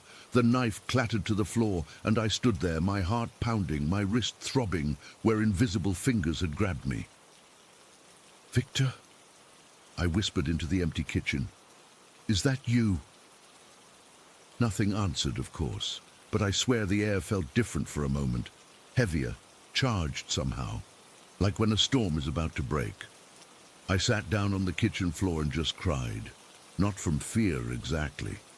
How can you fear something that keeps saving your life? But from the overwhelming feeling that someone who died a year ago is somehow still here, still looking out for me. I've tried researching guardian angels, spirits, all that stuff. Nothing quite fits what's happening to me. Victor wasn't a blood relative. He wasn't even someone I knew in person. We never met face to face, but we connected on some level that apparently transcends death. Sometimes I talk to him now, out loud, when I'm alone. I don't know if he can hear me, but it makes me feel better. I thank him for saving me. I tell him about my day. It's weird. I should be terrified that there's some invisible presence following me around, but instead, it's comforting. My mum thinks I should embrace it. Not everyone gets proof that someone's watching over them, she says. My dad, the real one, thinks I'm making it all up for attention. My friend Jess, who sometimes joined our Skype calls, believes me though. She says Victor always did seem protective of me, like he thought of me as a daughter he never had. I don't know what to think anymore. All I know is that I've been saved from serious injury or death 4 times now, by hands I can feel, but not see. The bruises from yesterday are still on my wrist. 4 fingers and a thumb, exactly where I felt them grab me. I've been staring at them all day. They're the only physical proof I have that I'm not going crazy. Is it possible for someone to care about you so much that they refuse to stop protecting you, even after death? I never believed in any of this supernatural stuff before. Now I don't know what to believe. Sometimes I wonder if Victor's spirit is stuck here because of me, like maybe he can't move on to whatever comes next because he's too worried about me. That thought keeps me up at night. I don't want to trap him here, but I also don't know how to tell a ghost that I'll be okay without him, or maybe I wouldn't be okay. Maybe there's some reason he keeps having to save me. Maybe I'm supposed to die and he's interfering with fate or something. I've watched enough movies to know that usually doesn't end well. but I don't think that's it. The way those hands feel when they grab me, there's nothing malevolent about it. It's desperate, protective, the same way my mom grabbed me when I nearly ran into traffic as a kid. I've started being more careful lately, second-guessing every potentially dangerous situation. I don't want Victor to have to keep saving me, in case it's somehow keeping him from being at peace. But part of me is also selfishly glad he's still here, still watching. I miss our conversations. I miss having someone who understood me in a way my parents never did. If his ghostly interventions are all I get now, I'll take it. So that's my story. I know it sounds crazy. Sometimes I wonder if it's all an elaborate coincidence or my imagination working overtime because I miss him. But then I look at these bruises on my arm, perfectly matching a human hand, and I know. Victor may be gone, but he's still here, still looking out for me. And the weirdest part? I'm not afraid. When you know someone cared about you enough that they're still protecting you from beyond the grave, how can you be scared of that? I just wish I could talk to him one more time, to thank him properly, to tell him it's okay to move on. But maybe he already knows that, and he's choosing to stay anyway. So, if you're reading this and you've experienced something similar, please tell me. I need to know I'm not alone in this. And Victor, if you can somehow see this too, thank you for everything. Story 16. I still get goosebumps thinking about this. I've never shared this anywhere before, but I need to get it off my chest. Maybe someone out there has experienced something similar or can make sense of what happened, because I sure as hell can't. About 4 years ago, I moved into this mobile home in Riverdale, just outside of Seattle. It wasn't anything fancy. 2 bedrooms, an outdated kitchen, and a narrow hallway that connected everything. But the rent was cheap, and I was desperate after my relationship with Amber fell apart. The irony? It was her family's old place. They'd moved out years before, and her parents were looking for someone reliable to rent it. Despite our messy breakup, we'd managed to stay civil for our son Ethan's sake. When they offered me the place at below-market rent, I couldn't say no. I was working 2 jobs trying to save up for a better place where Ethan could stay with me on weekends. Amber warned me about the place being weird, but I brushed it off. She kept bringing up stories about her younger sister Lily seeing things, especially in the hallway at night. But everyone knew Lily had issues. She'd been in and out of psychiatric facilities since she was 13. Hallucinations were part of her diagnosis. I remember Amber telling me how Lily would wake up screaming about the man in the hallway wearing a hat and carrying a suitcase. Classic nightmare stuff from a troubled mind, right? That first week in the trailer was uneventful. The place had a musty smell that wouldn't go away no matter how many windows I opened. The pipes knocked when I showered and the floor creaked in certain spots, but it was a mobile home from the 80s. What did I expect? About 3 weeks in, I started noticing small things. My keys wouldn't be where I left them. The thermostat would be turned down when I got home from work, even though I always kept it at 72. Once, all the cabinet doors in the kitchen were open when I woke up. I blamed it on stress and exhaustion from pulling double shifts.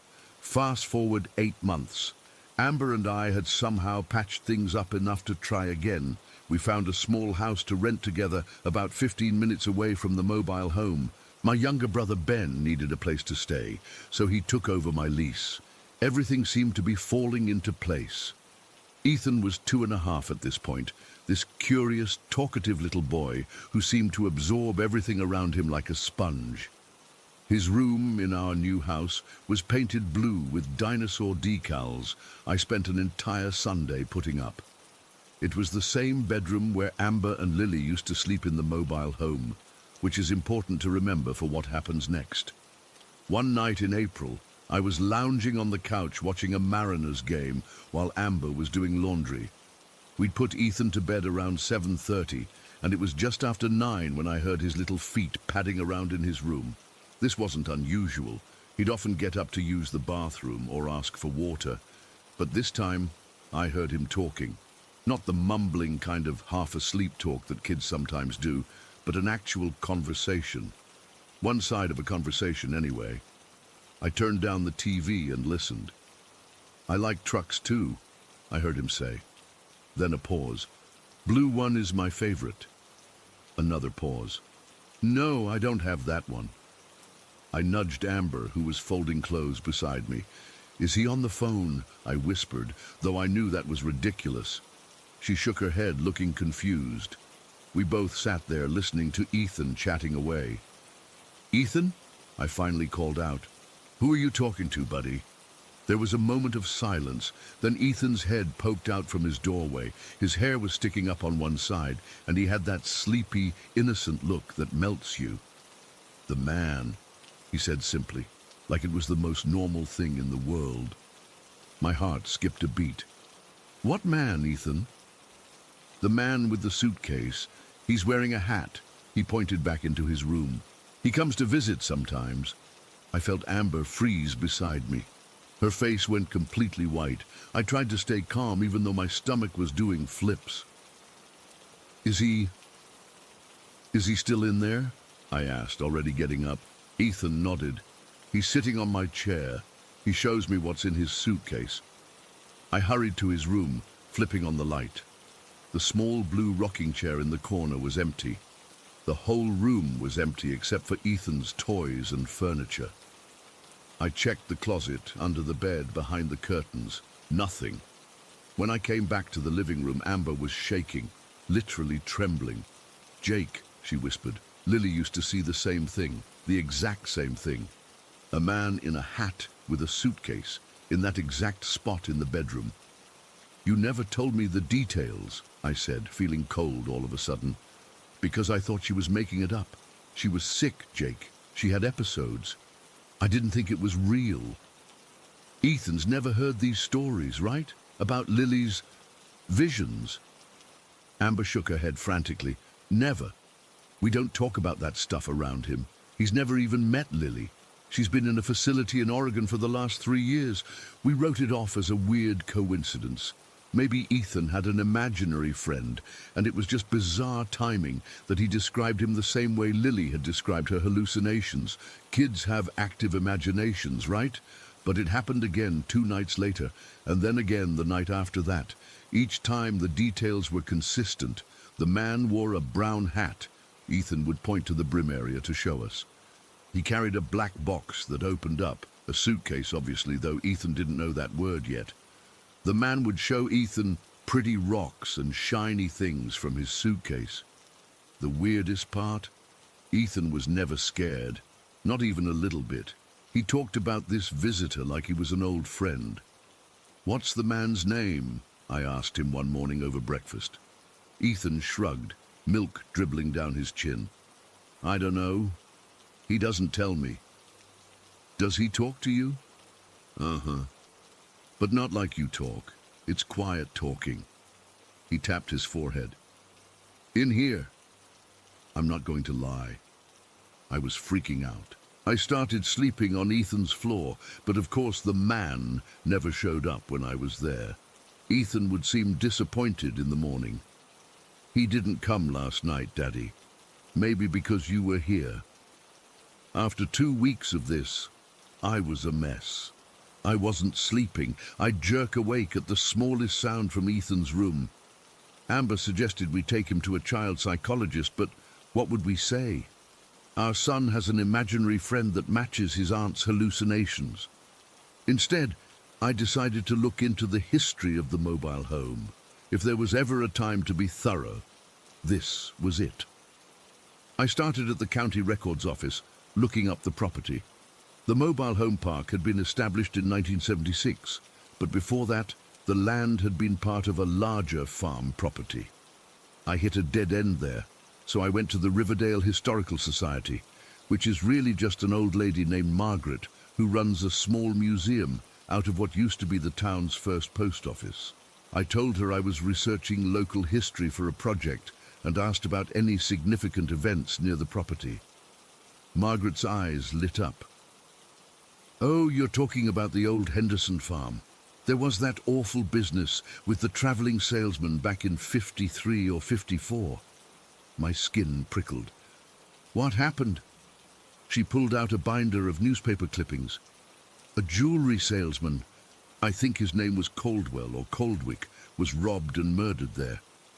Terrible thing. He was staying at the farmhouse as a guest because the nearest hotel was 20 miles away. Someone broke in during the night, stole his samples, and killed him. My mouth went dry as she found the article she was looking for. Here it is, August 12, 1954. Traveling jewelry salesman found dead at Henderson Farm. There was a small, grainy photo of a man in a suit with a wide-brimmed hat.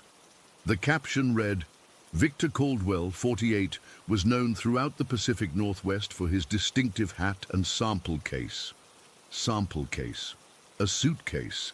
I must have gone white because Margaret asked if I was feeling all right. I mumbled something about low blood sugar and took a photo of the article with my phone before thanking her and practically running to my car. When I showed Amber the article that night, she burst into tears. How would Ethan know? How would Lily know? They couldn't have known this. That night we sat Ethan down and showed him the grainy newspaper photo. "Do you know this man?" I asked, trying to keep my voice steady. Ethan barely glanced at it before nodding. "That's the man who visits. That's his hat." He pointed excitedly at the wide brim in the photo. "Ethan," Amber said gently, "what does he show you in his suitcase?" "Pretty things," Ethan said. "Rings and necklaces. He lets me hold them sometimes, but I have to be careful. Jewelry. The man was a jewelry salesman. We moved out the next day. I'm not kidding. We packed some essentials and went to stay with Amber's parents. We broke our lease and paid the penalty. We didn't care. 2 weeks later, we'd found another place on the other side of town. Ben thought we were overreacting when I told him what happened. He laughed it off and kept living in the mobile home. Free ghost roommate, he joked. But then, about a month later, Ben called me at 3 in the morning, his voice shaking. "Jake, there's someone in the hallway." "What do you mean?" I asked, instantly wide awake. "I keep seeing, I don't know, a shadow. By the bathroom door, it's shaped like a man. I thought I was imagining it, but just now, I heard something. Like a latch opening and closing. Like someone opening a case or a box." I told him to come stay with us. He did for 2 nights before deciding he was being silly and going back. He lasted another week before moving out completely. The last straw was waking up to find his watch, which he always left on the nightstand, arranged neatly on his pillow, next to his ear. As if someone had placed it there deliberately, wanting him to find it. The mobile home sat empty for months after that. Amber's parents eventually sold it to the mobile home park owners at a loss. Last I heard, they tore it down to expand the park's small playground. Ethan is 6 now. He doesn't remember any of this, or at least he says he doesn't. Sometimes, though, I'll catch him staring at men wearing hats with an odd expression on his face. Once, at an airport, he pointed to a businessman's briefcase and whispered to me, "That's like the suitcase the man had, but his was bigger." I don't know what to make of any of this. I'm not a superstitious person. I've never believed in ghosts or spirits. But I can't explain how my 2-year-old son could describe, in perfect detail, the same figure that his mentally ill aunt saw years earlier, a figure that matched the description of a man who was murdered on that very property decades before either of them were born. Whatever it was, ghost, residual energy, collective hallucination, it was real enough to make us abandon our home. Real enough that I still check Ethan's room every night before he goes to sleep. Real enough that I still sometimes wake up in a cold sweat, imagining the soft click of a suitcase latch in the darkness. Story 17. I still get the chills every time I think about what happened in Pinewood all those years ago. My name's Seth, and I grew up in a small town where everybody knew everybody's business, except for the weird stuff happening inside our house. I'm 27 now, but these events happened when I was around 13. My brother Michael was 9, and little Aaron was only 4. It started innocently enough. Aaron was at that age where imaginary friends are normal. Most kids have dinosaurs or superheroes, but Aaron had Fryer. At first, we didn't think much of it. My mum thought it was cute, actually. Aaron would sit in the corner of his room, having these elaborate conversations with nobody. He'd laugh and nod, completely engaged with this invisible person. One morning at breakfast, I asked him who he was talking to all the time. Aaron looked at me like I was the weird one for not knowing.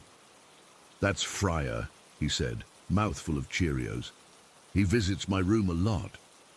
"What does Fryer look like?" Mom asked, playing along. Aaron set down his spoon and described him in a way that still turns my stomach. "He has dark skin, like dirt.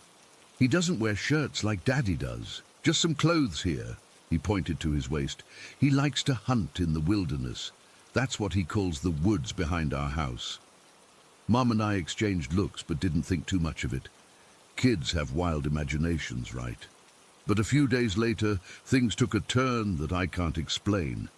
I was helping Aaron get ready for bed when he suddenly said, "Fryer used to live nearby in a house a long time ago, and then some white people came and burnt him alive and killed his village." I froze, with his pajama shirt half over his head. "Aaron, where did you hear that?"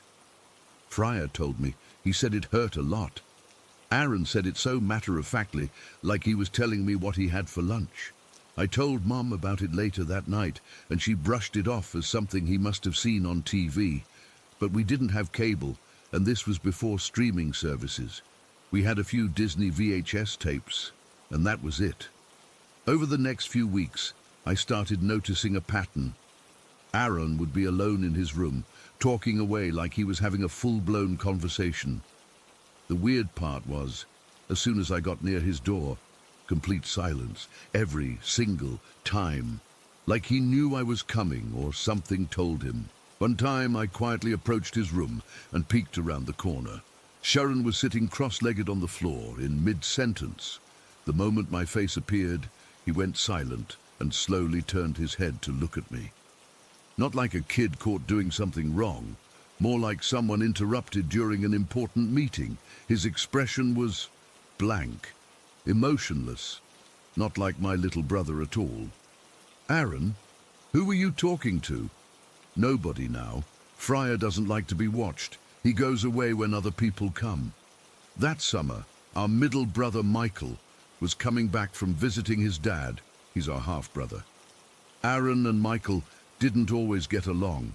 Typical sibling stuff, with Michael teasing Aaron sometimes. The day before Michael was due home, Aaron said something that still makes the hair on my arm stand up. He was coloring at the kitchen table while Mom made dinner.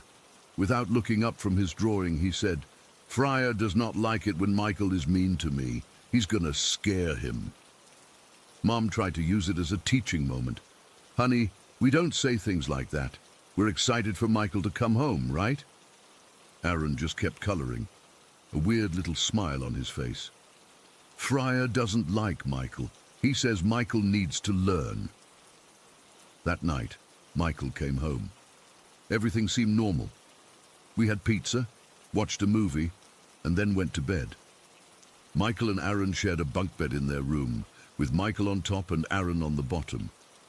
Around 2 in the morning, I woke up to a scream that didn't sound human. It was raw terror, the kind that comes from your gut when you're truly afraid for your life. I bolted upright, heart pounding, and heard footsteps thundering down the hall. Mom was already on her way. We burst into the boys' room to find Michael sitting up in his top bunk, white as a sheet, shaking uncontrollably. Aaron was sound asleep on the bottom bunk, not stirring despite the chaos. Something was shaking my bed. Michael was nearly hyperventilating. Something was under me, shaking the whole damn bed. Mom tried to calm him down. It was just a nightmare, honey. You're tired from traveling. It wasn't a nightmare. I was awake. The whole bed was shaking like someone was underneath it, grabbing it and shaking it as hard as they could. I thought the whole thing was going to collapse. I looked at Aaron, still peacefully sleeping through all this commotion. Too peacefully. Mom got Michael some water and eventually calmed him down enough to go back to bed, but he insisted on sleeping in Mom's room that night. As we left, I glanced back and could swear I saw Aaron's eyes open just a slit, watching us leave. The next day, Michael refused to sleep in the bunk bed.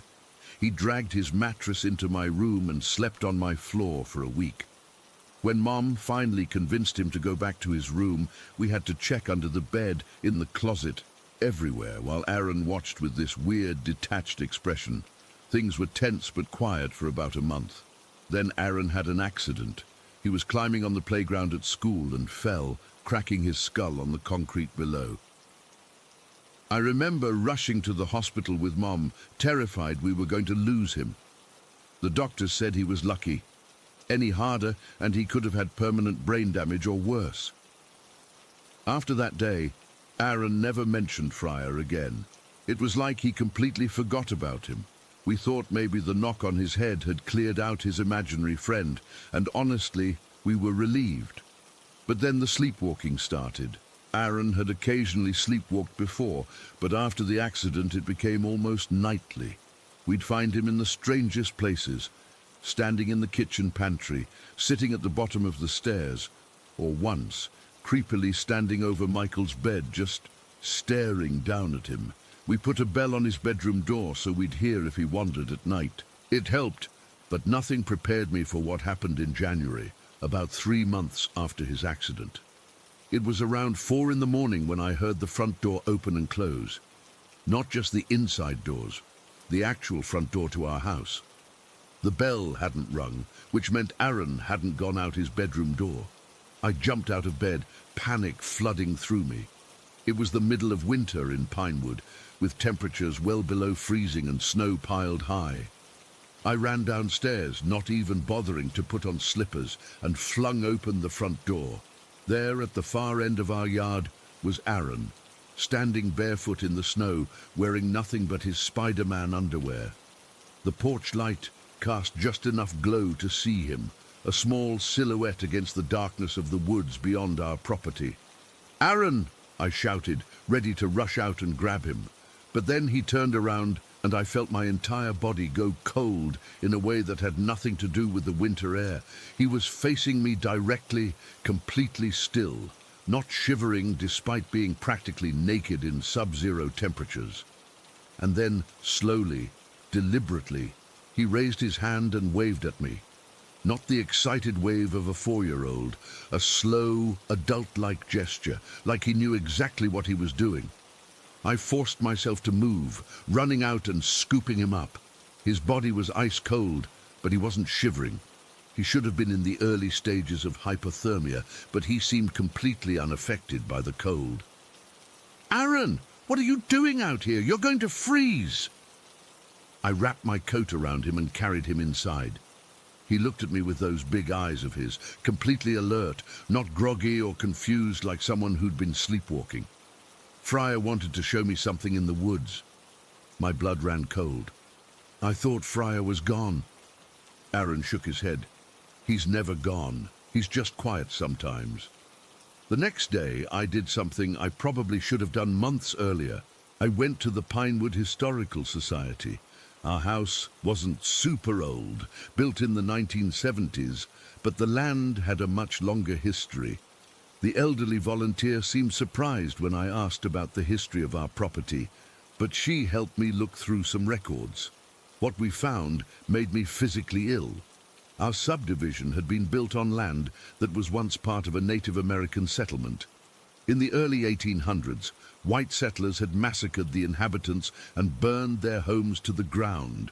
According to one account, a medicine man named Fire Sky had been burned alive in his dwelling, cursing the land with his dying breath and vowing to return through the children who would one day live there.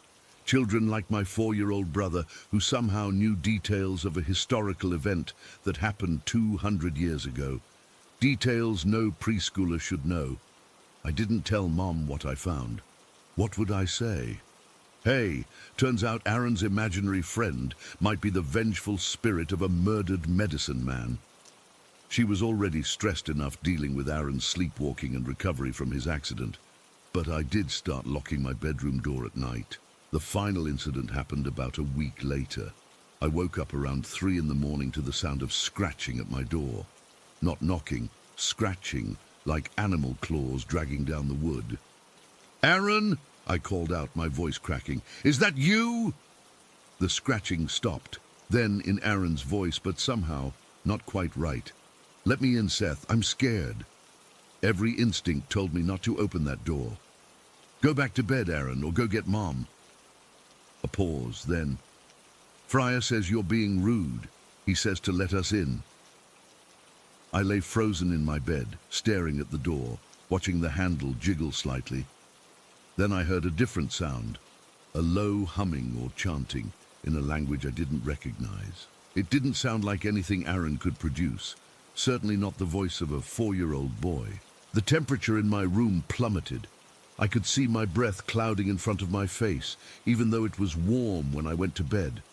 The scratching at my door intensified, becoming more frantic, more angry. Then, as suddenly as it started, everything stopped. The scratching, the humming, the cold, all gone in an instant. I didn't sleep the rest of that night. When morning came, I examined my door and found long scratch marks in the wood that hadn't been there before. Not the kind a child could make with his fingernails. These were deep gouges, like something had tried to claw its way through. That day, I convinced Mom that Aaron needed to see a specialist about his sleepwalking. She agreed, and the doctor prescribed some medication that was supposed to help. Whether it was the medicine or something else, Aaron's sleepwalking stopped. He never mentioned Fryer again, never had one-sided conversations in his room, never stood in the snow at 4 in the morning. For all intents and purposes, he went back to being a normal little boy. We moved away from Pinewood about a year later when Mom got a job offer in another state. I was relieved. Michael was relieved. Aaron just seemed indifferent. I don't know what happened in our house in Pinewood. I don't know if Fryer was really the spirit of a man named Fire Sky, or if it was just the overactive imagination of a child combined with some weird coincidences and sleepwalking episodes. What I do know is that sometimes I still wake up at exactly 4 in the morning, feeling like someone is standing at the foot of my bed.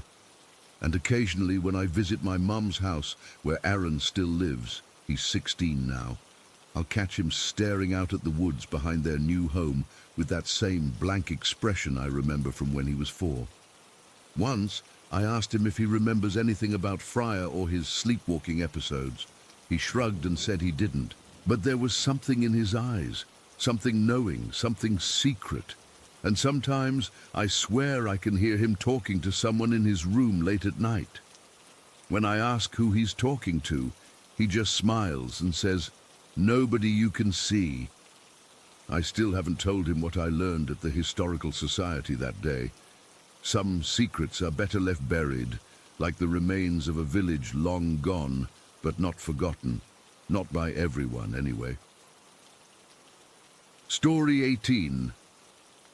I don't normally share personal stuff online, but I'm at my wit's end and need to get this off my chest. Maybe someone out there has experienced something similar or has an explanation that makes sense, because I sure as hell don't. This whole nightmare started about 7 months ago. I was living in Lawson at the time, working at this marketing firm downtown. Nothing special, just your average 9-to-5 job that paid the bills. I had a small apartment on the east side of the city, nothing fancy, but it was mine.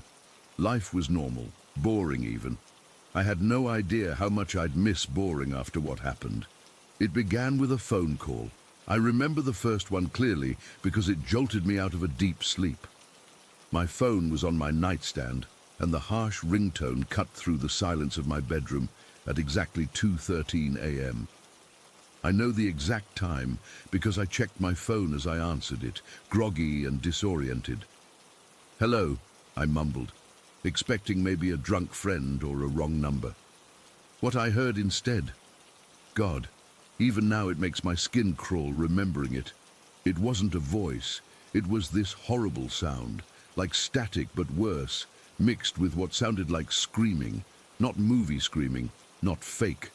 The kind of primal, desperate screaming that comes from genuine terror. It was muffled by the static, but distinct enough that I could tell it was human. I hung up immediately, my heart pounding.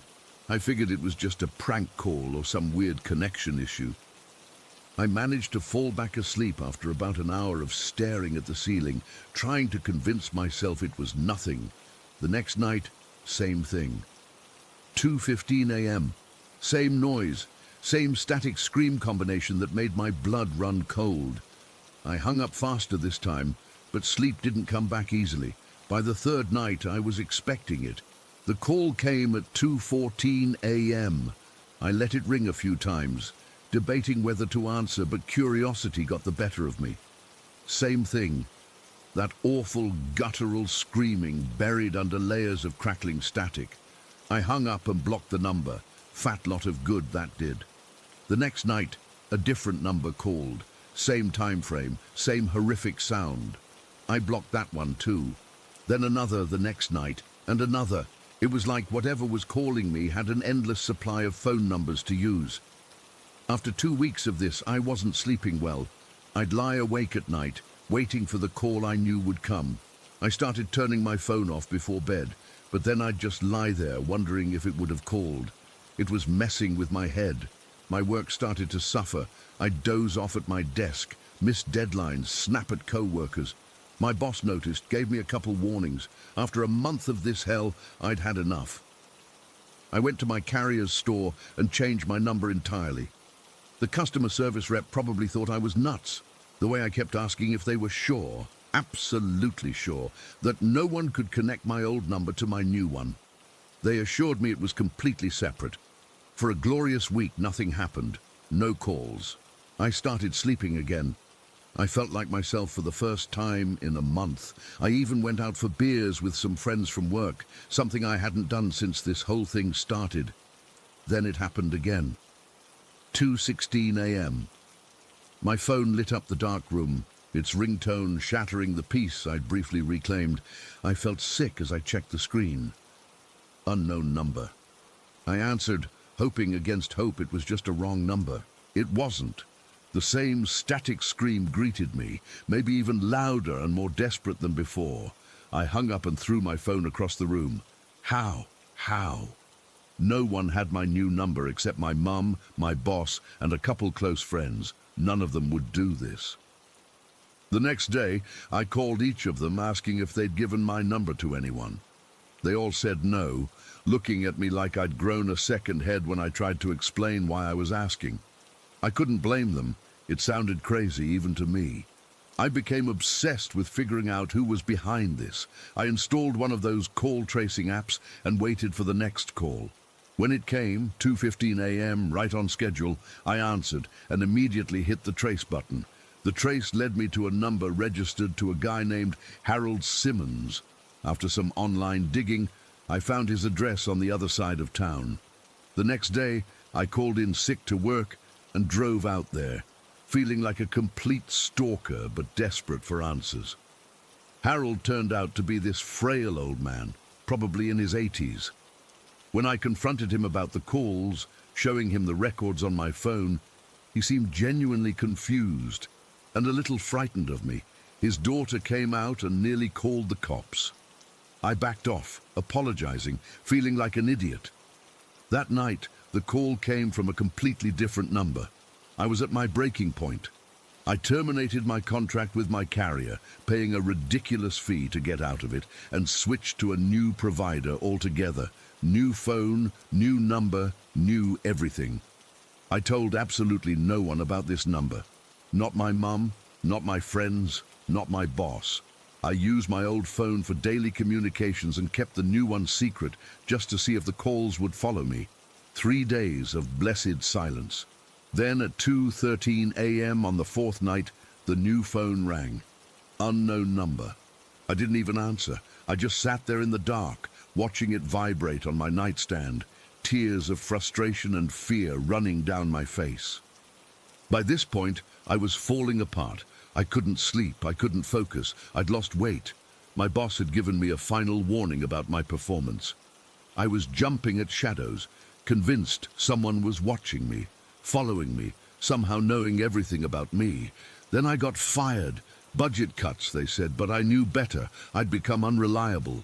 Without a job, I couldn't afford both phone plans. I had to cut one, and I chose to keep the old one since everyone had that number. I disconnected the secret phone, almost relieved to be rid of it. The calls stopped. Completely. For 2 weeks, nothing. I started to breathe again, to hope that maybe it was over. I moved back in with my mom temporarily while I looked for a new job and apartment. Her place was outside Lawson, in the suburbs where I grew up. Maybe getting out of the city had helped break whatever weird connection was causing this. Then one night, around 2:15 a.m., I was up getting water from the kitchen when I heard my mum's landline ring. She'd kept a house phone all these years, something I used to tease her about. But that night, the sound of it ringing in the dark house froze me in place.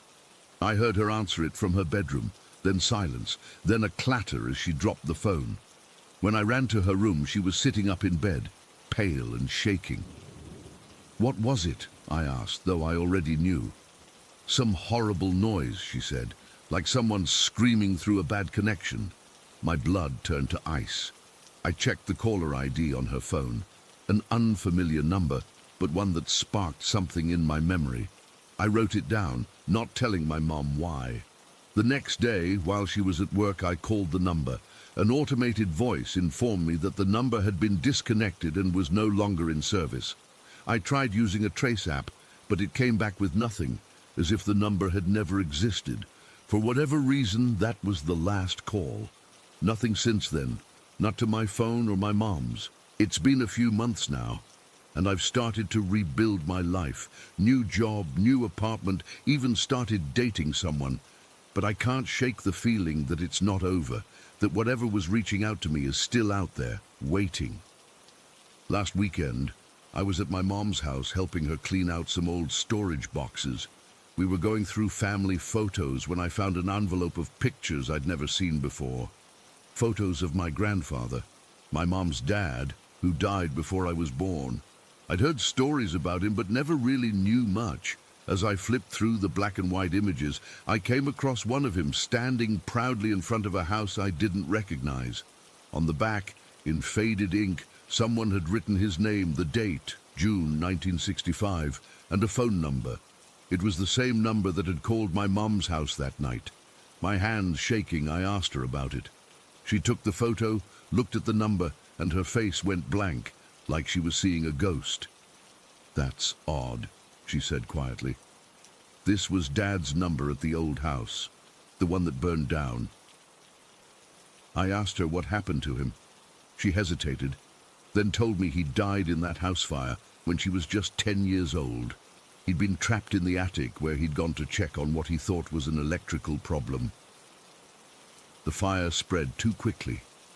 The family made it out, but he didn't. "What time did it happen?" I asked, my mouth dry. She looked at me strangely. "It was the middle of the night, around 2:15 in the morning. Why?" I couldn't speak. The coincidence was too much. Then she added the detail that broke me completely. The anniversary of his death was actually about 7 months ago. I always get a little down around that time, but I try not to talk about it. 7 months, exactly when the calls started. I didn't tell her about the connection. What would be the point? She'd either think I was crazy or it would just upset her more. But I did ask one more question. What day exactly did he die? It was February 13th. The calls had started on February 13th. I've run this over and over in my head, trying to make sense of it. What was he trying to tell me? Why me? I never knew him. Was he reaching out to my mom through me? Was he reliving his death every night at the same time? Was he trapped somehow between worlds? I don't have answers. All I know is that sometimes late at night I still wake up at exactly 2:15 a.m., my heart racing, ears straining for the sound of a phone ringing. The calls have stopped, but the fear remains. I can't shake the feeling that something was trying to reach me from somewhere beyond understanding, and I'll never know why. I check my phone compulsively now.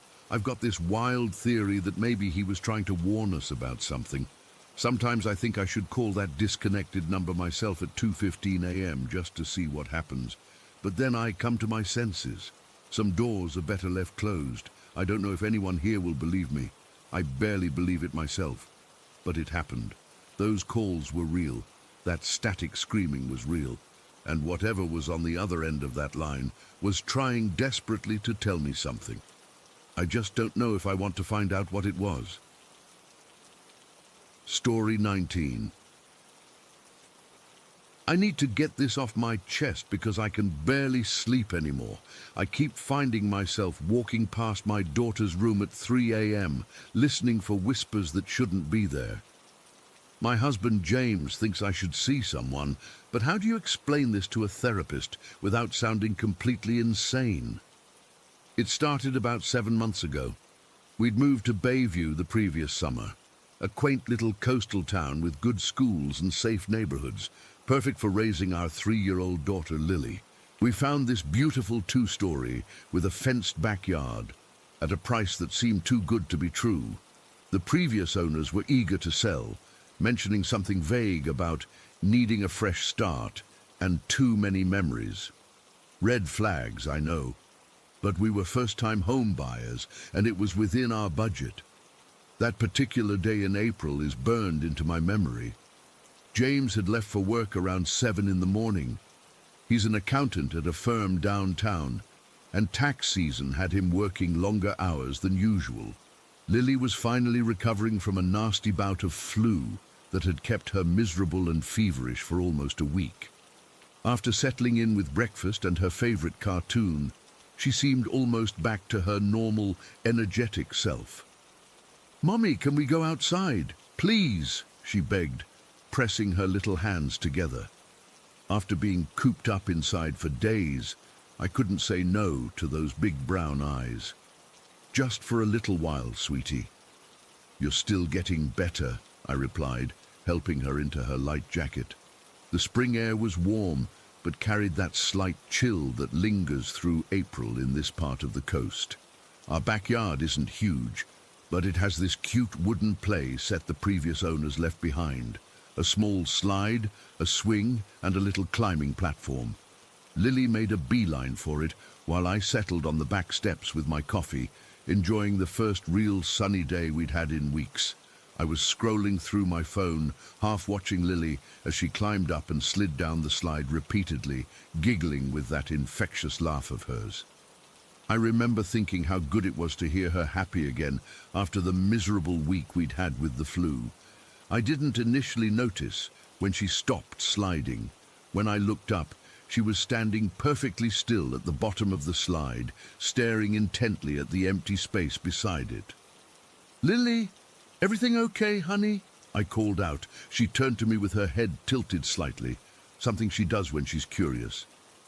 "Mommy, can I play with the little girl on the slide?" I felt that immediate mom scan instinct kick in, eyes darting around our enclosed backyard. We have a 6-foot privacy fence, and the gate was locked. There was definitely no other child there. "What little girl, sweetie? I don't see anyone." Lily pointed directly at the slide. "She is right over there on the slide, Mum. Can I play with her?" Kids and their imaginary friends. That was my first thought. Lily hadn't mentioned having one before, but she was at that age. Still, something about her earnestness made me uncomfortable. I stood up and walked closer, scanning the yard again. "I don't see anyone, honey. Is this a pretend friend?" She shook her head emphatically. "No, Mommy, she's real." Then Lily's face scrunched up in that serious expression she gets when adults aren't understanding something obvious. She is on the slide and she's blue. Can I play with her? Blue. That single word sent ice through my veins. Not wearing blue clothes or has blue hair, just that she was blue. I don't consider myself superstitious, but in that moment, every ghost story I'd ever heard rushed back to me. I think it's time for a snack, don't you? I said, trying to keep my voice steady. Let's go inside and have some apple slices. Lily looked disappointed but took my hand. As we walked to the house, she looked back over her shoulder. She looked sad now. Inside, I busied myself with cutting apples and getting Lily settled at her little table in the kitchen nook. I tried to distract her with questions about what she wanted for lunch later, but she kept glancing toward the back door. "Mommy, the little blue girl is looking through the window."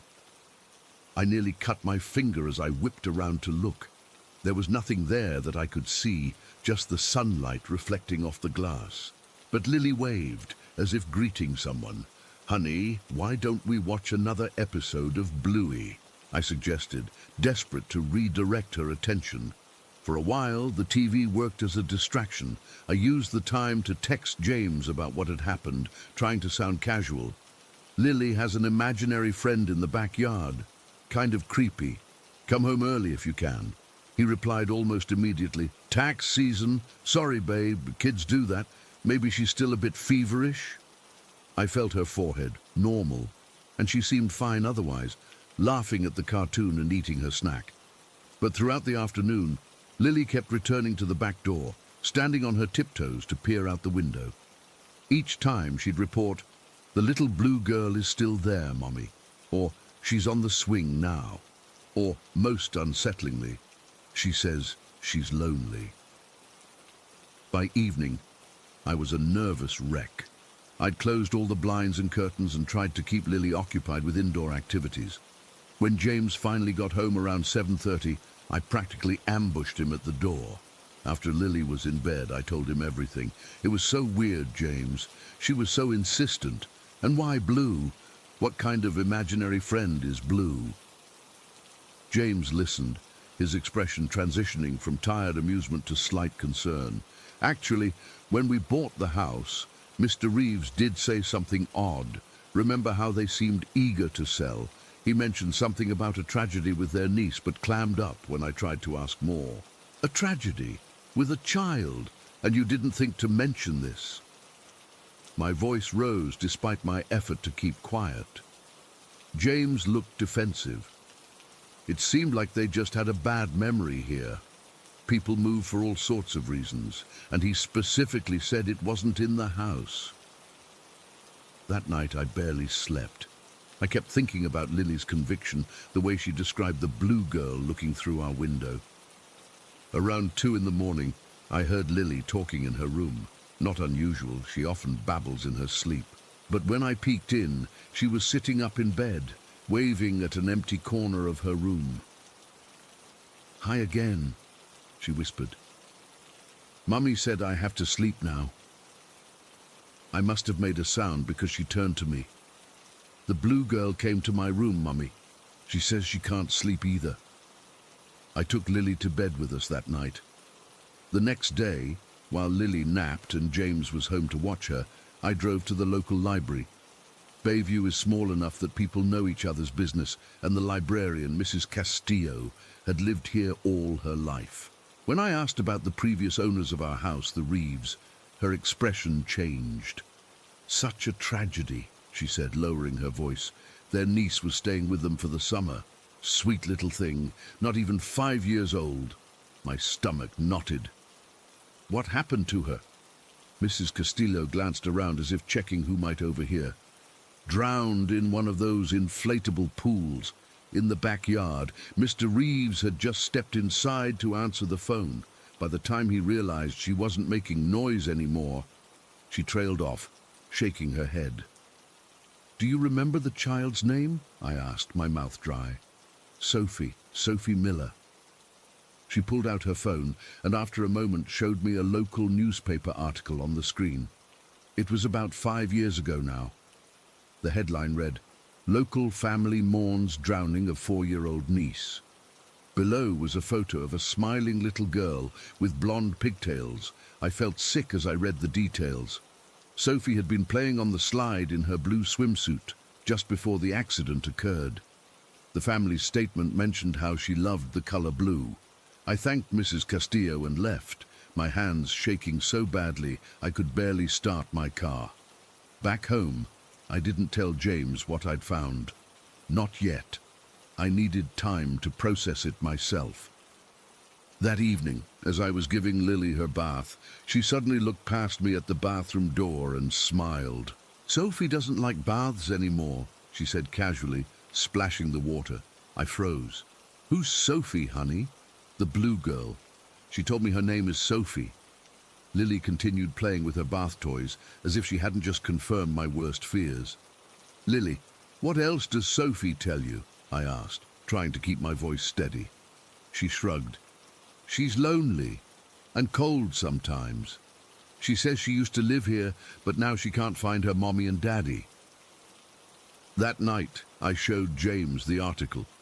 He went pale as he read it, especially when he reached the detail about the blue swimsuit. "There's no way Lily could know any of this," he said, running a hand through his hair. "We never told her, and she wasn't even born when this happened."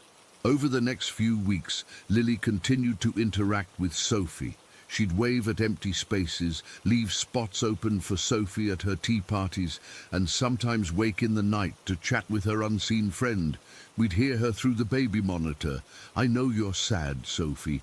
It's okay." I researched child psychologists, wondering if Lily was processing some trauma through this imaginary friend. But everything else about her development was normal, and there was no explanation for how she knew Sophie's name or the details about what happened. James suggested we reach out to a local woman who claimed to be a medium. Under normal circumstances, I would have laughed at the idea, but I was desperate for answers. Mrs. Brennan arrived at our house on a Saturday morning, a surprisingly normal-looking older woman in jeans and a cardigan. She didn't do any theatrics, no crystal balls or chanting. She simply walked through our house, pausing occasionally with her eyes closed. When she reached the back door overlooking the yard, she inhaled sharply. "She's still here," Mrs. Brennan said quietly, "right where it happened. She's confused and doesn't understand why her family left." I felt goosebumps rise on my arms. "Can you help her?" Mrs. Brennan suggested creating a small memorial garden where the pool had been. Something beautiful, with blue flowers. They're her favorite. Acknowledge her presence. Sometimes that's all they need, to know they're not forgotten.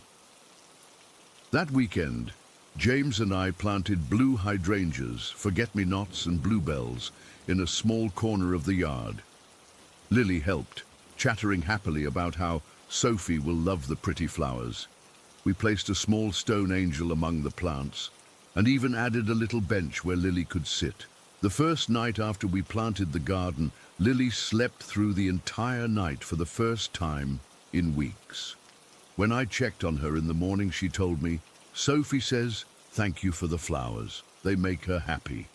Over the next few months, Lily's mentions of Sophie became less frequent. She'd still occasionally wave at empty spaces or report that Sophie came to visit, but the constant presence seemed to have diminished. Then last week, something happened that I still can't explain. I was doing laundry in the basement when I heard splashing from upstairs. Panic seized me. Had Lily gotten into the bathtub by herself? I raced upstairs to find the bathroom empty, but the floor covered in water, as if someone had been splashing in a tub that was no longer there. When I found Lily, she was in her room, coloring quietly. "Sophie was taking a bath," she said without looking up. "She's not scared of water anymore." That night, I woke to the sound of a child's laughter coming from the backyard. Not Lily's laugh. I know my daughter's voice. This was different, lighter somehow. I went to the window and looked out at the garden. The blue flowers seemed to glow in the moonlight, and for just a moment, so briefly I've convinced myself I imagined it. I thought I saw a small figure sitting on the bench, a little girl with blonde pigtails in a blue swimsuit. The next morning, Lily came to breakfast looking especially cheerful. "Sophie says she has to go now," she announced, biting into her toast. "She says thank you for the flowers and for playing with her." "Where is she going?" I asked, surprised. Lily shrugged. "She said her mommy and daddy are waiting. She's not lost anymore." That was 4 days ago. Lily hasn't mentioned Sophie since. The splashing sounds have stopped and the house feels different, lighter somehow. I still find myself checking on Lily multiple times each night.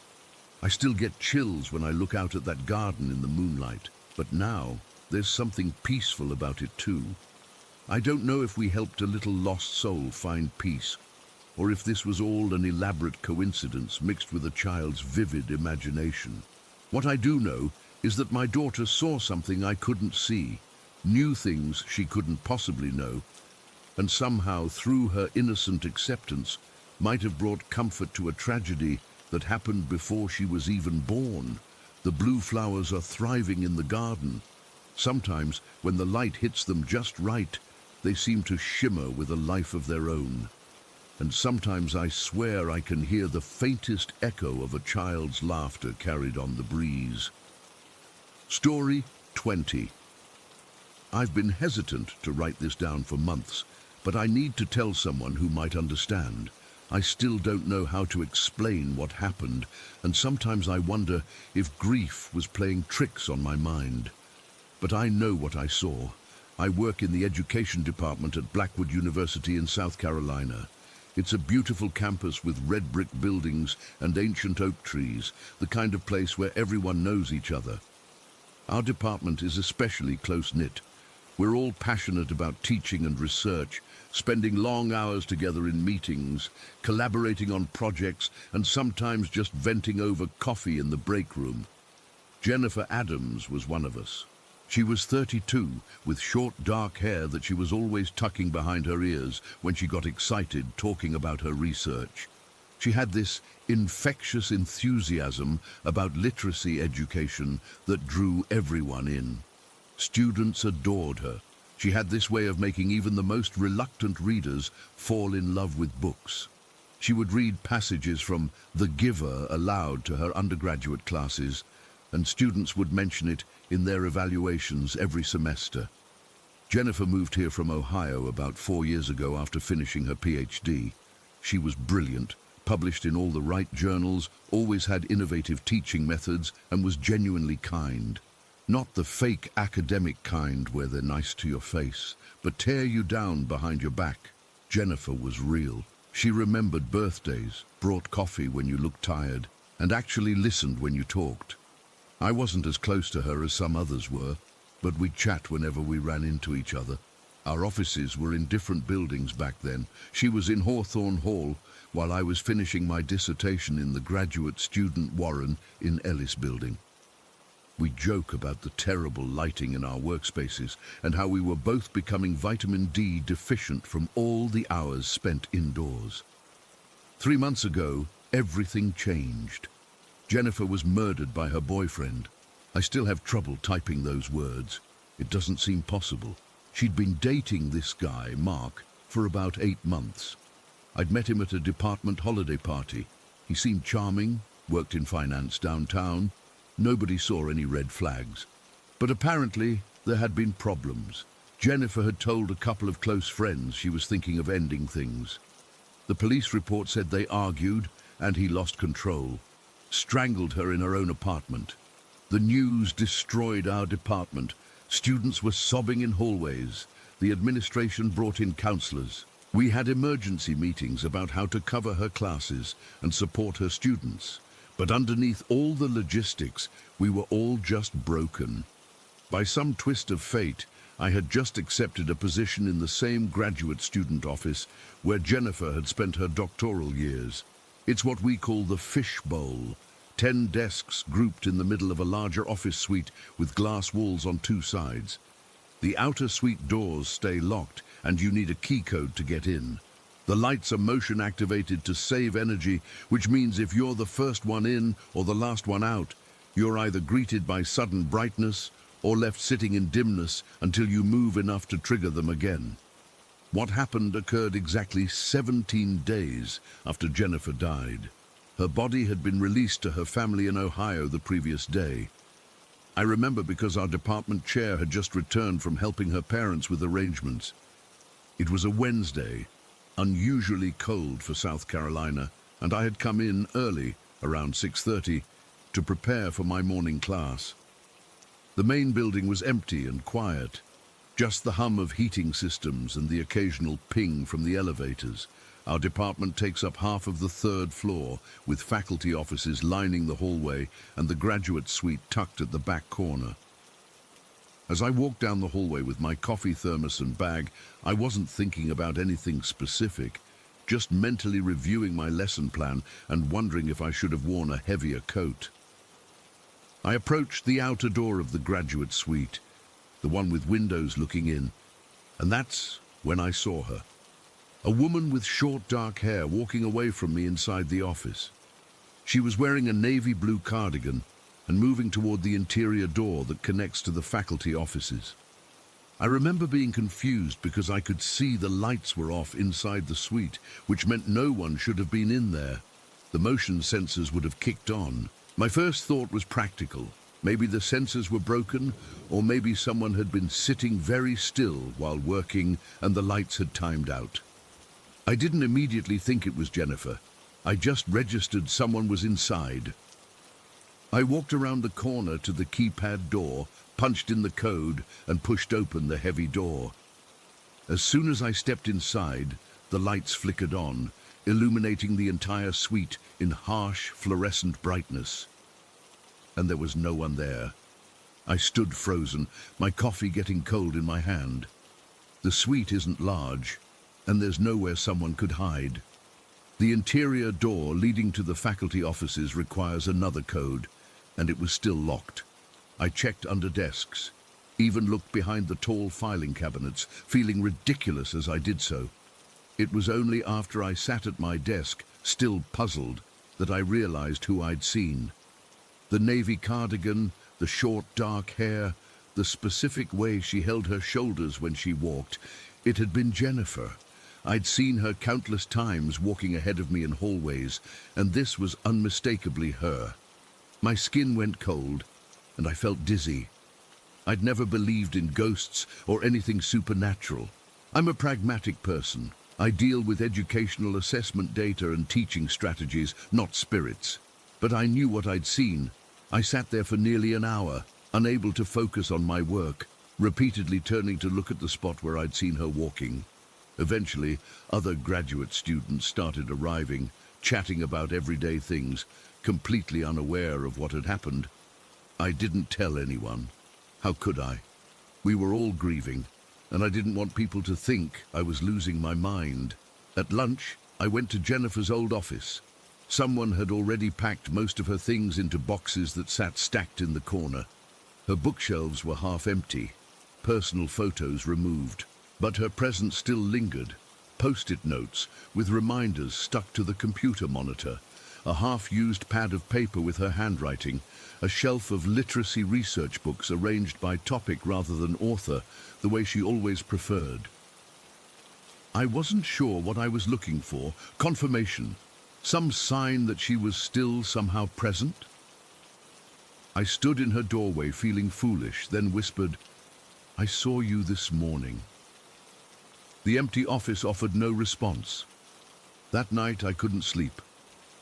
I kept replaying what I'd seen, questioning whether my grief-stricken mind had manufactured the whole thing, but I couldn't shake how real it had been.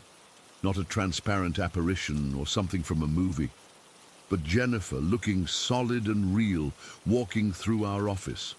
I decided not to mention it to anyone. The department was already struggling to cope with her loss. Dr. Martinez, our chair, looked like she hadn't slept in weeks.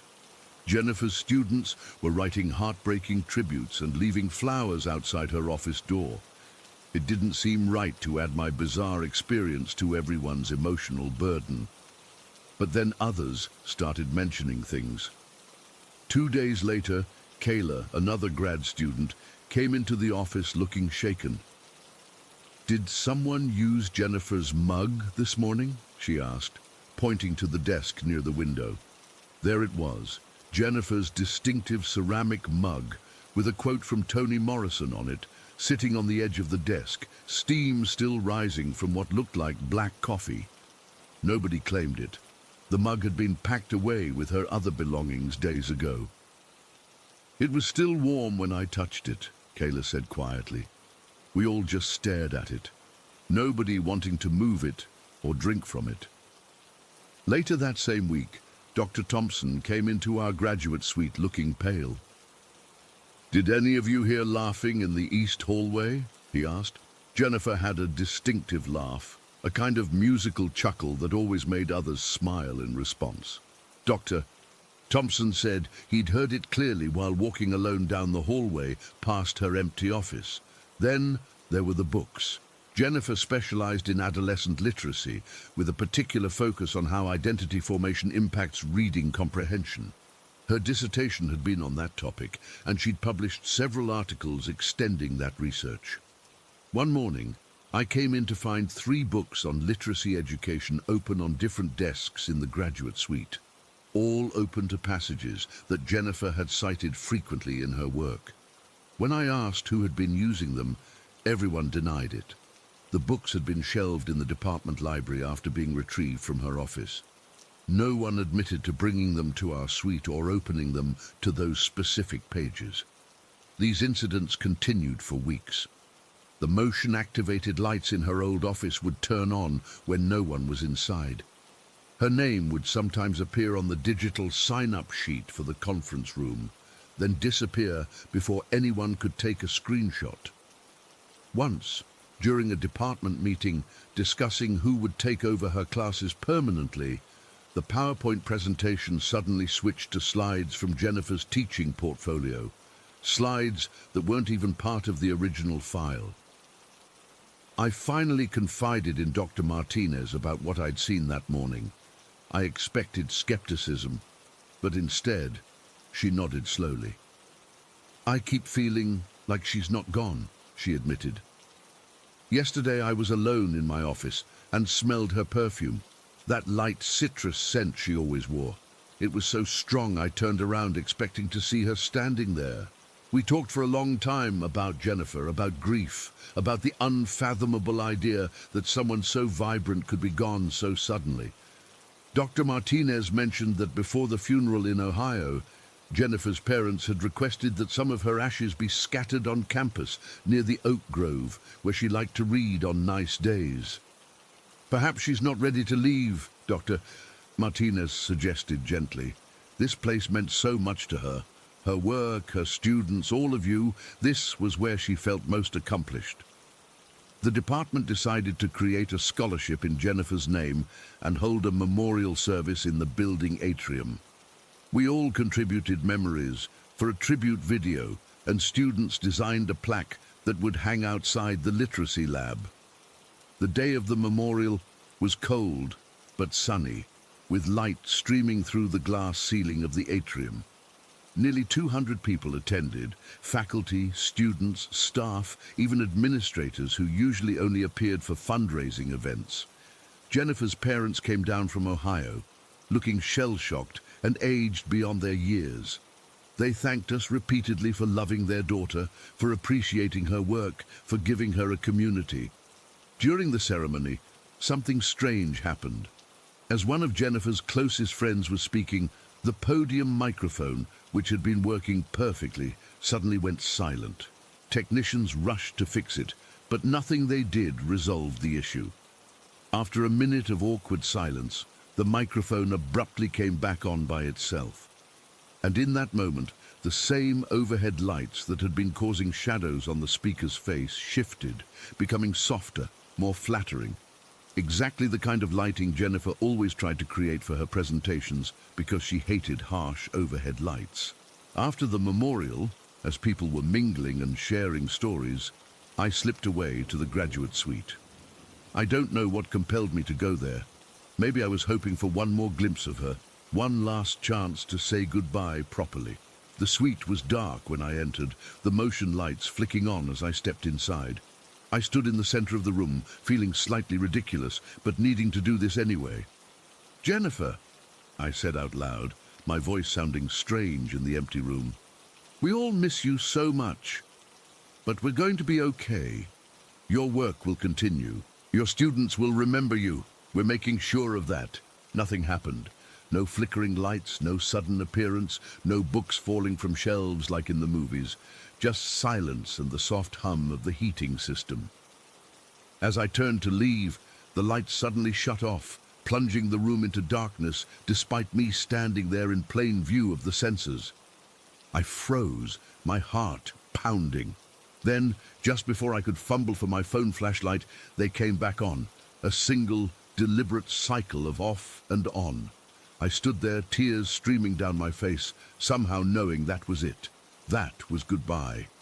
In the weeks that followed, the unexplained occurrences gradually stopped. Jennifer's mug remained undisturbed in the box of her belongings. The books stayed on their shelves. The motion lights behaved normally. It was as if something had been resolved, some necessary transition completed.